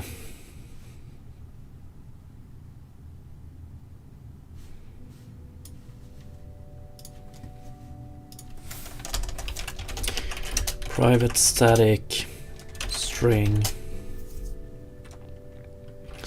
default material name.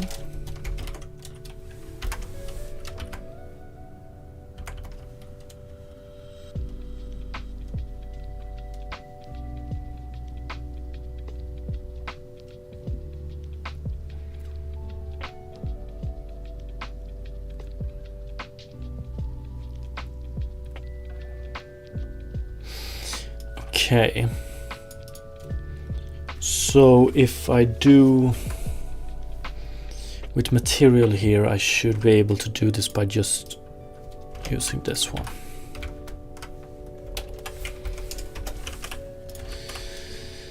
Yeah, and then I want to do private static material default material. Can I do it here though? Skeptical. Probably not, right? Dot load material default material name. Or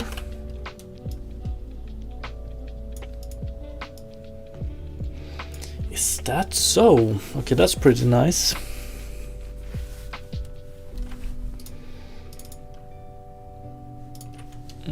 Yeah, let's do it like this for now.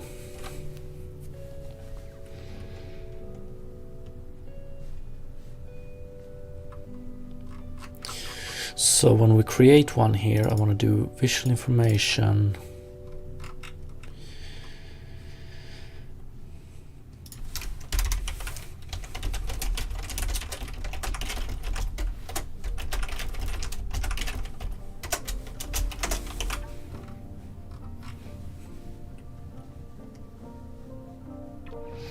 Background object.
Okay, let's try this.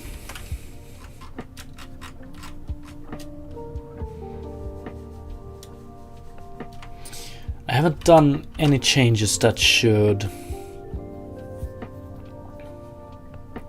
How to pronounce no? I don't know, man. Depends on how much you want to lean into it, you know. Okay, so the default material actually changes. That's pretty nice.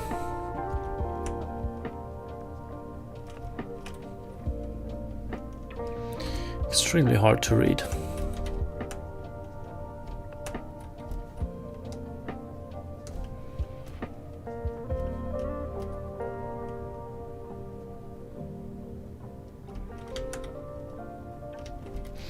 One might even say impossible. Looks good though, with the blur.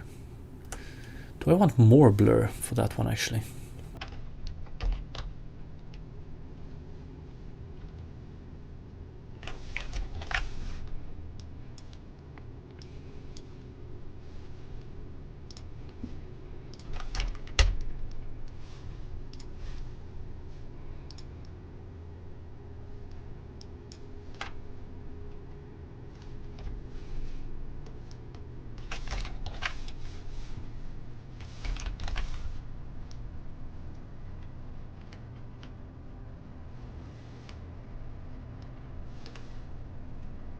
No.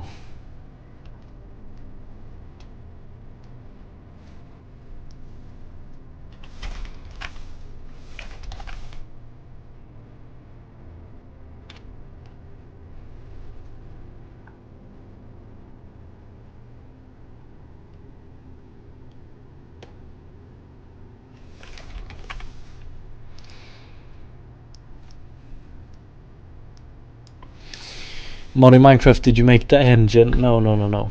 I did not. This is Unity.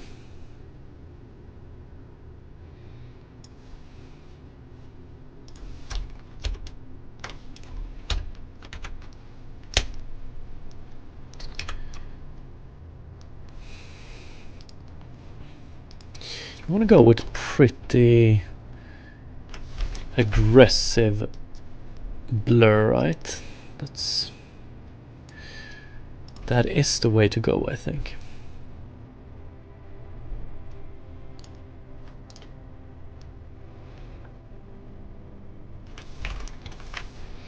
But sucks for smaller things like this.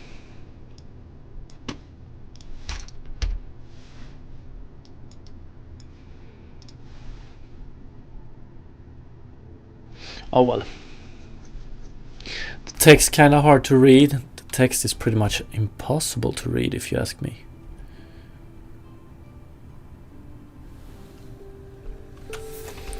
Look at this.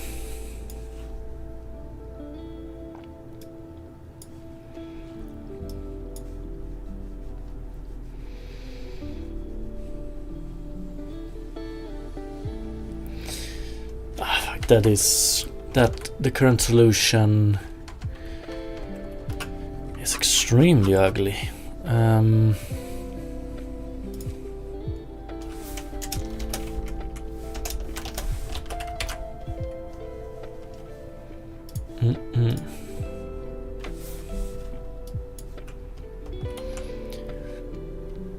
But yeah, it's close to impossible to read, right? With the current setup. We're gonna change a few things here. First of all, gonna remove so when we do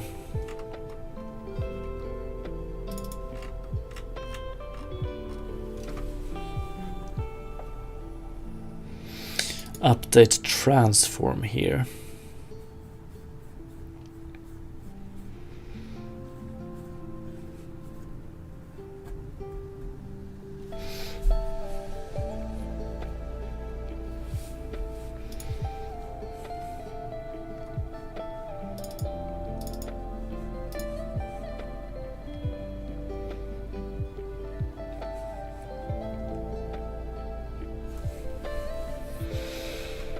one sec, how do I want to do this?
Pressor, what's up? How are you doing today?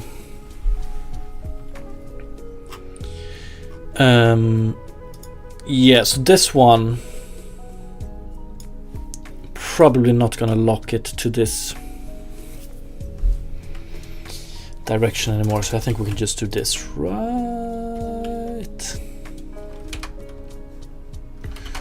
Or how do we actually do it in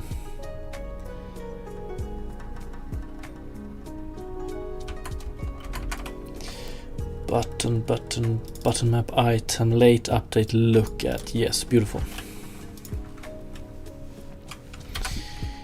So it's gonna be a little bit easier to read this way, I think. We're gonna have a problem with things.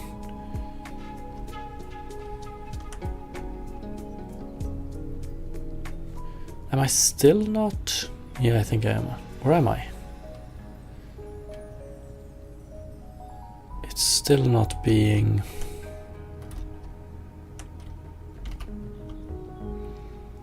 Yeah.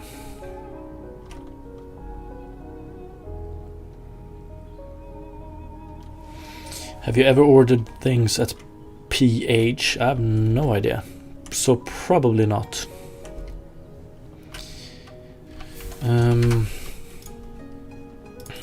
Face camera and main camera is not... Oh, yeah. So what I want to do here is just...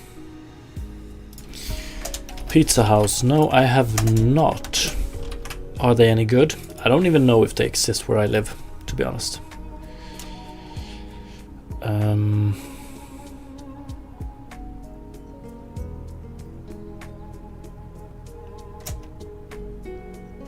Main camera.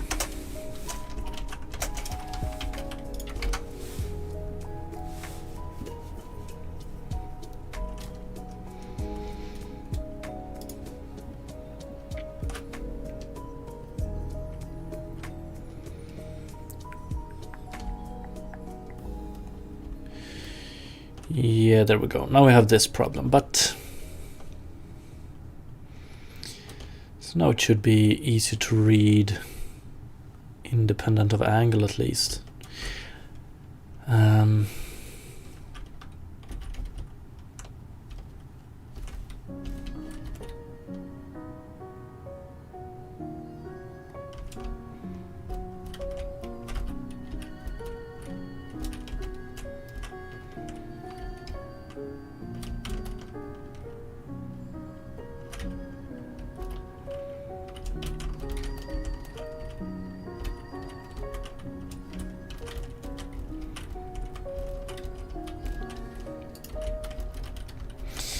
Is extremely pretty, don't you think?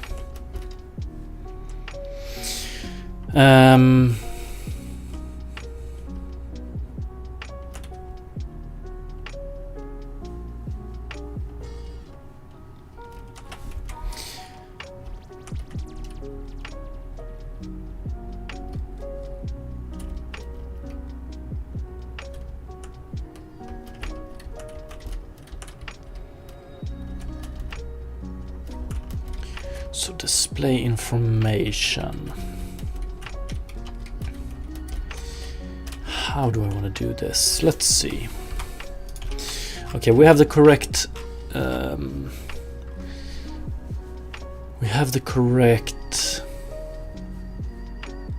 material on visual information now, at least.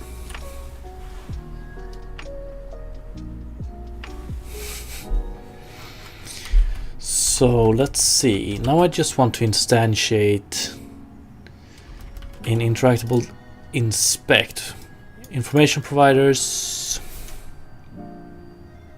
Yeah, we get it like this. I don't think we need entity bounds.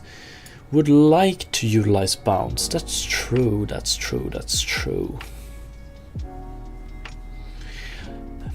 But if we have a reference to entity here,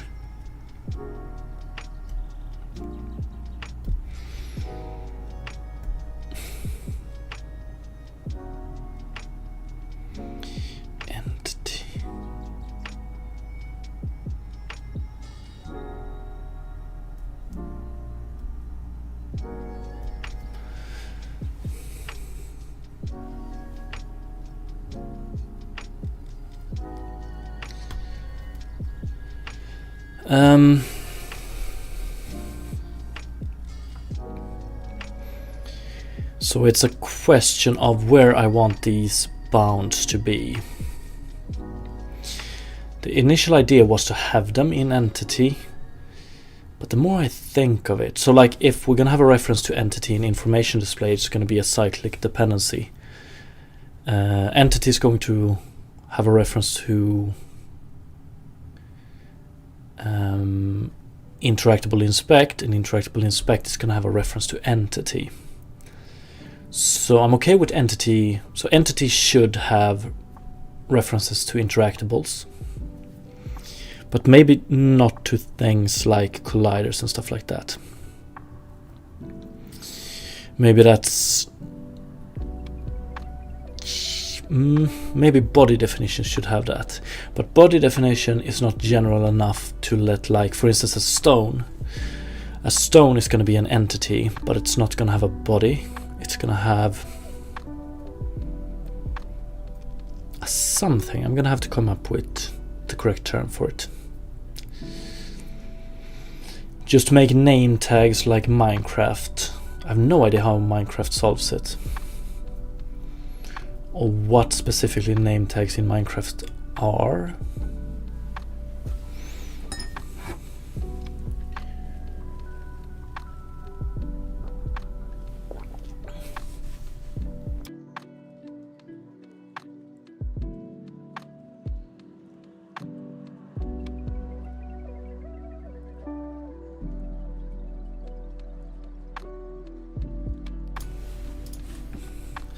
So yeah, I'm gonna have to think about this one. So this is pretty much just a question of this is related to let's see. But then again, so this is related to playable entity. Let's see. Is also related to this one, so input action maps, because, or is it in here? Yeah, when we do button map show affected game object here,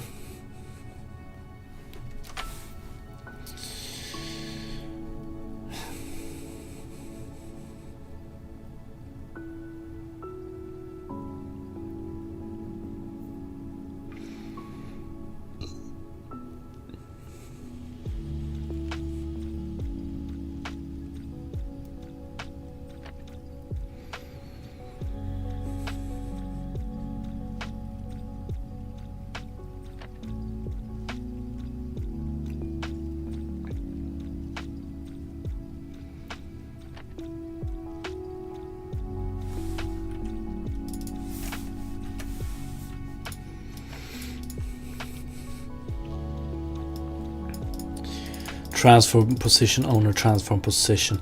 So like I want for each object I want to define a position where information should be displayed in relative to the object the information is displayed about. Yeah.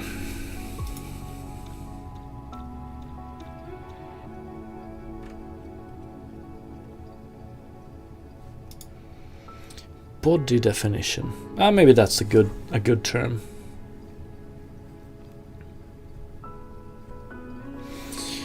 Presser, I watched the third devlog and I have a question. Where did you learn shader graph? Because I feel it is difficult to learn. Yeah, so I had written a lot of shaders previously to doing anything in shader graph, so I already knew a little bit about graphics programming, which made the step to shader graph quite easy for me. So I didn't really use any resources to learn it other than the Unity documentation basically. But you know, tutorials is always a good way to learn things. And let me look one sec, I might have something. 1 sec.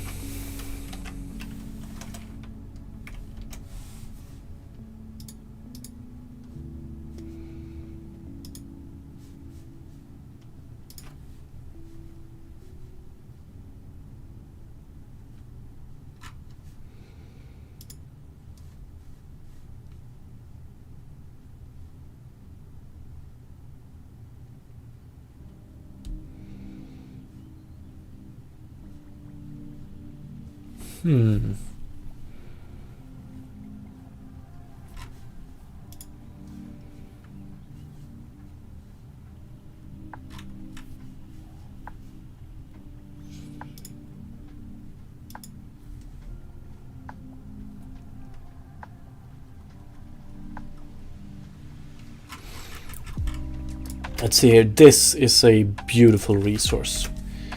Try that one, Pressor. He should have something about Shadowgraph. Good morning, Cynic.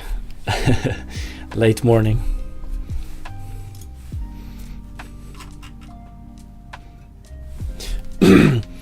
Hopefully you feel better today.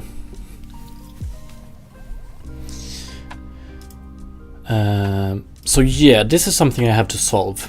Where I want to put the information, entity colliders and so on. Probably in something like body. Oh yeah. Sleeping when you're sick is the best. Like I know that I'm about to get. So usually I fall asleep very early on the evening, and I like get up very early as well, usually around 4 or 5 in the morning. But I know I'm about to be sick if I'm having a hard time getting up at that hour. Like then I just sleep through it. But yeah, like sleeping it's the best medicine for sickness most of the time. So I don't blame you.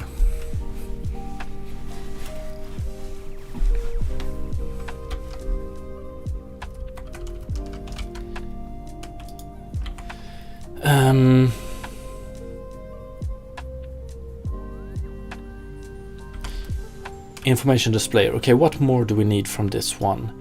Probably these. But then it's also a question of, let's see here. Interactable inspect.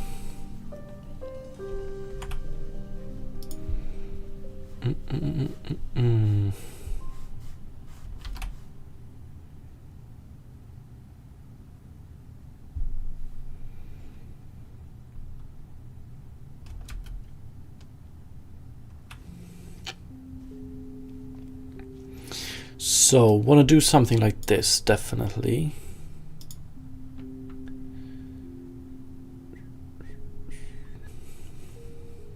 Nah, screw this. I don't care about that. Visual information show hide.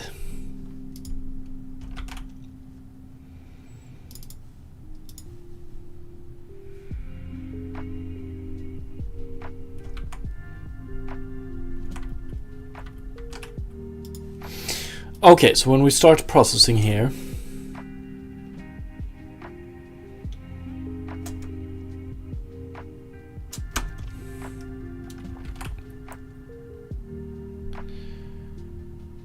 what do I want to do? Handle interaction, is that everything I'm gonna do?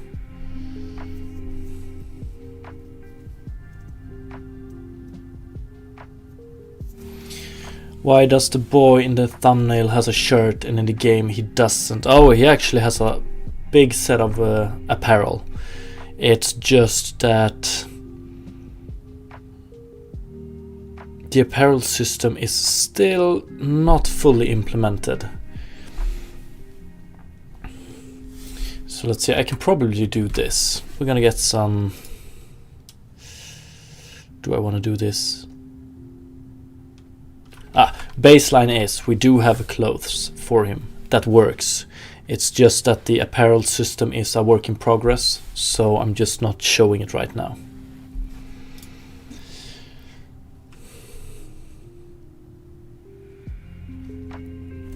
Okay, so if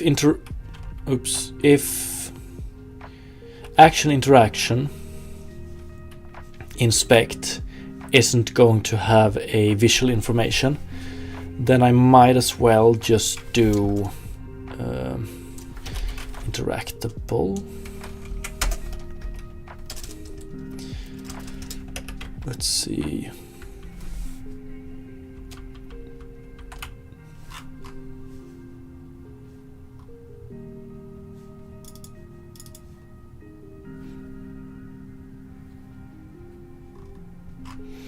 Interactable entity. So it is an entity. So then I might just do interactable entity dot. This is also pretty ugly if you ask me. Let's see. Get interactable type.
Yeah, still not entirely sure about this, but whatever. Interactable entity, get interactable type.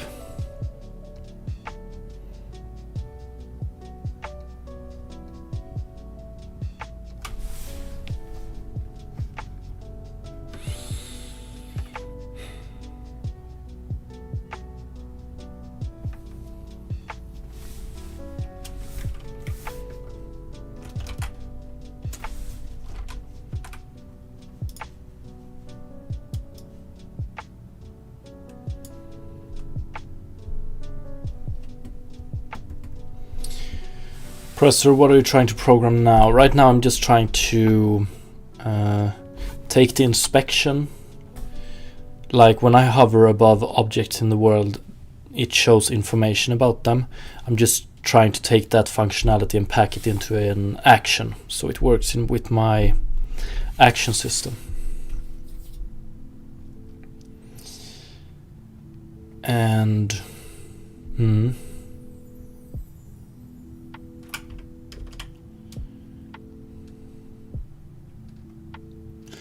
do I want to do this? Yeah, let's do it.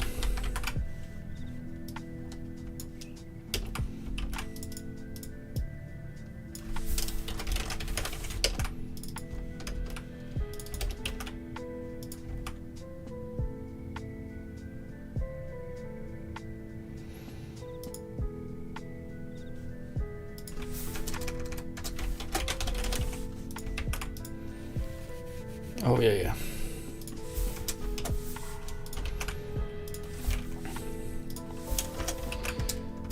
To be honest, let's see here. Do I do the same thing? Yeah, I do. I don't know about this, to be honest.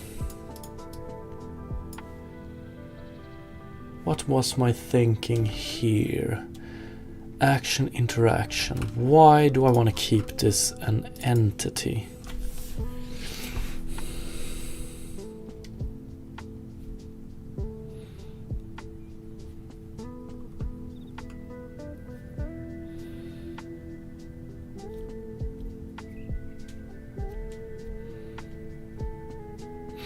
Oh, yeah, I remember.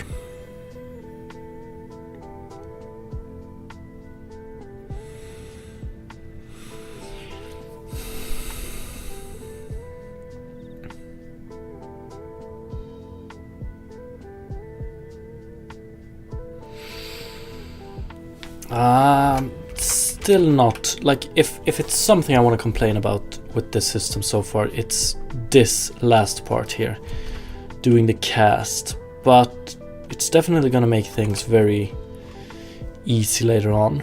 But for instance, right now for this one, the cast is extremely unneeded, because the only thing I want to do here is dot interact or handle interaction. This.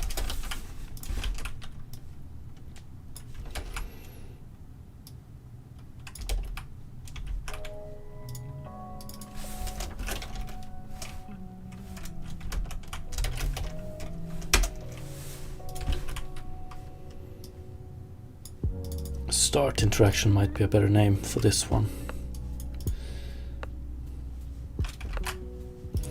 And then it's up to action interactable inspect to show.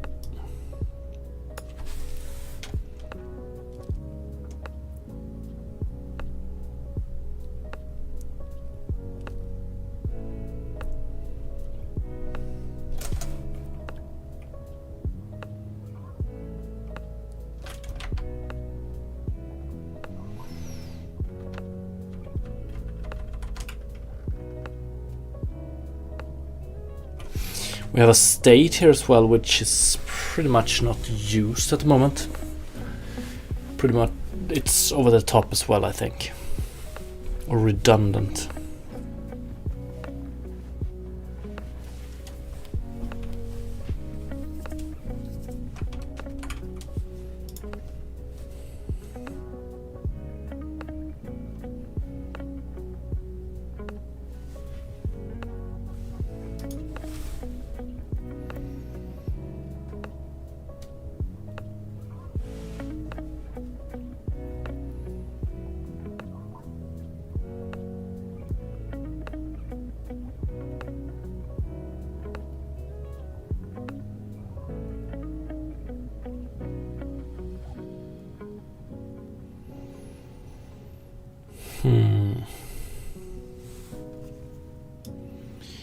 Yeah, so here I pretty much want to do... Oh yeah, I wanted to have an a visual information here. So information displayer, we're gonna do visual information. Do I need to make it available? No, I don't think so.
Okay, so let's do visual information. Where do we have it?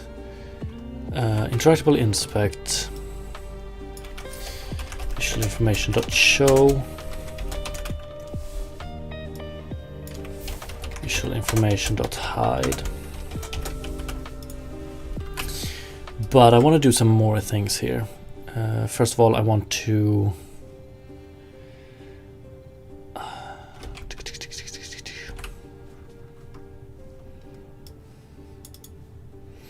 we want to call update transform world position.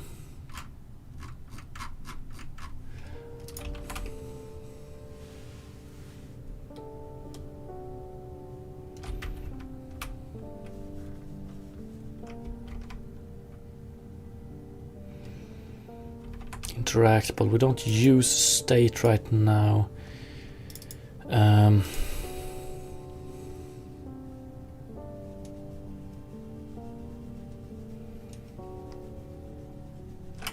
But might as well.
So like this, I think.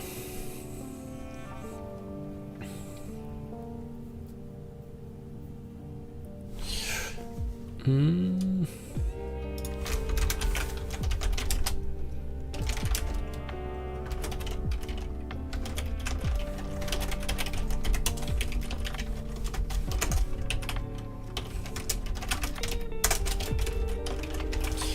then I wonder if I want to do entity. So we add a lot of things here from the start. Might just want to focusable, yeah, interactable, inspect.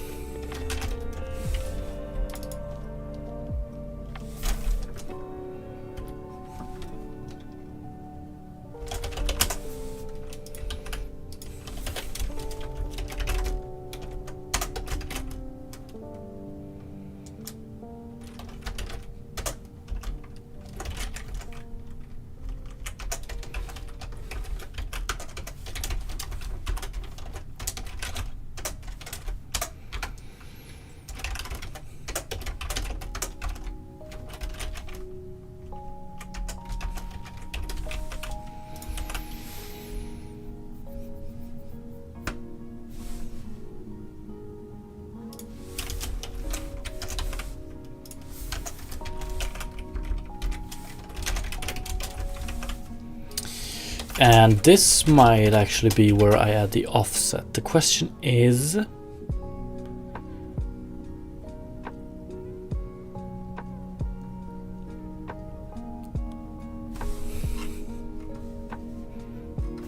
so like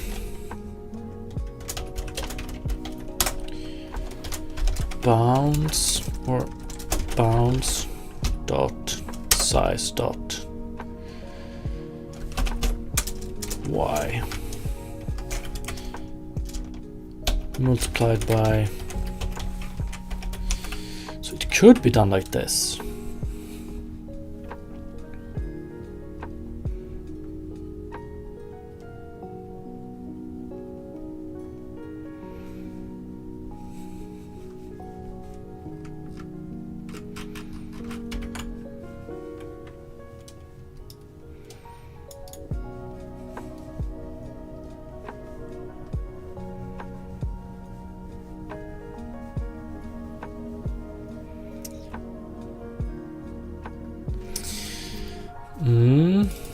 Information providers, yeah, we want to set the information as well. That's true.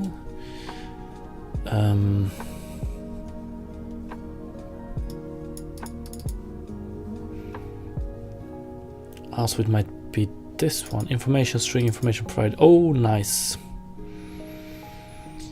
So we gotta take this one first of all.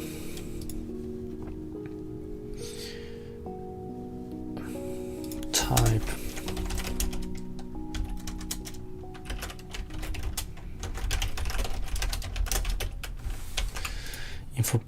Information providers, select or get information for all of them, aggregate it, just add it to each other. that's pretty much it. And yeah.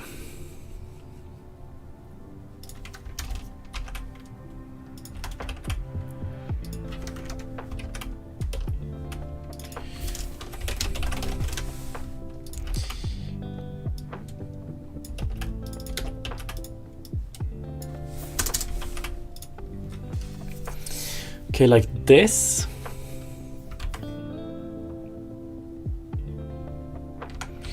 Do I have everything to make this work now?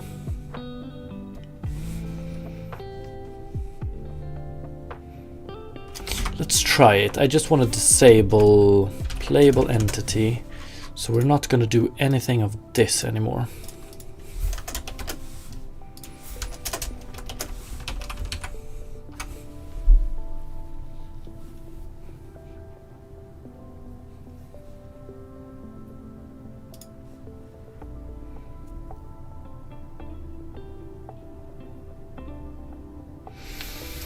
That's not good. Entity 32.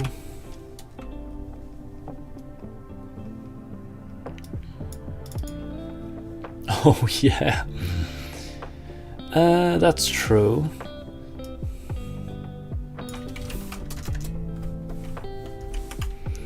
Might want to get these components before we start asking for the information, or just implement this. So, one sec, I want to see, how did playable entity look here? Information.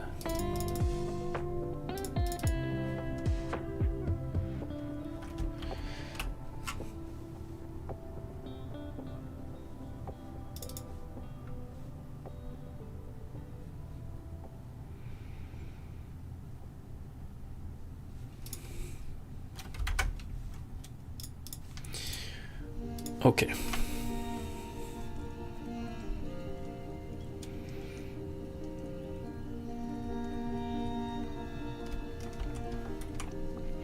Okay, no information now. That's sort of good, because character 01, add component, action, interaction, inspect. Dependencies 1. We're gonna need for focus to be in state processing, and focus is the provider and it interrupts processing. So the setup here is we will only be able to inspect something if action, interaction, focus exists and it is in state processing. If so, we're gonna fetch whatever interactable that one is processing and process that one. And also interrupts processing means that if we stop focusing something, we will also stop inspecting it, if we are. Well, that's how it's meant to work. Let's see how it actually works.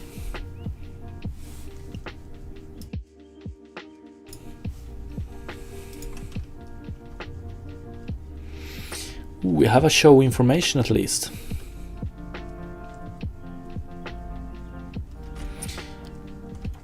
Look at this.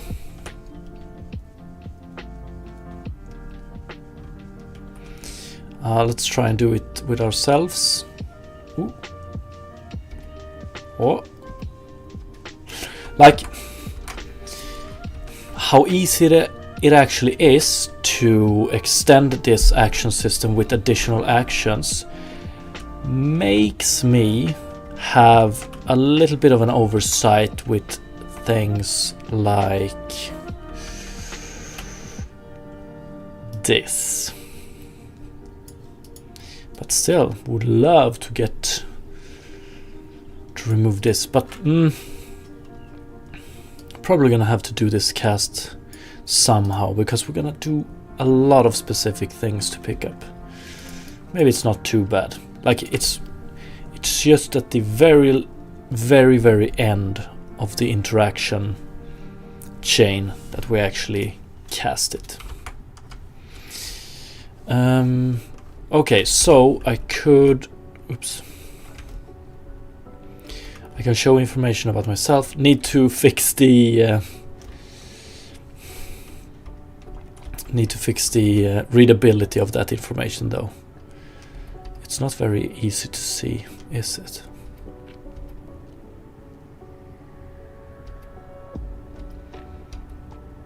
Very cool.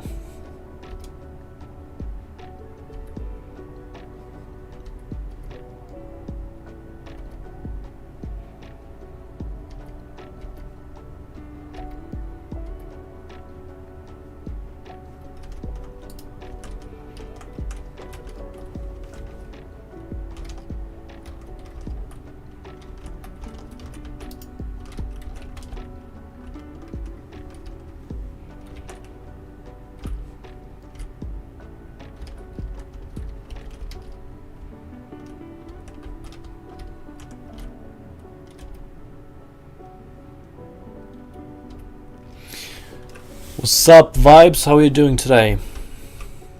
Welcome.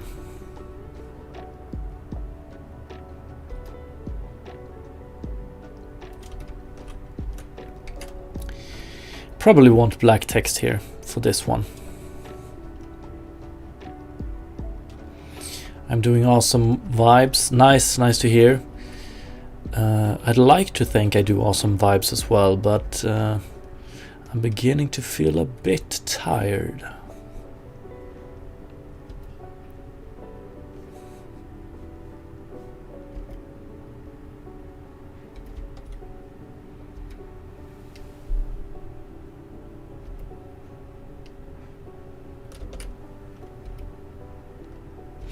Okay, this is pretty cool.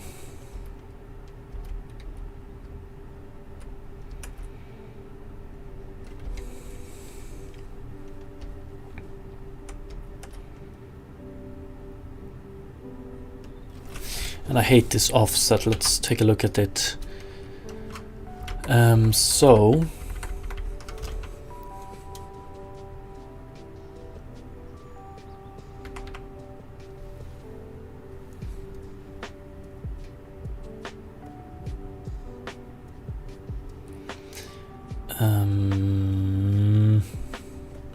Animate entity.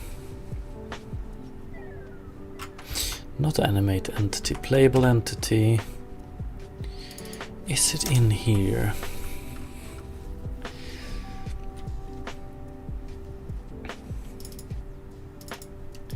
Show affected game object. This owner. Oh yeah, we just have some random owner.transform.position.vector up.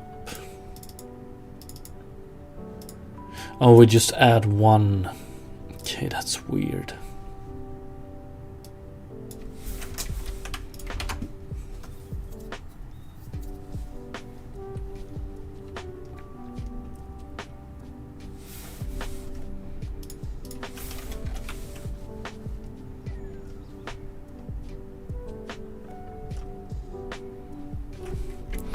So now we have it down here for the character, and if we hover this one, we have it on it. Just looks a little bit better, I think.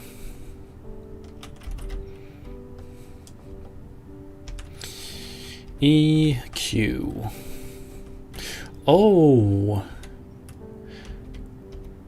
how come I can't?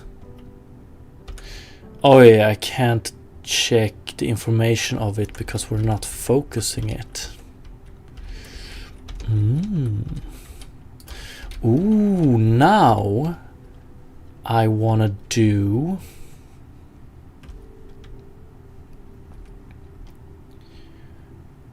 now I actually want to do make an action have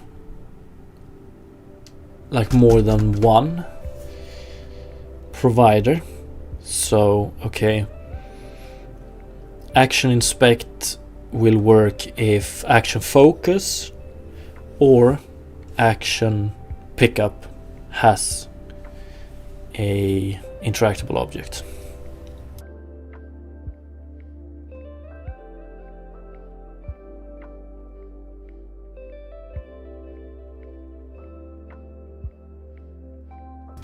Something like that would be very cool. But then again, what would happen if... So we have this one. That's the entity provider. It should probably still work. And then you have provider priority. So if we're holding something, we're going to show information for that one. So even though we focus on this one, the information will still be here. But when we drop it, we want to update. Yeah, maybe. That is hard.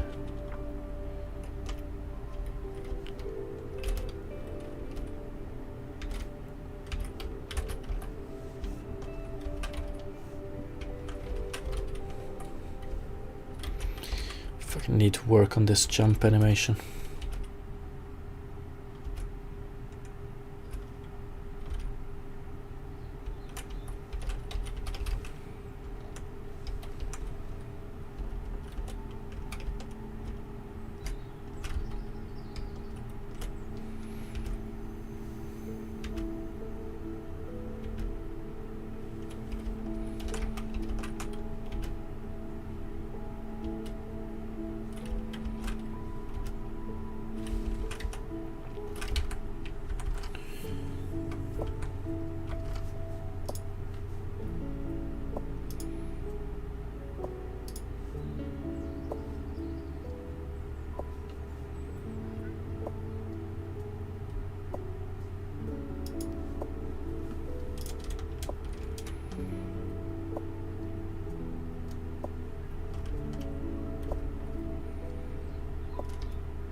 Okay, yeah, it would be nice to explore the multiple action or multiple entity providers more, and I think I'm probably gonna do that tomorrow, because now I'm gonna have to quit for today, but I will be back tomorrow with the week's last stream. Still think there was some very nice progress today. So I just want to say thank you so much for watching, everybody, and hopefully I will see you tomorrow, and have a great rest of the day. Thank you, everybody. Thank you, everybody. Have a great rest of the day. Peace.